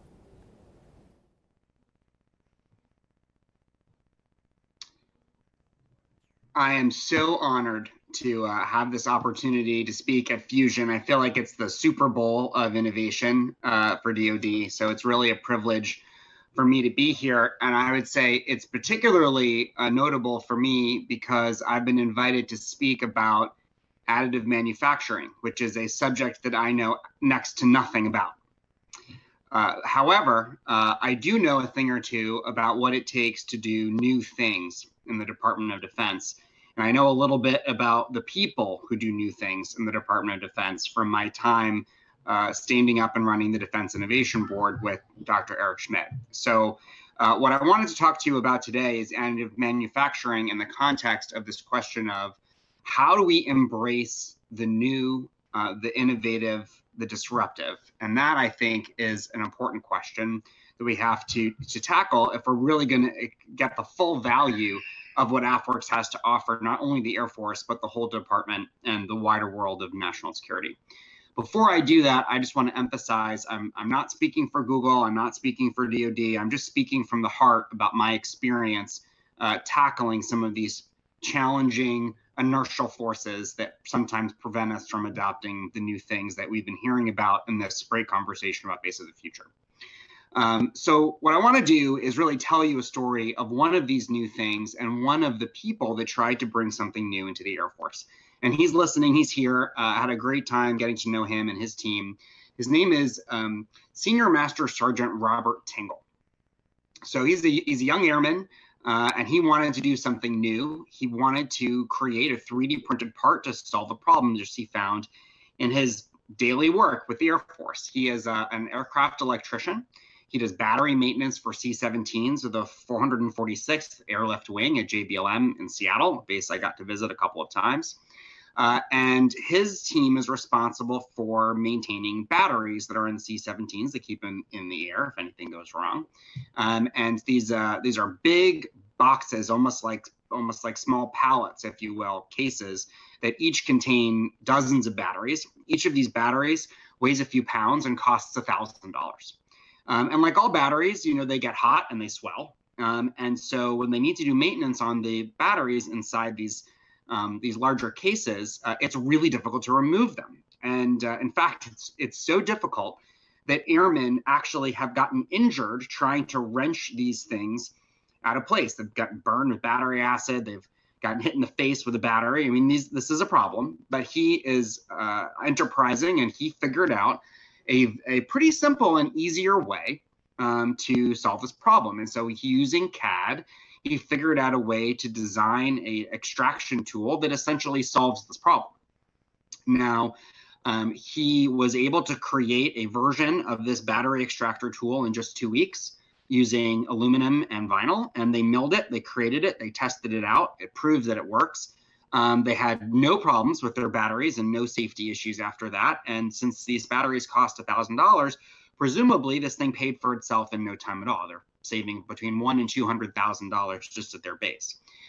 So anyway, Robert entered the Spark Tank competition earlier this year, and he actually won. So this is a great story about an airman seeing a problem, fixing it, creating his own version of what to do. And so now I'm pleased to tell you that he was able to take that file, email it to all of the other maintainers for C-17s and other airframes as well, and they've all been able to additively manufacture, 3D print this tool, and now everyone is able to use this.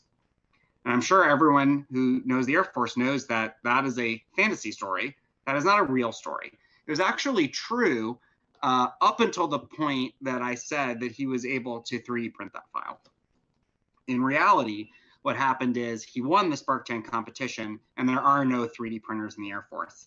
And there's nothing that he's able to do in order to figure out how to get that out to people. Excuse me.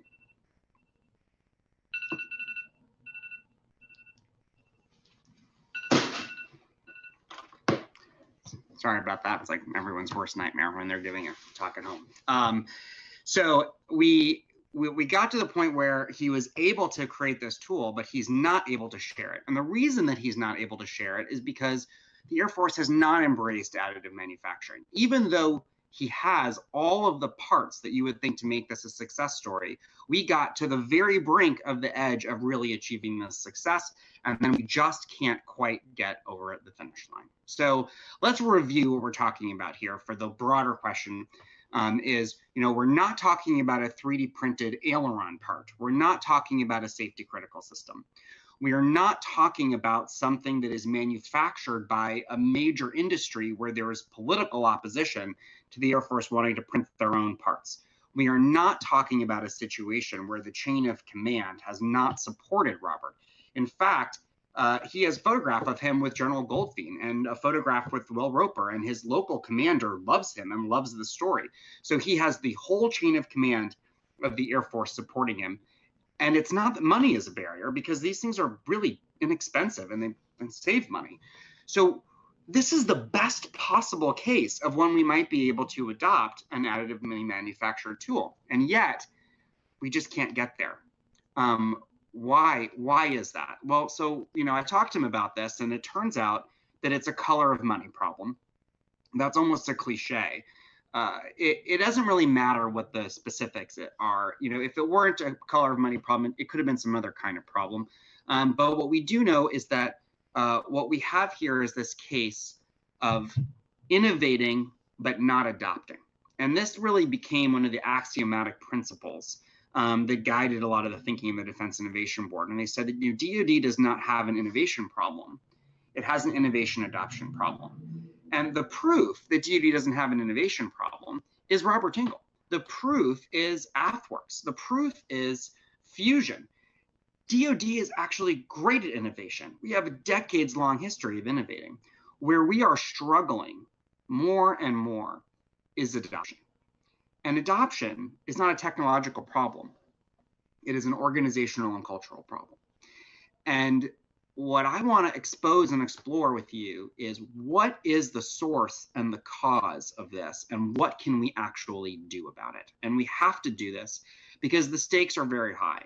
The stakes are not high for the battery extraction tool, but the stakes are high because there are 1,000 Robert Tingles every year, and there are 1,000 battery extraction tools every year. And it's not just that the budget for those things adds up to things that be serious savings, but it's that our inability to adopt holds us back from realizing the true benefit of additive manufacturing.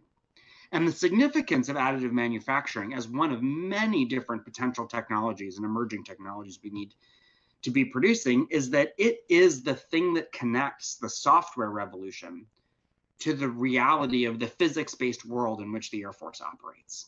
And so if you're able to embrace data, cloud, software, AI, and all of these things in the virtual world, and you can marry it up with the ability to conduct additive manufacturing at scale, you can cross that chasm of the virtual world to the physical world, and you can reinvent the discipline of logistics. It's a whole new paradigm for logistics, which creates a solution to a time difference problem that has been one of the fundamental precepts of military strategy for 5,000 years.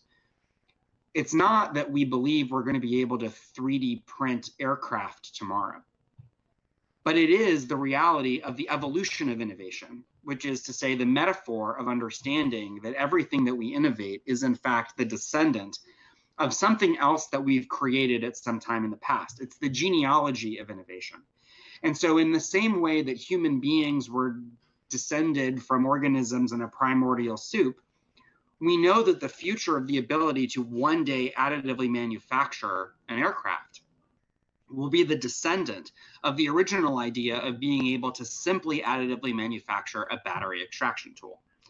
And so if we can figure out how to accelerate the loop of experimentation and adoption today, then we know that one day a descendant of Robert Tingle and a future Air Force or Space Force will be able to figure out how to 3D print that part anywhere in the world. And one day we will be able to 3D print or additively manufacture safety critical systems. And one day we will be able to realize that vision of innovation that we all hold in our imaginations, and frankly, that hold in our hearts. And so being able to get over that barrier of adoption to accelerate introduction is what we need to be able to do to achieve the vision of innovation that gave rise to AFWERX in the first place. So what I want to leave you with are a couple of ideas about why I think that barrier to adoption is so hard to overcome. The first is this notion of technical debt, and the second is our attitude towards risk.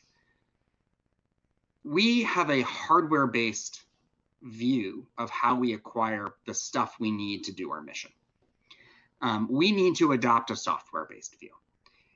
One of the things that most inspiring is hearing General Goldfein talk about the future of the Air Force as being a software company for delivering air power. That's an inspirational vision for me, and I think it is for those of you who are following along here to Fusion. And the way that we need to achieve that is by recognizing that our efforts to sustain all of our legacy systems and the rate at which they accumulate technical debt is going to sink our ability to adopt that fast iteration OODA loop, that high velocity experimentation that would lead us to be able to live in a world where the fantasy story of Robert Tingle's battery extraction tool turned out to be a true story, right? In that version of the world, we're able to get that idea in his mind to that CAD file, to that first prototype, to that first additively manufactured version, to the distributed additive manufactured version in a reasonable amount of time.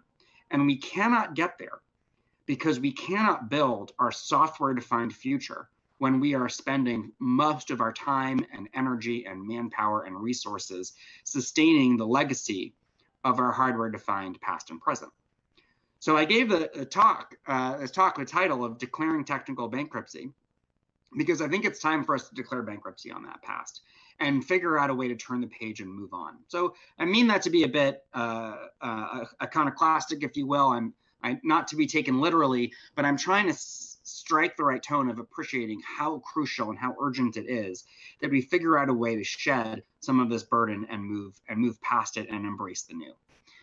The second thing I wanted to talk about is risk. We calculate very carefully, very well, the risk of all the things that we do. But we are not, as an organization, very good at calculating the risk of what we omit, what we fail to do. And until we're able to figure out how to calculate the risk of not acting alongside the risk of acting, it's always going to be very difficult for commanders to figure out how to move forward. The reality is that our compliance-based system today is not really reducing risk at all. The amount of time that we spend into defining requirements to an excruciating detail, time not spent actually iterating, is holding us back. We are producing a system that is not actually reducing risk. It is manufacturing risk. We live in a risk production factory that is constantly producing risk. We just measure that risk the wrong way.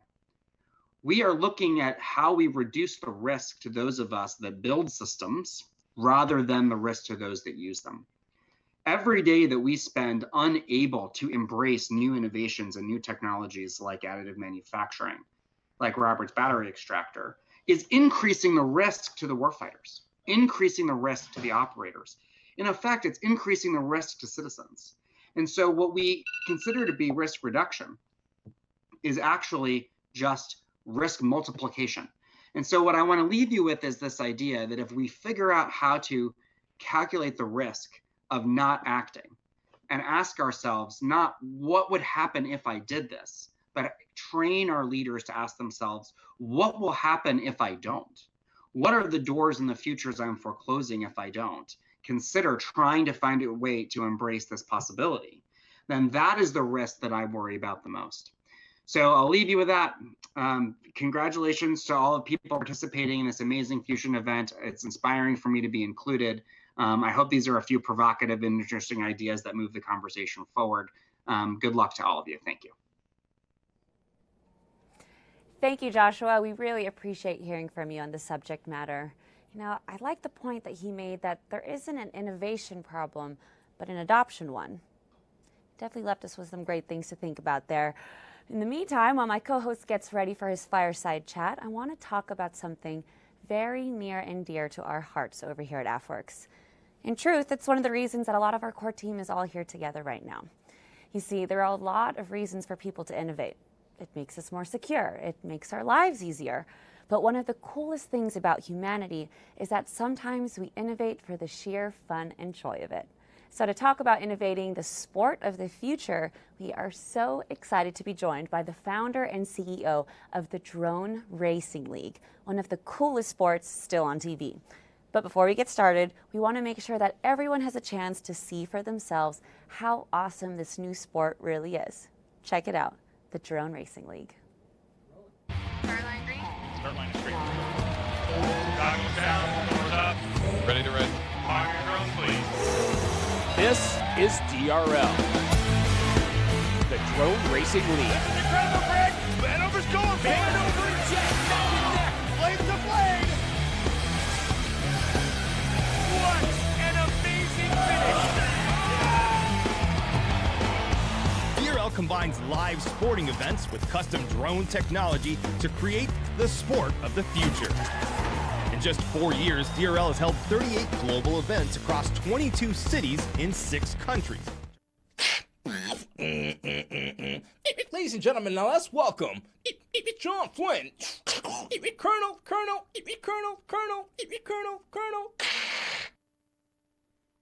Great, thank you, JR. Krista, thank you for kicking it over to us here in the Side Hub. And ladies and gentlemen, what a great introduction there. I'm joined today by the founder and the CEO of the Drone Racing League, Nicholas Horbaczewski. Nick, it's so great to have you here today.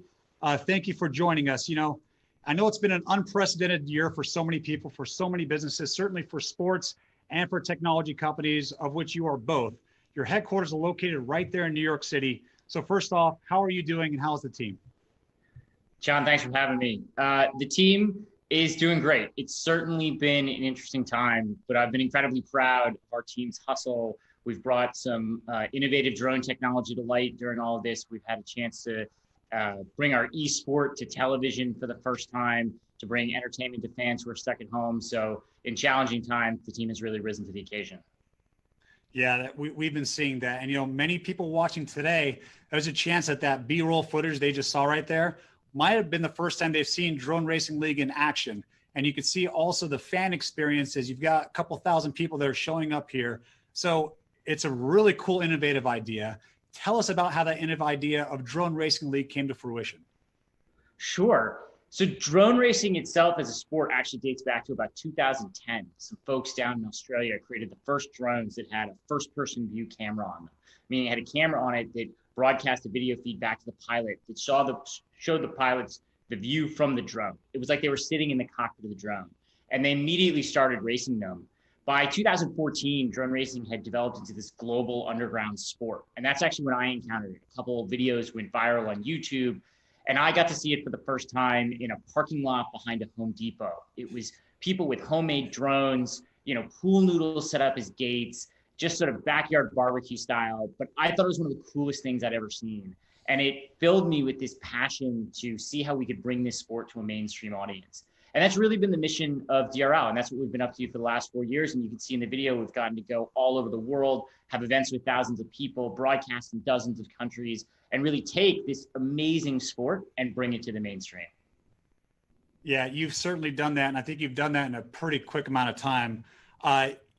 You know, I think it's also impressive to watch the recruiting mechanism that you have. I love seeing the tournaments online that then flow into the finals. I got to come and see one over at our esports arena here at the Luxor. That was pretty exciting. I think a lot of people have flown drones. I've purchased one off the shelf. I've flown with my kids. It's wound up on the neighbor's roof a couple of times. We've got to get it down from there. And so I go from that, And then I see like the precision of the racers and the precision of these drones that are just flying through at 80, 90, 100 miles per hour. And, you know, I see that. And like, first of all, how does someone become an FPV pilot? Let's start there. And then as I've seen the iteration of the winners, why do the best racers seems like just keep getting younger?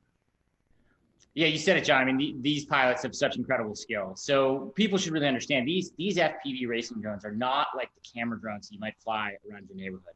They are fully manual. The pilot is completely in control. If you flip it over, it'll flip over and slam right into the ground. So they are controlling these things through, you know, high-speed maneuvers on, you know, closed-in three-dimensional courses. So it's really incredible. To learn that skill really takes some time, and we facilitate that through the DRL simulator. So it's available on Steam. Anyone can download it. It teaches you how to fly through 50 different missions, teaching you all the basics of flight, and then lets you go out and challenge your friends, race the courses you see in DRL. It's a great way to learn that learning flight mechanics through simulation and then translating into the real world.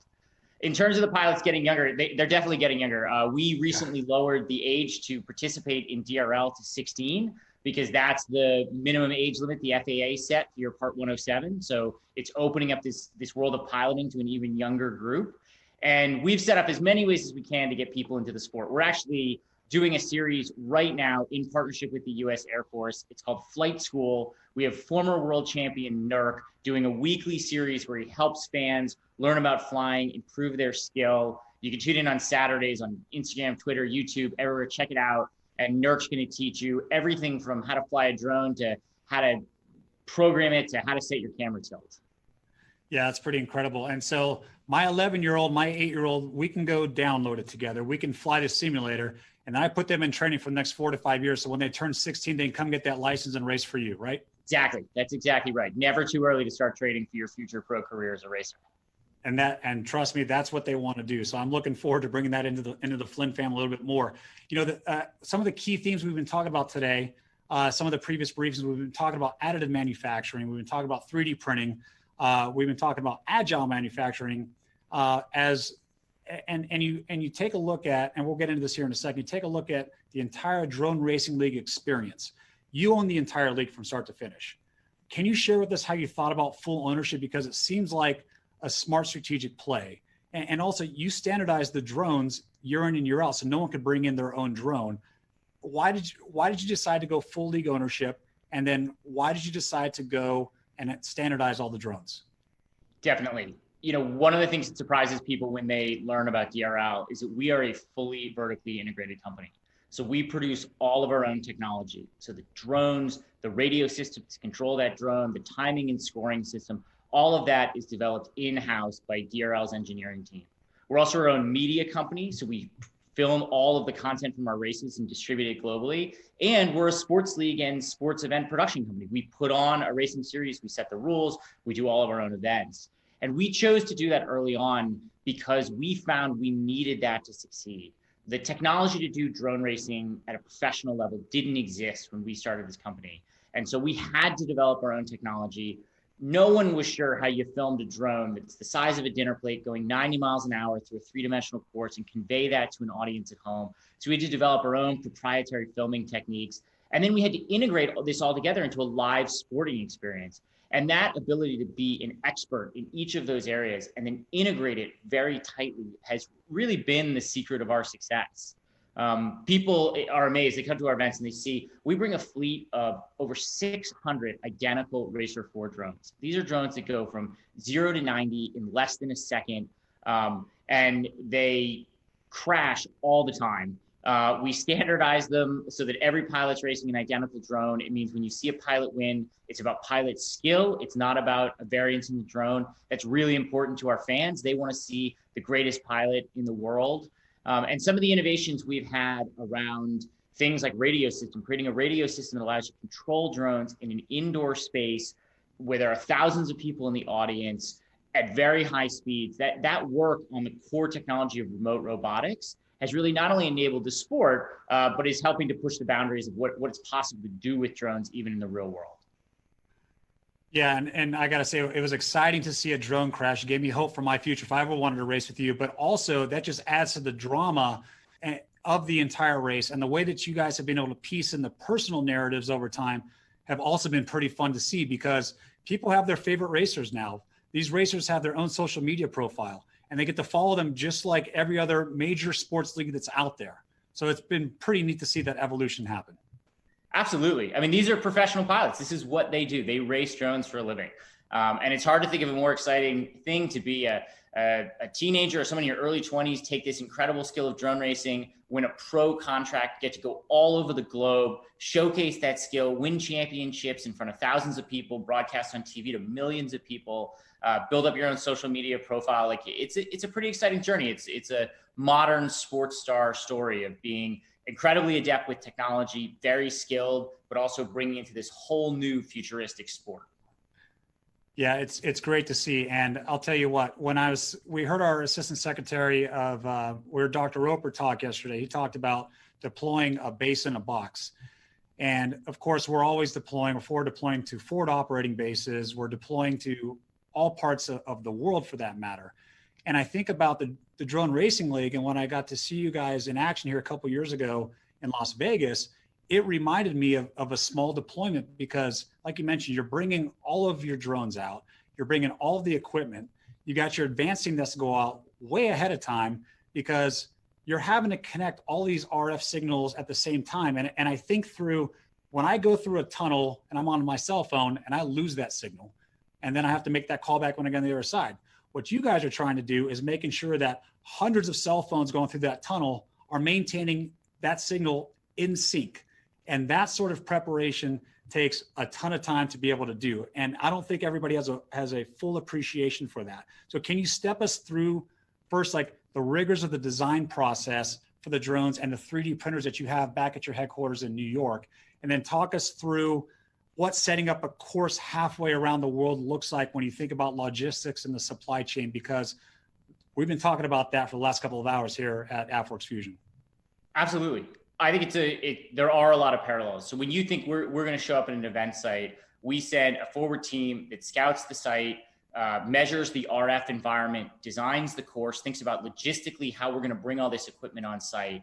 When we get on site, we are building a custom radio network that needs to support the drones in the air. So these drones have really stringent radio requirements, sub 20 milliseconds of video latency. As you said, they're going through tunnels, they're going underground, they're going behind objects. They can never lose contact. So we need an absolutely robust radio network. It needs to be field deployable. We need to be able to walk out and deploy this radio network and be certain that it is going to work in any environment. And we've done a lot of work across understanding radio performance. We design our own radios, spectrum, and how to utilize it. So it's a lot of thought, and I think there are some parallels there of what in the future, when you show up to a site, you need to be able to set up a communication network. It needs to be reliable. It needs to support the equipment you're going to have on site. And in our case, this is very demanding equipment from a radio performance standpoint.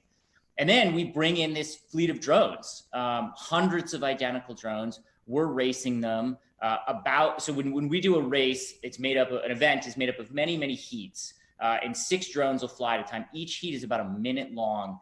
And on average, half the drones crash in every heat. These pilots are pushing the very limits of human performance and technology. So they are going right to the red line. About half the drones crash every time. So these drones are crashing. These drones need to be field repairable. We don't always get to go back to HQ before we move on to the next event. So we need to be able to take the drone apart. They need to be modular in design. We need to be able to fix them. When a critical component is breaking, we need to be able to manufacture that component on site through 3D printing. When you take our drones apart, a lot of the components are 3D printed so that we can manufacture them on demand in real time. Sometimes we need to turn the fleet in just a day, repair hundreds of drones back to not only just good condition, but mint racing condition, and ship them off to their next site. So we're thinking about a lot of the same challenges that have been discussed in the previous presentations about how do you 3D print parts for something? How do you make sure that you can have on-demand supply chain, as well as just thinking through all those logistics of coming in, setting up a very elaborate, complex site, breaking it all down and moving it on seamlessly. Yeah, and I'm going to ask you about the Air Force partnership, because we've had a multi-year partnership with the Drone Racing League here for a couple of years. First, you signed a partnership with NBC Sports in 2019. Congratulations on that. Thank you. That's a huge accomplishment. And I think all of us can see there are definite benefits to both the league and the Air Force by having this partnership. And over the last couple of weeks, as I've continued to research and I guess update myself on the past season, you've done a lot of stuff with the Air Force. You know, you got flight school, you got episodes of the Boneyard in Arizona, an Air Force branded DRL sim map that's been raced a week or so ago. It was 10,000 times. Today, it's over 30,000 times. So the downloads and number of times that people are coming back and loving your sport continues to increase just in the last month. So can you share with us how and why it makes sense for both of these brands to come together? Absolutely. We love our partnership with the U.S. Air Force. We share a lot of values. You know, we are both very focused on innovation and bringing together people who have a genuine passion for flight. And I think that runs through our DNA, it runs through the Air Force's DNA. So when we get together, a lot of exciting things happen. You know, we reach these drone enthusiasts, we reach engineers, people who want to discover opportunities of what to do with their professional life that taps into this passion. So it's, you know, we work a lot with the USAF on helping them find that talent, connecting the dots together, letting the USAF find people, innovative people who are passionate about flight, and letting those people find the opportunities that are going to let them do what they love. And we work together, as you said, in a number of ways. You know, USAF is integrated into our racing broadcasts. It's integrated into our live events. We've done custom content shoots. We take our pro pilots, get to go to bases around the world and actually expose them to what's actually going on in the field. We have the branded Boneyard map and the sim, so you can fly around a USAF branded environment with planes and blimps and all sorts of stuff in there. And then, of course, the digital series, the weekly digital series is a great way to actually get into the nitty gritty of teaching people about the not only the flight, but the engineering behind it.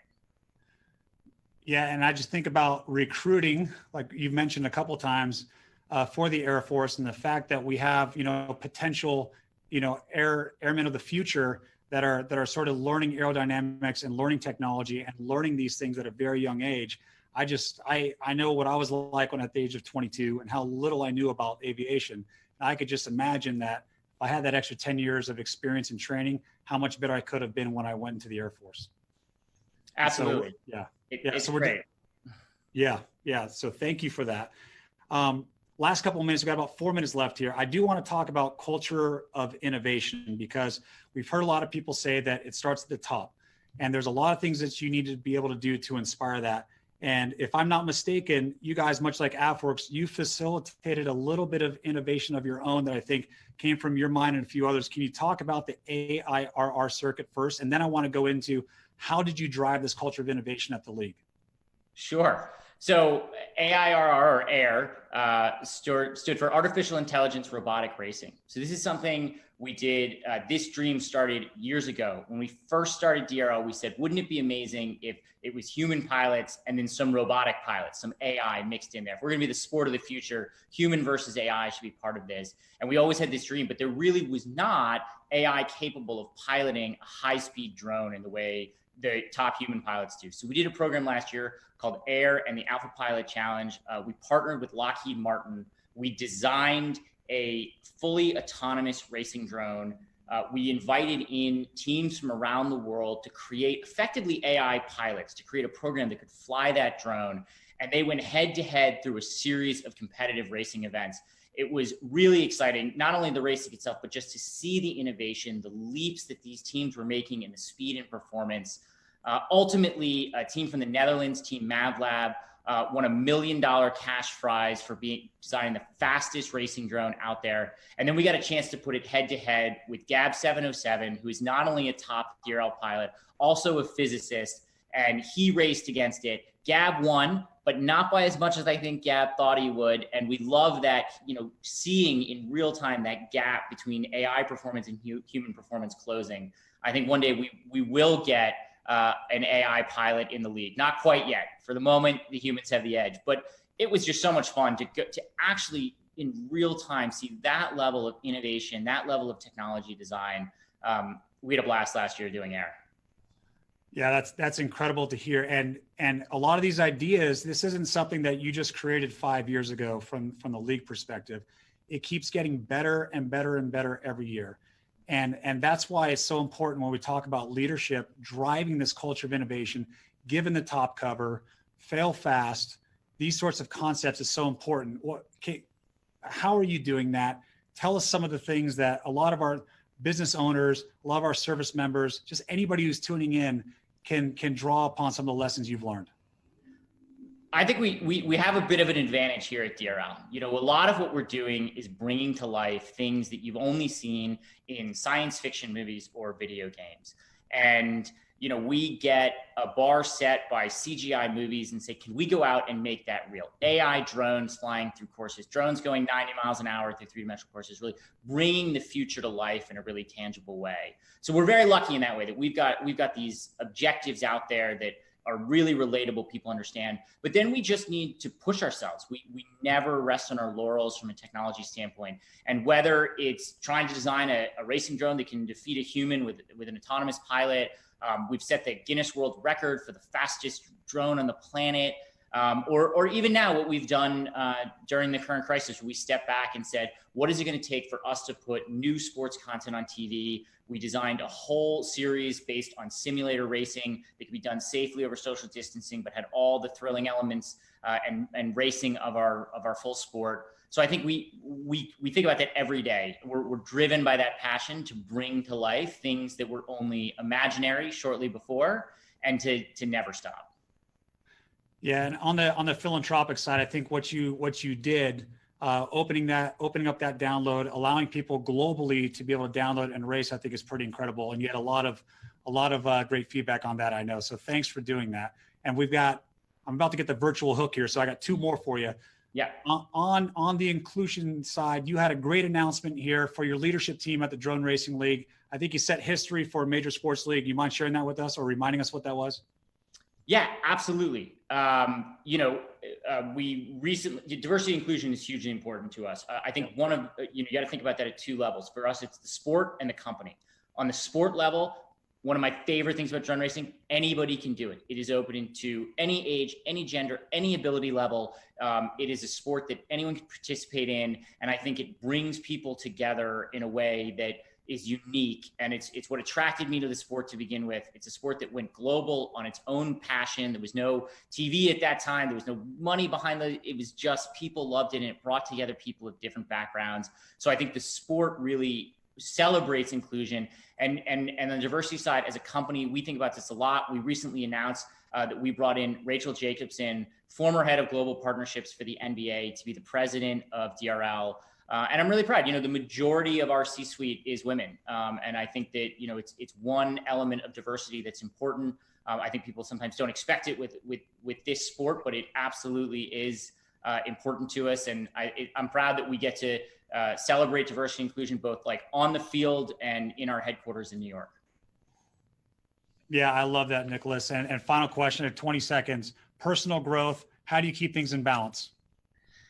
I never stop. I love to learn. I think for me, balance is about new experiences, pushing the element. There's things I love to do. I love to travel. I love to get out in the natural world, ice climbing, skydiving, dog sledding, anything that sort of gives me a new headspace, lets me, get out and have new experiences is important to me. It keeps us fresh. It keeps us innovative, and lets us keep staying excited every day about pushing the boundary of what's possible at DRL.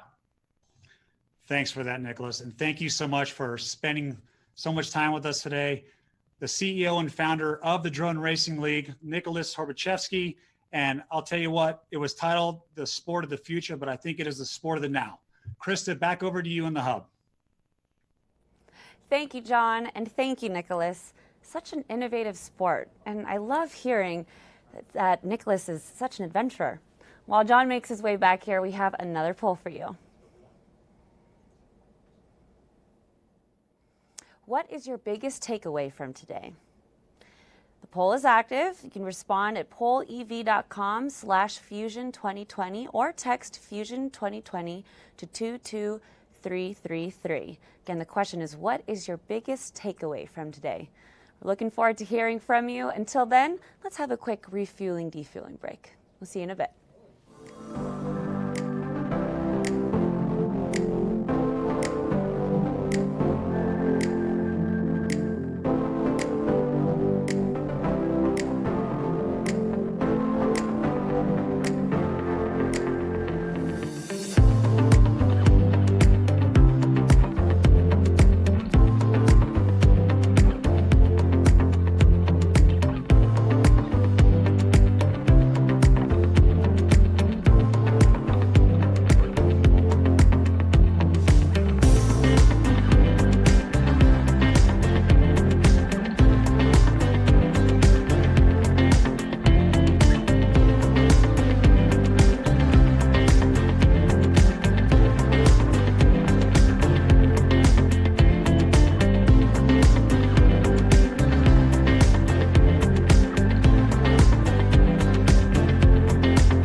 back. Hey, Krista, do you know what comes up when you search #InnovativeAF on Google?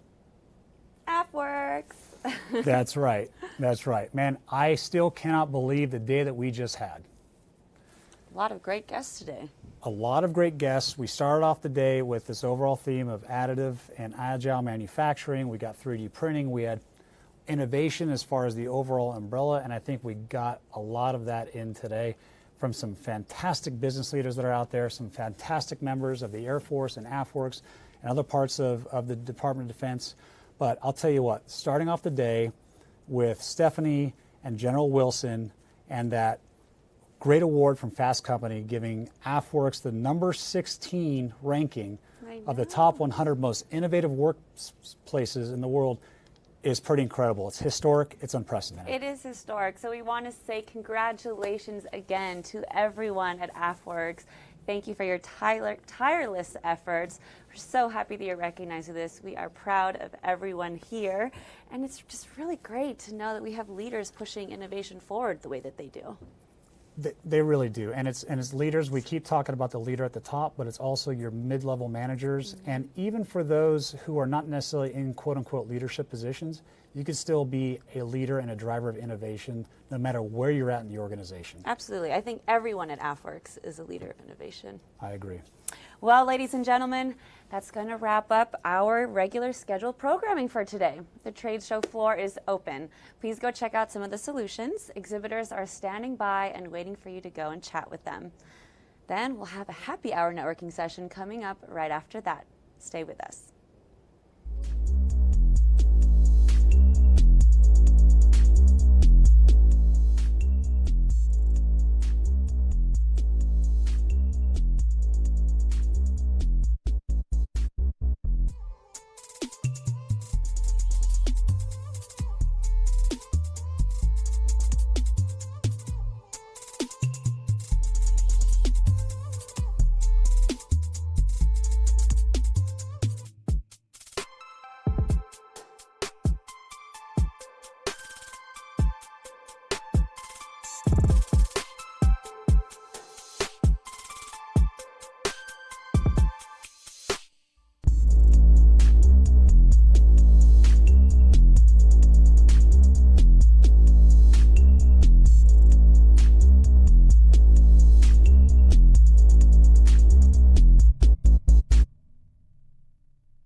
Welcome back. What an amazing day of programming. Now, there is another opportunity to spend some time with our great exhibitors at our virtual showcase. You know the drill. Navigate to our showcase at the link below, or hit that showcase button at the top of the page, and you can see our 6 challenge categories. Browse by category, by exhibitor, or if you're feeling lucky, hit that randomizer button and see where that takes you. These 371 exhibitors are standing by waiting to hear from you. Go check out their virtual booths, view their exhibitor media, or hop into a Zoom call and talk with them directly. They have worked extremely hard to be here, and we can't overstate how much we appreciate them. They're the innovators here. They are what this conference is all about. And remember to come right back here at 5 Eastern Time for a virtual happy hour. You're not going to want to miss it.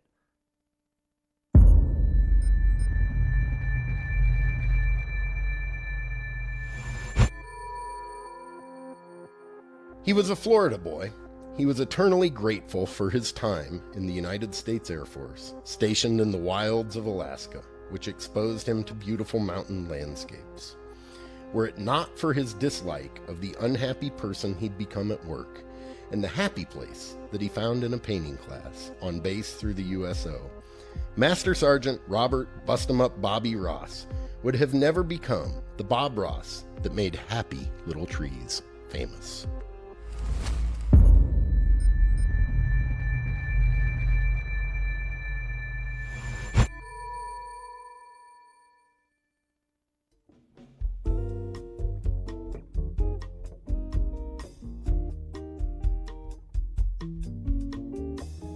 Picture me upon your knee, just tea for two and two for tea, just me for you and you for me, alone.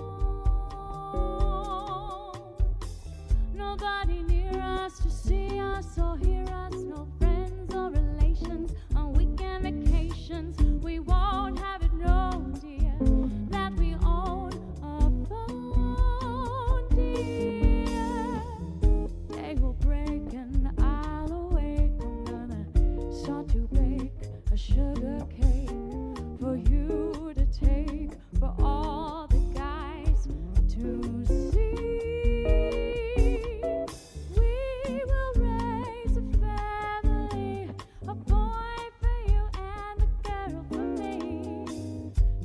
you see how happy we could be? Come on.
Picture me upon your knees, just tea for two and two for tea. Just me for you and you for me alone. Nobody near us to see us or hear us, no friends or relations on weekend vacations. We won't have it, no dear, that we own a phone, dear. Day will break and I'll awake. I'm gonna start to bake you a sugar cake for you to take, for all the guys to see. We will raise a family, a boy for you and a girl for me. Can't you see how happy we could be? Can't you see how happy we could be? Can't you see how happy we could be?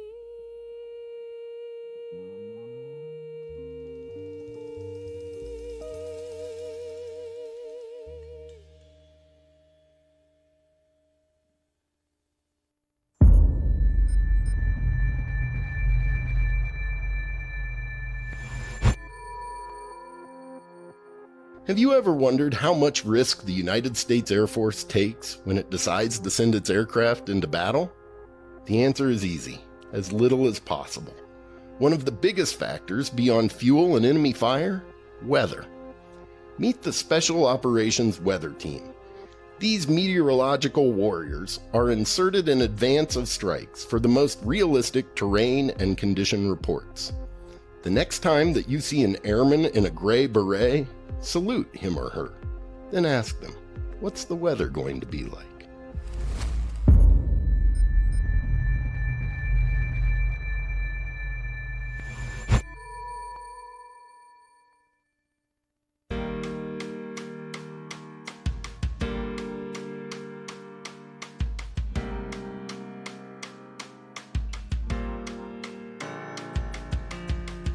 I need to make a choice tonight, a change to make me feel alive, soothe all the pain that used to be.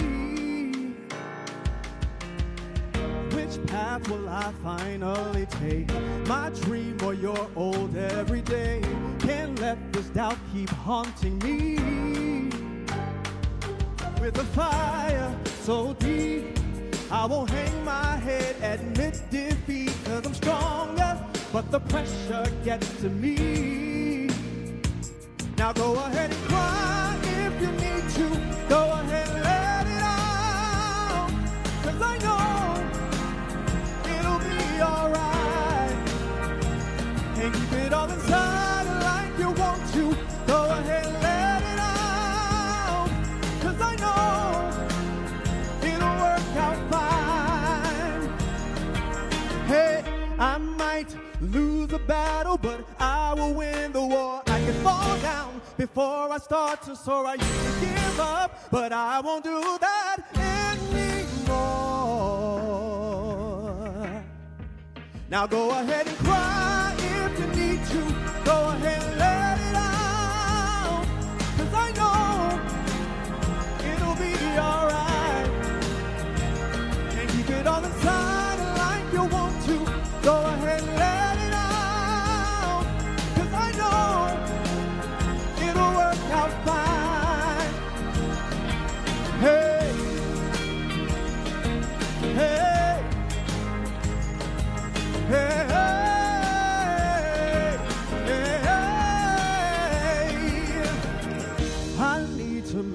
a choice tonight, a change to make me feel alive, soothe all the pain that used to be.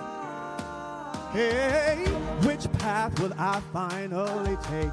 My dream or your old everyday? Can't let this doubt keep haunting me.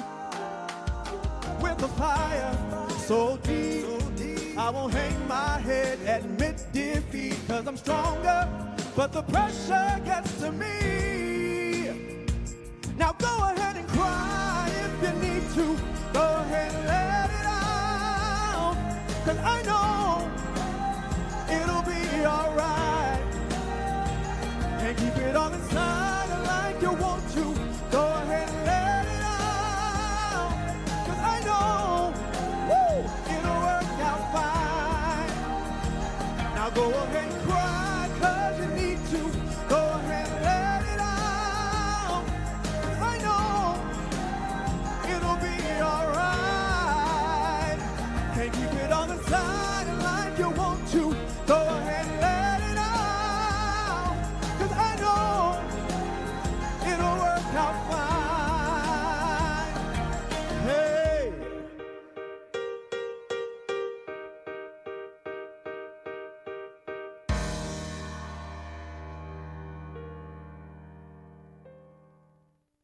We support Las Vegas, and we want you to know that the Las Vegas community supports the U.S. Air Force and all those that serve across the country.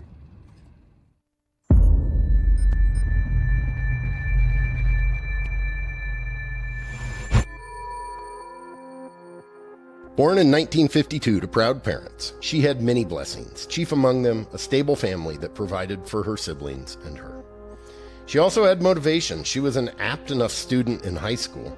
She knew that college and what lay beyond was the right path for the daughter of parents who were only educated until the 7th grade.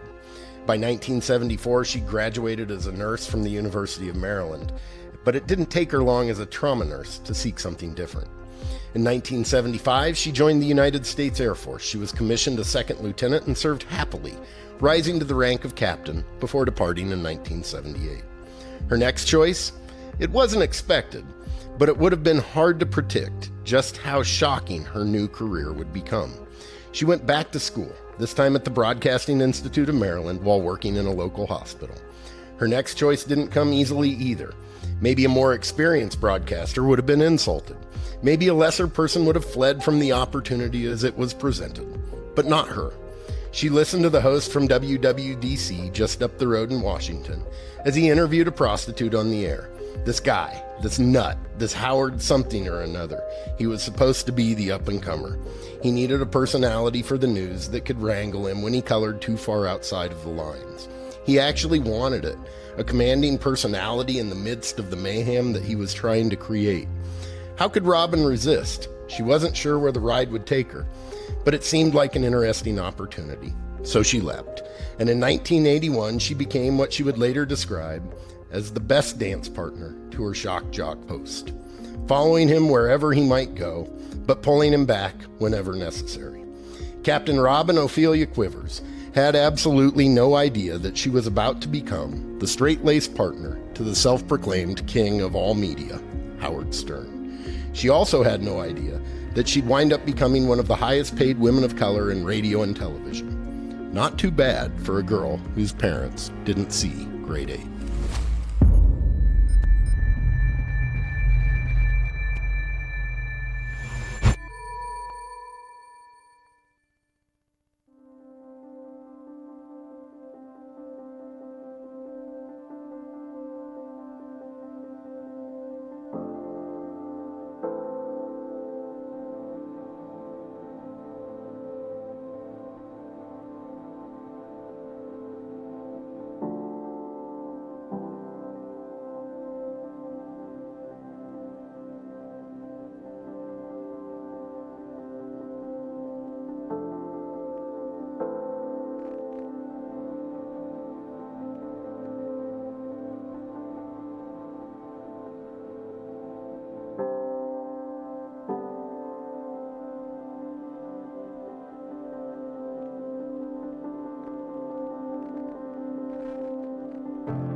It's easy to see, looking back on the path that he took, how it was linear.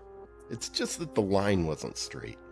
Medically discharged for a bad back after only 9 months of service in the United States Air Force, he tried the next thing, college at Baylor. 2 years into college, it was obvious that Baylor wasn't where he was supposed to be. So, he continued his brief periods as a nightclub bouncer, an auto house partsman, a saddle maker, and a tree trimmer. He tried a little bit of everything. You might say he was crazy. He was unable to let go of his love of music. He stuck with it. DJ jobs, nightclub auditions, and lots of songwriting. The work paid off. It earned him his first hits as a writer, and then later as a performer. Sure, his path was linear. The line just wasn't straight. Once a United States Air Force airman, his determination to deliver on his vision created entirely new genres of music, just as those genres were exploding in popularity. You would know him from songs like Hello Walls, Crazy, and Blue Eyes Crying in the Rain. From his humble beginnings, Willie Nelson became an American icon. He innovated an entirely new sound and genres into existence. And yes, before he was an outlaw, he was an airman.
Los quiero alcanzarte y ser tu fuego.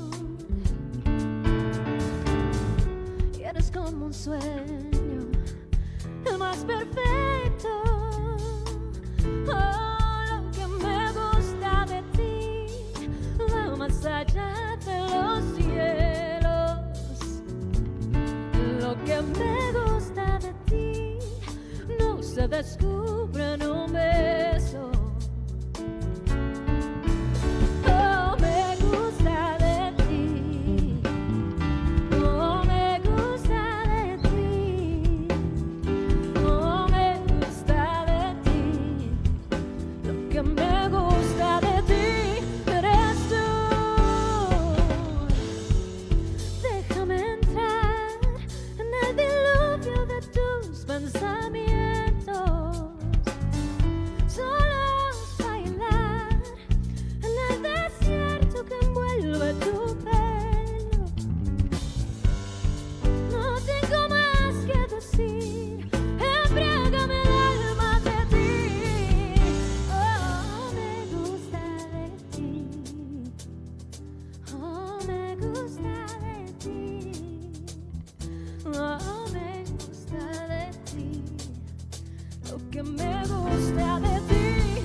know that you could grow your brain?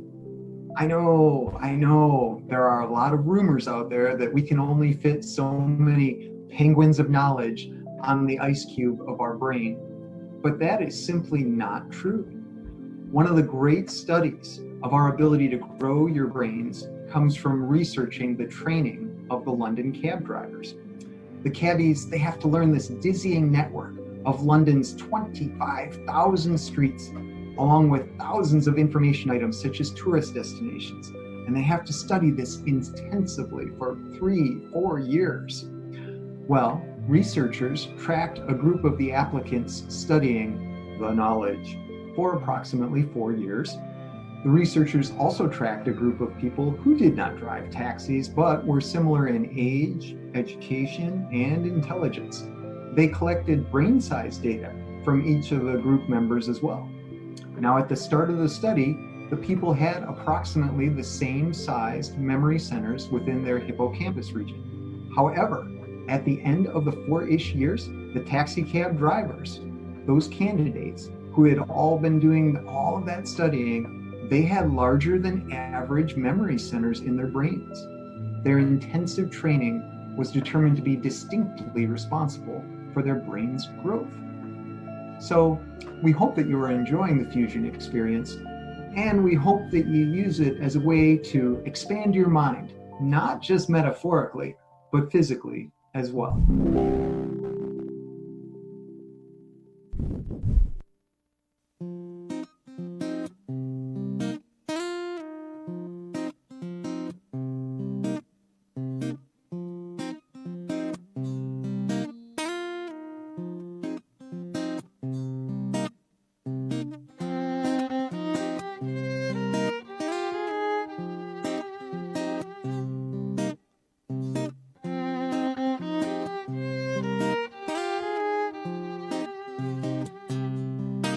Come take a walk with me.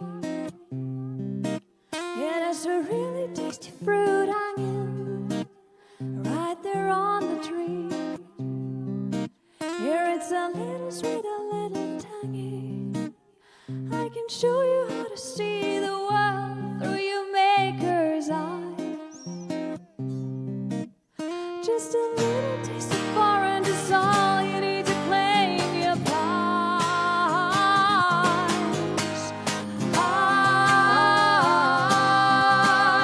You howl like a devil on an angel's trail. You're a taste of orange, taste of orange. You taste of the poison of a Jezebel. You're a taste of orange, taste of orange.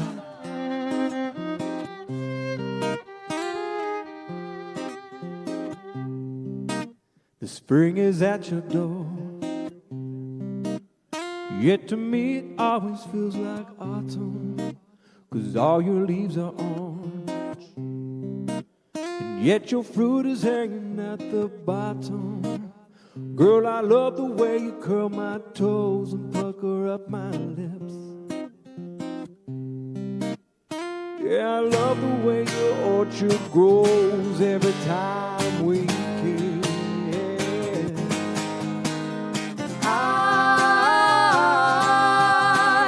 You howl like a devil on an angel's trail. You're a taste of orange, taste of orange. You taste of the poison of a Jezebel. You're a taste of orange, taste of orange.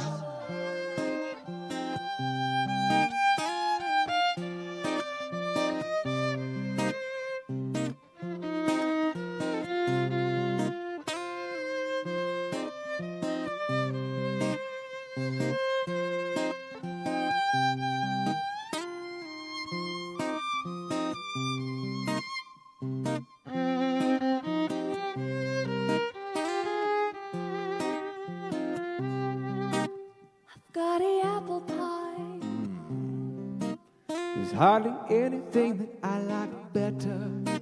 My peaches blow your mind. But girl, your oranges hold the real treasure. I give it breakfast, morning, noon, and night long as I fill my glass. Yes, ma'am. Yeah, I'm thankful that you're always right, so I can twist that fast.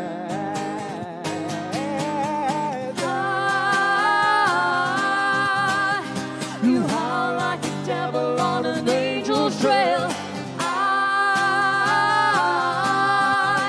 You're a taste of orange, taste of orange. You taste of the poison of a Jezebel. You're a taste of orange, taste of orange.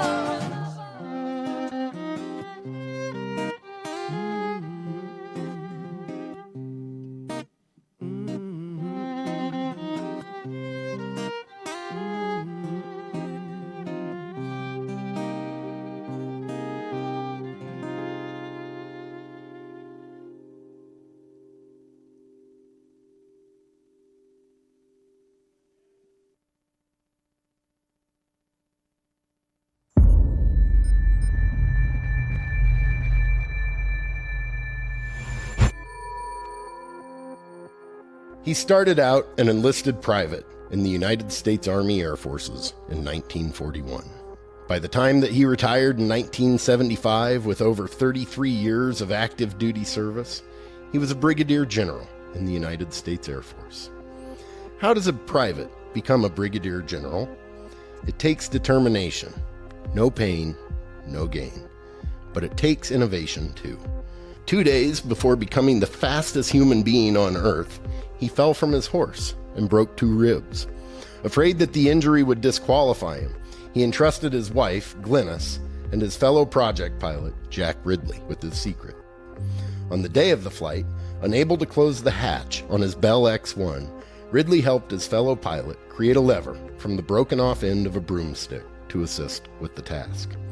It still hurt. It hurt like hell. But the 2 pilots' quick innovation would allow him to break an important barrier. On October 14th, 1947, the same way that a pilot would become a brigadier general, Captain Charles Chuck Yeager would close the hatch and put the world on notice. No pain, no gain.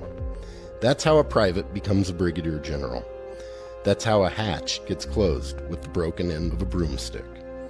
That's how we discover the boom that comes along with breaking the sound barrier. And that's how a newly created branch of service, less than 1 month old, puts the world on notice. We aren't just here to defend. We're here to innovate.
Hello, AFWERX. Oh yeah, I can transfer you. Hold 1 second, please. Thank you. And when you dial, the world is brighter. You call my name and I'm a king. Off you go into the wild blue yonder. Off you go, leave me alone. Your call to me is worth a fortune. Your love for the Air Force, everything. Hey, Elvis. Hi. I could use a little less conversation, a little more action. Do you mind updating the phone system with our new COVID protocols? Please press 1 to record your message. Well, it's a 1 for the big shot, a 2 to get help, a 3 to get the Air Force.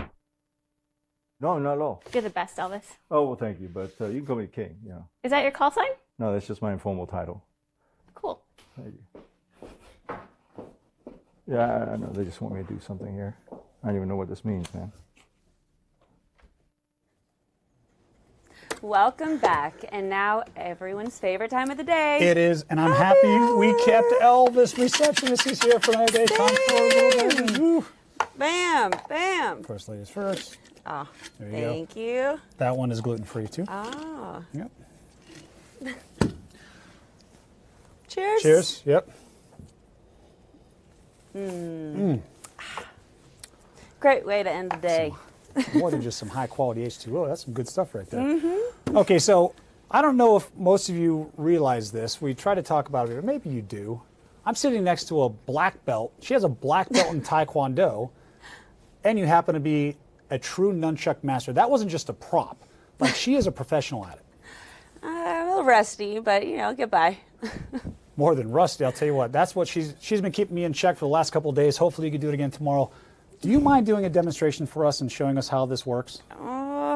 Only if I put my aviators on. Got to put the aviators on. Let's do it. Let's see it. All right.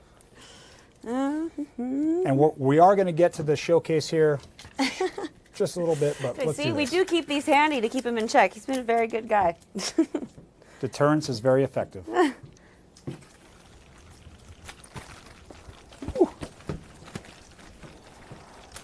Bam. Ready to learn? Whoa. I can feel the wind over here. Josh, can I get a helmet over here, please? Bring my football over here, too. I got to have something to go back at her with. Maybe not. Ready? All right.